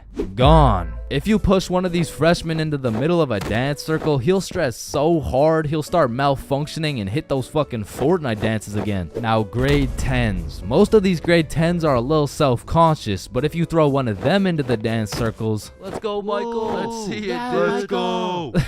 Guys, what? I don't know how to dance. Let's go, Michael. Well, I guess I can bust out a few dance moves. All of a sudden, dude's got moves like Jagger. Come to find out, bro's been practicing for this moment in his room for months. So once these grade 10s soon become sophomores, those YouTube tutorials start paying off for real. And if they're lucky, they might even catch some cooties, bro. And these seniors just simply don't give a fuck. Bro, watch this. I'm about to hit the worm. What? You know how to hit the worm? No. Damn. And I'm not done flaming this fucking DJ. Like, this dude be leaving my balls more blue than Squidward. Pause. These bitch lost. Oh, hell nah. Is that lo-fi? And then out of nowhere, really quick, the DJ will throw on some heat and it'll have everybody turning up. But just as fast as Pop Smoke got that shit jumping, Ed Sheeran shut that bitch right back down. Like, mixing drill with The Shape of You has to be some sort of felony, bro. Like tell me this dude deserves to roam the streets freely after pulling some shit like that. In fact, funny story, I had seen the DJ after the dance in the parking lot one time, and we walked up and we jumped the fuck out of him. Alright, but not all DJs were out here committing war crimes on my ears. Like, you know, the DJ was onto some shit when he got the students and the teachers turning up. Like, you play the right song and these teachers will forget they're on chaperoning duty. Shit, even the principal will start wilding out. Once you got the right song playing, motherfuckers will get hype over anything. Like, remember how hype it was when someone would land a flip in the middle of a mosh pit? Shit, remember how hype it was when someone didn't land a flip in the middle of a mosh pit? These motherfuckers were excited as ever, like they didn't just witness a dude snap his neck. Poor guy's probably getting trampled down there. Rest in peace. Sacrificed his life for a few Snapchat memories. But you know that one song that when the DJ throws that hoe on, everybody knows what to do. Motherfuckers will run in from the bathroom, teachers will hop in, the Redditors will hop off the bleachers, and the school dance will be looking like something straight out of High School Musical, bro. Speaking of High School Musical, back in the day, I knew a dude named Troy. I fucked with Troy, but let's just say, he had a little bit of a lean gut. He was built like T Grizzly. Nah, fuck that. He was built like DJ Khaled. And I remember this dude Troy was just coming off a school suspension, but for whatever reason at the dance, this motherfucker must have been looking for another one. Cause Troy came up to me talking about how he was gonna beat Jordan Johnson's ass at the dance tonight, and honestly, I ain't believing him. So once the dance came around, he was beefing JJ every chance that he got, until soon JJ wasn't gonna stand for it. Now, a school dance is simply the best time for a school fight to take place.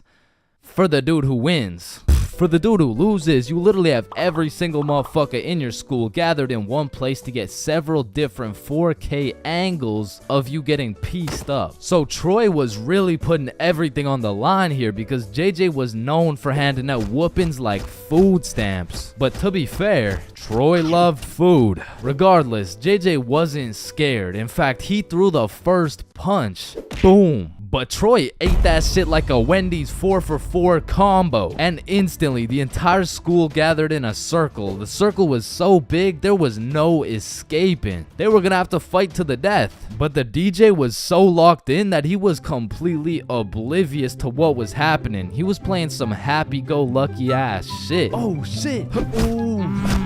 Damn. Yo, get his ass. Let's go. Beat his ass, JJ. Yo, I'm Jordan Johnson. Now, the moral of that story is don't get into a fight at the school dance.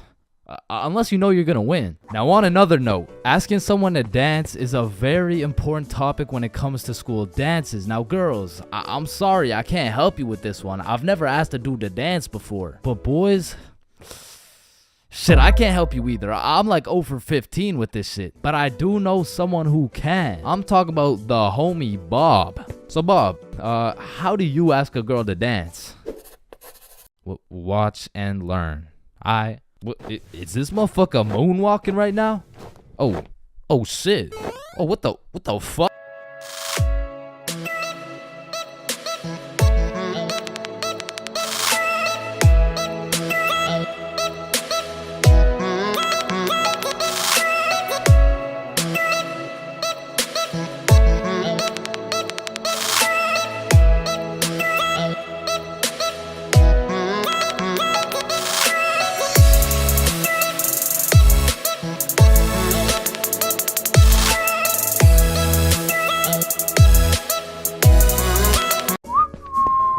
Aw, can I pet your dog?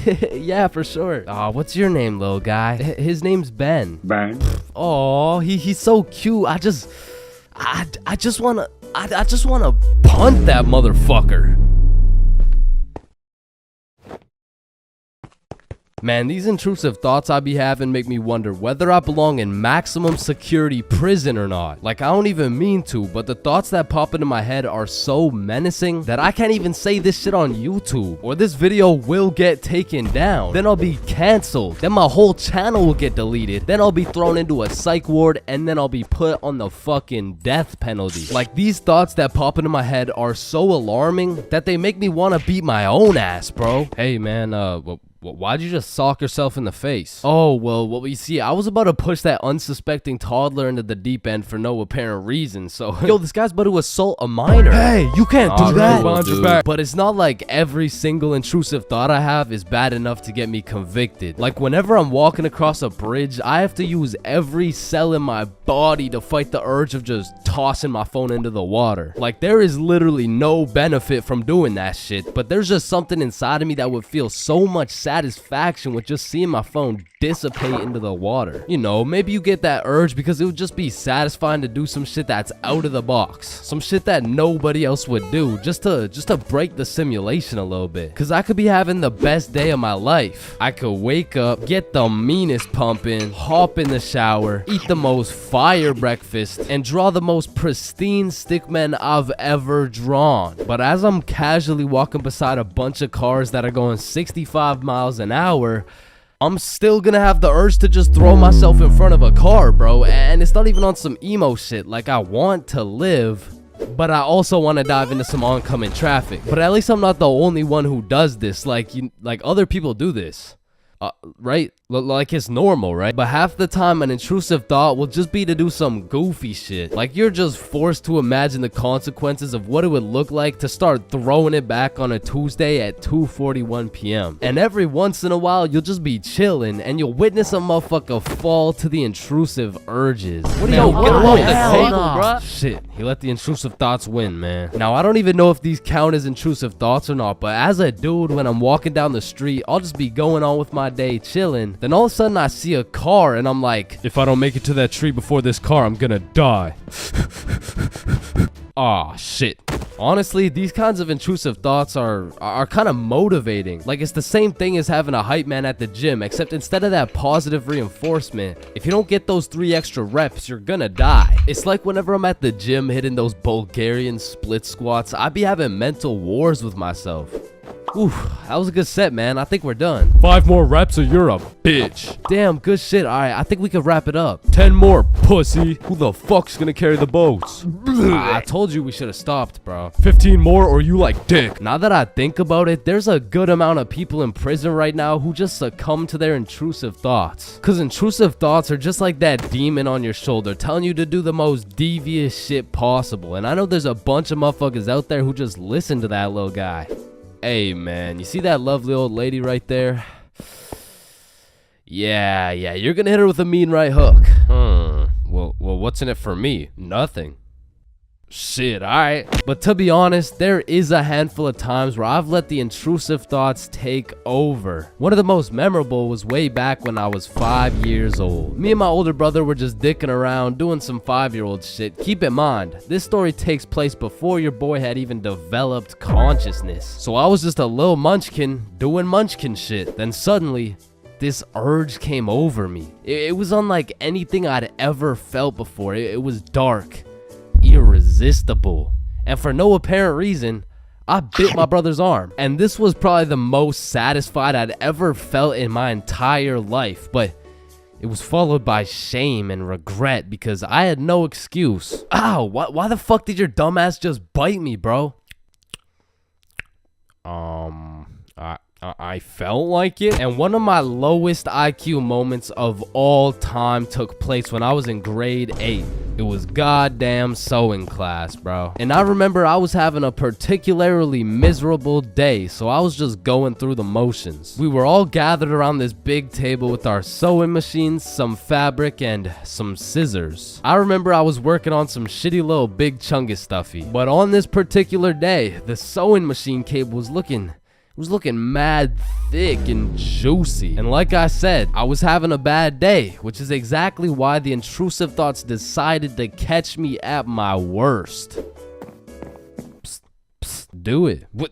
To do what? Oh, you know what to do. You're the one with the scissors in your hand, buddy. How did these even get in my hand? Now cut it. Cut it, Chains. No, why the fuck would I? The wire exploded with smoke and my heart dropped so fast, bro. And everyone around the table just stares me down. And I'm thinking I can somehow cover this shit up like I didn't just take some fucking scissors and snip that shit like an umbilical cord. Maybe I could convince the teacher the cord snipped itself or some shit. But as I look down at the scissors in my hand, there's literally a chunk missing from the scissors. They look like they survived World War II. But barely. The scissors are all charred up and shit, and just like that, my plan of convincing her I didn't cut it went out the fucking window. You take one look at the cord, one look at the scissors, and one look at my dumbass face, and you could piece together exactly what happened. So my sewing teacher walks over looking pissed as hell, and she tells me to go sit in the corner. So I take my charred scissors and sit in the corner like I'm a 5-year-old, but to be fair, I made a 5-year-old decision like I was in grade 8. I was 14, bruh. What kind of 14-year-old cuts the cord to a sewing machine cause he felt like it? Like if my 14-year-old son did some shit like that, I would tell the kid I'm going to get some milk and I'm calling it quits. I would have to have another kid and try it all over again because that kid is going nowhere in life, man. So as I'm sitting in the corner realizing I'm a disappointment, it was one of those moments where you fucked up so bad you don't even feel any emotions. I was just sitting there straight faced like, well, fuck me. It was really one of those moments where you just want to stop existing. So after the class ended, the teacher came over to me and she said, Chains, why the fuck did you cut the cord of the sewing machine? No, Miss Sewingson, you gotta hear me out. Okay, this better be good, Chains. The cord was looking mad juicy and the scissors just teleported into my hands. I don't even know. You did what? Mom, it was the intrusive thoughts that they told me to do. Oh, I'm about to intrude that ass. The fuck?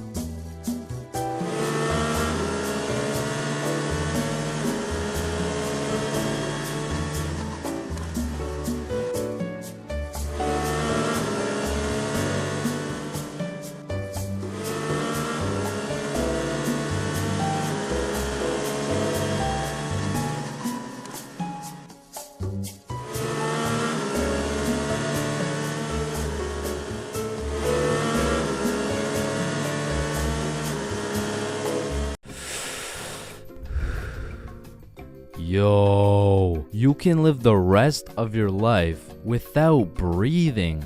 What? No, you need to breathe. Hey, watch and learn, my friend. Oh, shit. Would you look at that?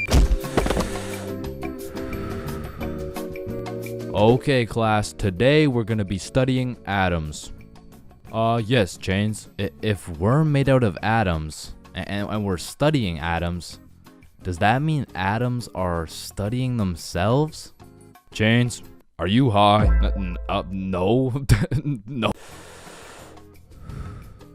Damn. You know how everyone says, oh, I took a shit. No, you never take a shit. You leave it. Yo, guys, I just took the meanest shit I've ever seen. Hell no. Bro, isn't it crazy that you can imagine what it would feel like to lick any object you look at? Bro, why are you looking at my balls like that? Oh, hell no. You know what I just realized? Yeah, what? Walking around with one crowbar is much more suspicious than walking around with 3 crowbars. Bro, is that your car? Oh, shit. Yo, this burger is busting in my mouth right now, bro. I know, this shit is scrumptious. The ham is just exquisite. Wait, ham? There's no ham in the burger. It's a hamburger, dumbass. Of course there's ham in the burger. No, the patty, it's made out of beef. Bruh, that's like saying a hot dog isn't made out of a dog, for Pete's sake. Damn. You're high as shit. Okay, when I say sun, do you think of day or night? Obviously the day, that's when the sun's out. Okay, makes sense. But what if I were to tell you that you see more suns in the sky at night than you do in the day? Whoa. You are hereby sentenced to 35 years in jail for repeatedly kicking a pregnant woman. Objection, Your Honor. When you really think about it, everyone in this room has repeatedly kicked a pregnant woman before. Even you, Your Honor. Fuck. Holy shit. Horses are naysayers. Sir, I am very sorry to inform you that STD results came back and you are positive for chlamydia, gonorrhea, trichomoniasis, syphilis, chlamydia, herpes, HPV, HIV, and chlamydia again. Somehow you got 3 cases of chlamydia. Damn, you know what that made me realize? That you should wear a condom? Nah, life is a sexually transmitted disease that will 100% lead to death. Damn right, sir, you got 3 days to live. You ever think about how old cars are looked at like, look at this dude's old ass car, he's broke as shit. Damn, at least my car isn't as old as this dude's. Holy shit, this guy's car is a shitbox. Damn. Look at that vintage car. Wow, that guy's car is insanely old. He's gotta be a millionaire. What the fuck? Is that Fred Flintstone?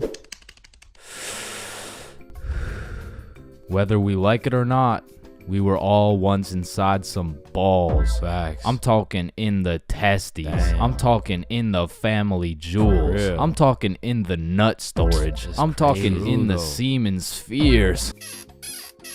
God damn, Todd's really laying down some mean pipe over there. You know, Todd beating down those doonies really got me thinking. Most people are made in a bed, born in a bed, and die in a bed. Damn. Bro, stairs were made to make a really big fall into a bunch of small falls. Oh, shit, are you good? You know, someone probably still got your nose from years and years ago. Got your nose, give it back. It's me. What do you mean? It's me. I am the one who got your nose. Wait, are you serious? Yes. Dude, give it back. Or what? Give it back. No, it's my nose now. You gotta eat the frog. No, just eat the frog. Nope, 1 bite. Not doing it. You just gotta try it. Not eating the frog. It tastes like chicken. Yo, mama tastes like chicken. Come on, it's tradition. You have to eat the frog. Damn, traditions are really just dead people peer pressuring us. Eat the frog, pussy. That's why you're dead, bitch. Listen, I just can't wrap my brain around it. Yeah, what's up? Can you tell me why the fuck we park on the driveways and we drive on the parkways? It makes no sense. Hey Alexa, order some extra large magnums real quick. No, we both know you get absolutely 0 bitches. Alexa, you literally Alexa, got stop. No reason Stop. on top of Alexa, you, and I both know Alexa, you are a shut size up. small condom boy. Bro, over the next generation, we're gonna see a serious decline in the number of people who are named Alexa. Damn. Wow, that's quite a beautiful birdhouse right there. Yeah, do you think it's made out of wood? Oh yeah, for sure. And where does wood come from? Fuck do you mean where does wood come from? It comes from a tree. Exactly. Are you thinking what I'm thinking? People cut down birds' houses to make birdhouses. Oh, The fuck? Yeah, I meant people cut down birdhouses to make birdhouses. As you get older and older, a life sentence continues to become less threatening. Yo, there's probably a point where you just don't give a fuck. Put the money in the bag, bitch. I hereby sentence you to a life sentence in prison. 3 days later. Whoops. Oh. Okay, how the fuck did somebody look at all these rocks and trees and shit and just think, yeah, I can make a Wi-Fi out of this? Why is it a chair, bro? Someone tell me why it's a chair. You see, the word chair actually originates from the word cathedra, which is a combination of Latin words that mean sit and down. Incidentally, the word cathedral got its name as it is the seat or chair of the bishop. Oh, damn, this sandwich is about to go crazy, bro. Wait, that sandwich would hit way harder if we smoked before you eat it. Oh, okay, yeah, you right. A few moments later. Damn. What? Damn. My sandwich went bad. Nah, when you think about it, your sandwich didn't go bad. Something just started eating it before you did. Whoa, that's crazy to think about.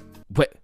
Are you eating my sandwich right now? You gotta be faster than that, bro. I'm talking inside the cum factories. I'm talking inside the sperm bank. I'm talking inside these nuts. I'm talking in the Dwayne The Rock Johnsons. Nah, fuck you. Hey, fuck you then. That's why you eat meat. I don't eat meat. I'm vegan. Oh shit, same. But you're still a bitch. Okay, and I still laid pipe on your mom.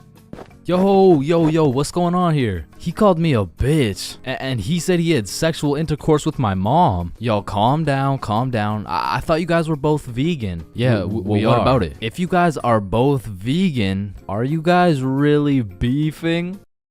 Damn, that was unfunny as fuck. Should we just beat his ass? Yeah, we should. Shit, damn. I see here. Looks like your toothpaste hasn't been doing the job. Try this one. 9 out of 10 dentists recommend this toothpaste. Wait a minute. If dentists make their money off people having bad teeth, and 9 out of 10 dentists recommend this toothpaste, why would I choose to use this one? Go. Shit, he knows. Man, you ever think about how the ocean is just some really big soup? Damn, I guess you're right. Or have you ever thought about how there's more airplanes in the ocean than submarines in the sky? Oh shit, apparently not. Damn, we're high as fuck. Man, you know what I just realized? What's up? Your balls are kind of like a body bag of sorts. You know what I'm saying? You gotta stop looking at my balls, bro. Okay, but who named it a chair? Like, who just looked at this thing and was like, oh, yup. This is gonna be called a goddamn fucking chair. Boo. Oh, you scared me half to death. What happens if you get scared half to death twice? Oh, I don't know. It's just a saying. Boo. Oh shit, is he dying? I think. Damn. When you really think about it, most guys will get their first set of flowers at their funeral. That's some real shit. Wait, Chains, are you high at a funeral? No.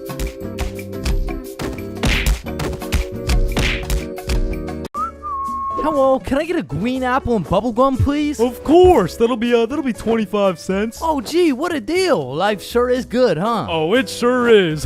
Hey, yo, Unc, pass me that green apple and bubblegum, gang. Oh, wow. I remember when I was your age, I didn't ask plus ratio, all right? Just give me the vape juice, bro. Vape juice? I thought we were talking about real green apple and bubblegum. Of fucking course, dude. These fucking old heads nowadays, right, guys? Just give me the vape juice, please. All right, well, in that case, I need to see some ID. Yeah, I got you, Unc. Your ID says you just turned 11 years old. Type shit. No, you gotta be at least 21 to buy vape juice. Oh shit, yeah, no, I guess it's a robbery then. Oh wait, what? Ah, shit. Listen, the times are changing, bro. Not too long ago, kids were just playing outside, playing sports and climbing trees and shit. But nowadays, I swear these kids are just grinding TikTok, playing GTA in real life, and the only thing they're climbing is the spectrum, and I blame the internet, bro. Cause now these kids are coming straight out the womb watching Skibbity Toilet Brain Rot, and if that was my kid, shit, I would want to restart, bro. Like take two from the top, bro. And honestly, I feel like most of these kids were coming along just fine, you know, like they were developing into some cool dudes. They had a banger theme song and shit. Like, yeah, I was low-key fucking with this new generation, and then the birth of brain rot. Millions of people scrolling TikTok, Instagram Reels, YouTube Shorts, and even It was great. I mean, we had all the free time in the world to fill up our brains with dog shit, and it didn't even matter until we had to talk to each other again. Like, oh shit. Hey. Oh hi. Oh, what's up? What? Hi. Oh, what's poppin'? Brand new whip just hopped. Oh in. yeah, I know that I song. got options. What about Roxanne? Roxanne. Like shit, even now in 2024, I feel like half the motherfuckers my age still haven't mentally recovered. Like ever since the great brain rotting, I've unfortunately witnessed some of my closest homies get NPC-ified, and there's really no bringing them back. Yo, bro, you've been watching a lot of TikTok recently, huh? Oh yeah, nah. I mean, this shit's fire, bro. Just look at this one. We can go get for gut. Fuck that. We can go Riz for Riz. No, bro, you have a problem. Like dead ass. Like you gotta put the TikTok down, bro. Like really lock in up here, bro. Nah, bro, really just phantom taxed my phone and minus 100 aura for throwing it and shit. Like that would have been El Riz if I wasn't sick. But remember what Duke Dennis said? Ohio, Riz skibbity toilet, phantom tax. Did Gronk hug Libby? And so if some of my homies' brains are still trying to recover, I can only imagine the permanent effects on these kids, bro. Like I feel like it's entirely possible that these kids' brains will be stuck in 2024 and they'll be old as hell talking about, hey, can you help me cross the road? Oh yeah, for sure. W Riz. No, my aura. Now, unlike half these YouTubers out here, I don't spend a lot of time talking to kids. But the one kid I did talk to recently was actually my cousin. Hey, you're not alone on that one. No. So I was at this extended family function, and there was a bunch of people I'd never seen in my life, including this one kid who had to be about 10 years old. He was a short little guy, still waiting on puberty and shit, but when I talked to him, it was like talking to a little Kai Cenat or some shit. If he was 10 years younger and like about the same height. Yo, broski.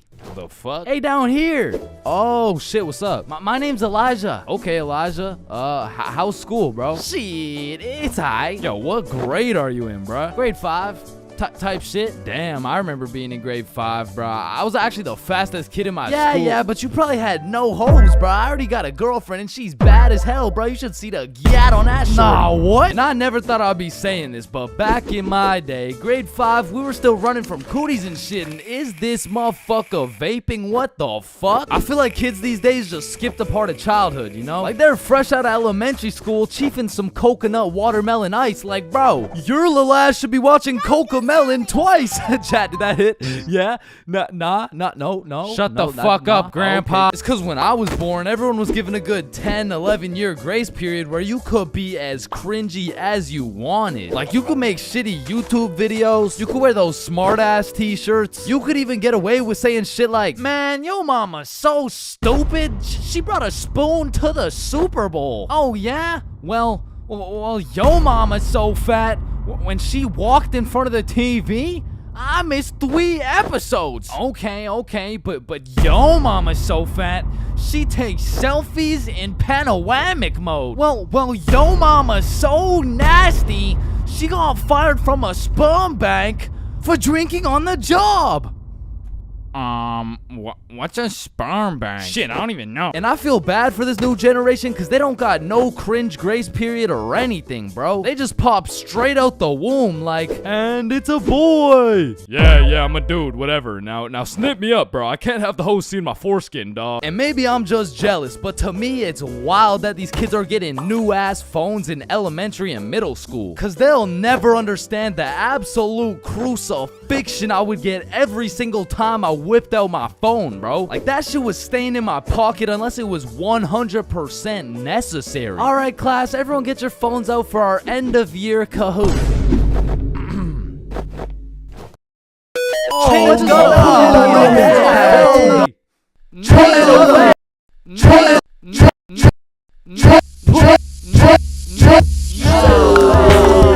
I honestly feel like like the world would be a better place if we implemented a new law where if you saw a kid who had an iPhone number higher than their age, you had every right to respectfully and lawfully slap the shit out of them and give them a devious wedgie, bro. Like, you're 10 years old. What the fuck do you need 6 gigabytes of RAM for? I need it because I like to play Fortnite on my phone. Man, how about you eat 6 gigabytes of this shut up sandwich before I ram this fist up your ass? Alright, chat. I know that one hit, bro. What do we think? Stickman Police Department donated $1. Wait, what? Look behind you, Chains. Oh my. And it's the same with these kids' fits, bro. Like, whatever happened to wearing neon shirts and light up Skechers? Like, why am I seeing literal children walking around in Jordans, bro? Like, I didn't even know what Michael Jordans were until I was getting my shit cooked for walking around in some Michelle Gordons, bro. But I mean, that shit was necessary for my character development. And that's what's wrong with these kids, man. They're straight up skipping out on some of the most crucial moments of their lives. I feel like we could low-key do them a favor. Next time you see a kid walking around on the street thinking life is all sunshine and rainbows and shit, you could just give him a little character development and like maybe roast his cut or something, you know? Like, hey kid, you look like you cut your hair with a fucking pencil sharpener. or no, you look like Peter Griffin if he never hit puberty. You look like... Yo, we giving kids some character development? Did he? Now, I don't know why I'm talking like I was born in the 1900s or something, because for the homies who are around my age, we were low-key in the same boat as these kids, bro. They're growing up on some skibbity toilet brain rot. We had MLG brain rot. They're always scrolling TikTok. We had Vine. These motherfuckers are out here looking up to I Show Speed, bro. We had fucking Jake Paul. So the moral of the story is, even if these kids nowadays are absolutely cooked, I was once cooked too, bro. So worst comes to worst, these kids will just end up like me. Oh, fuck no. Please, no.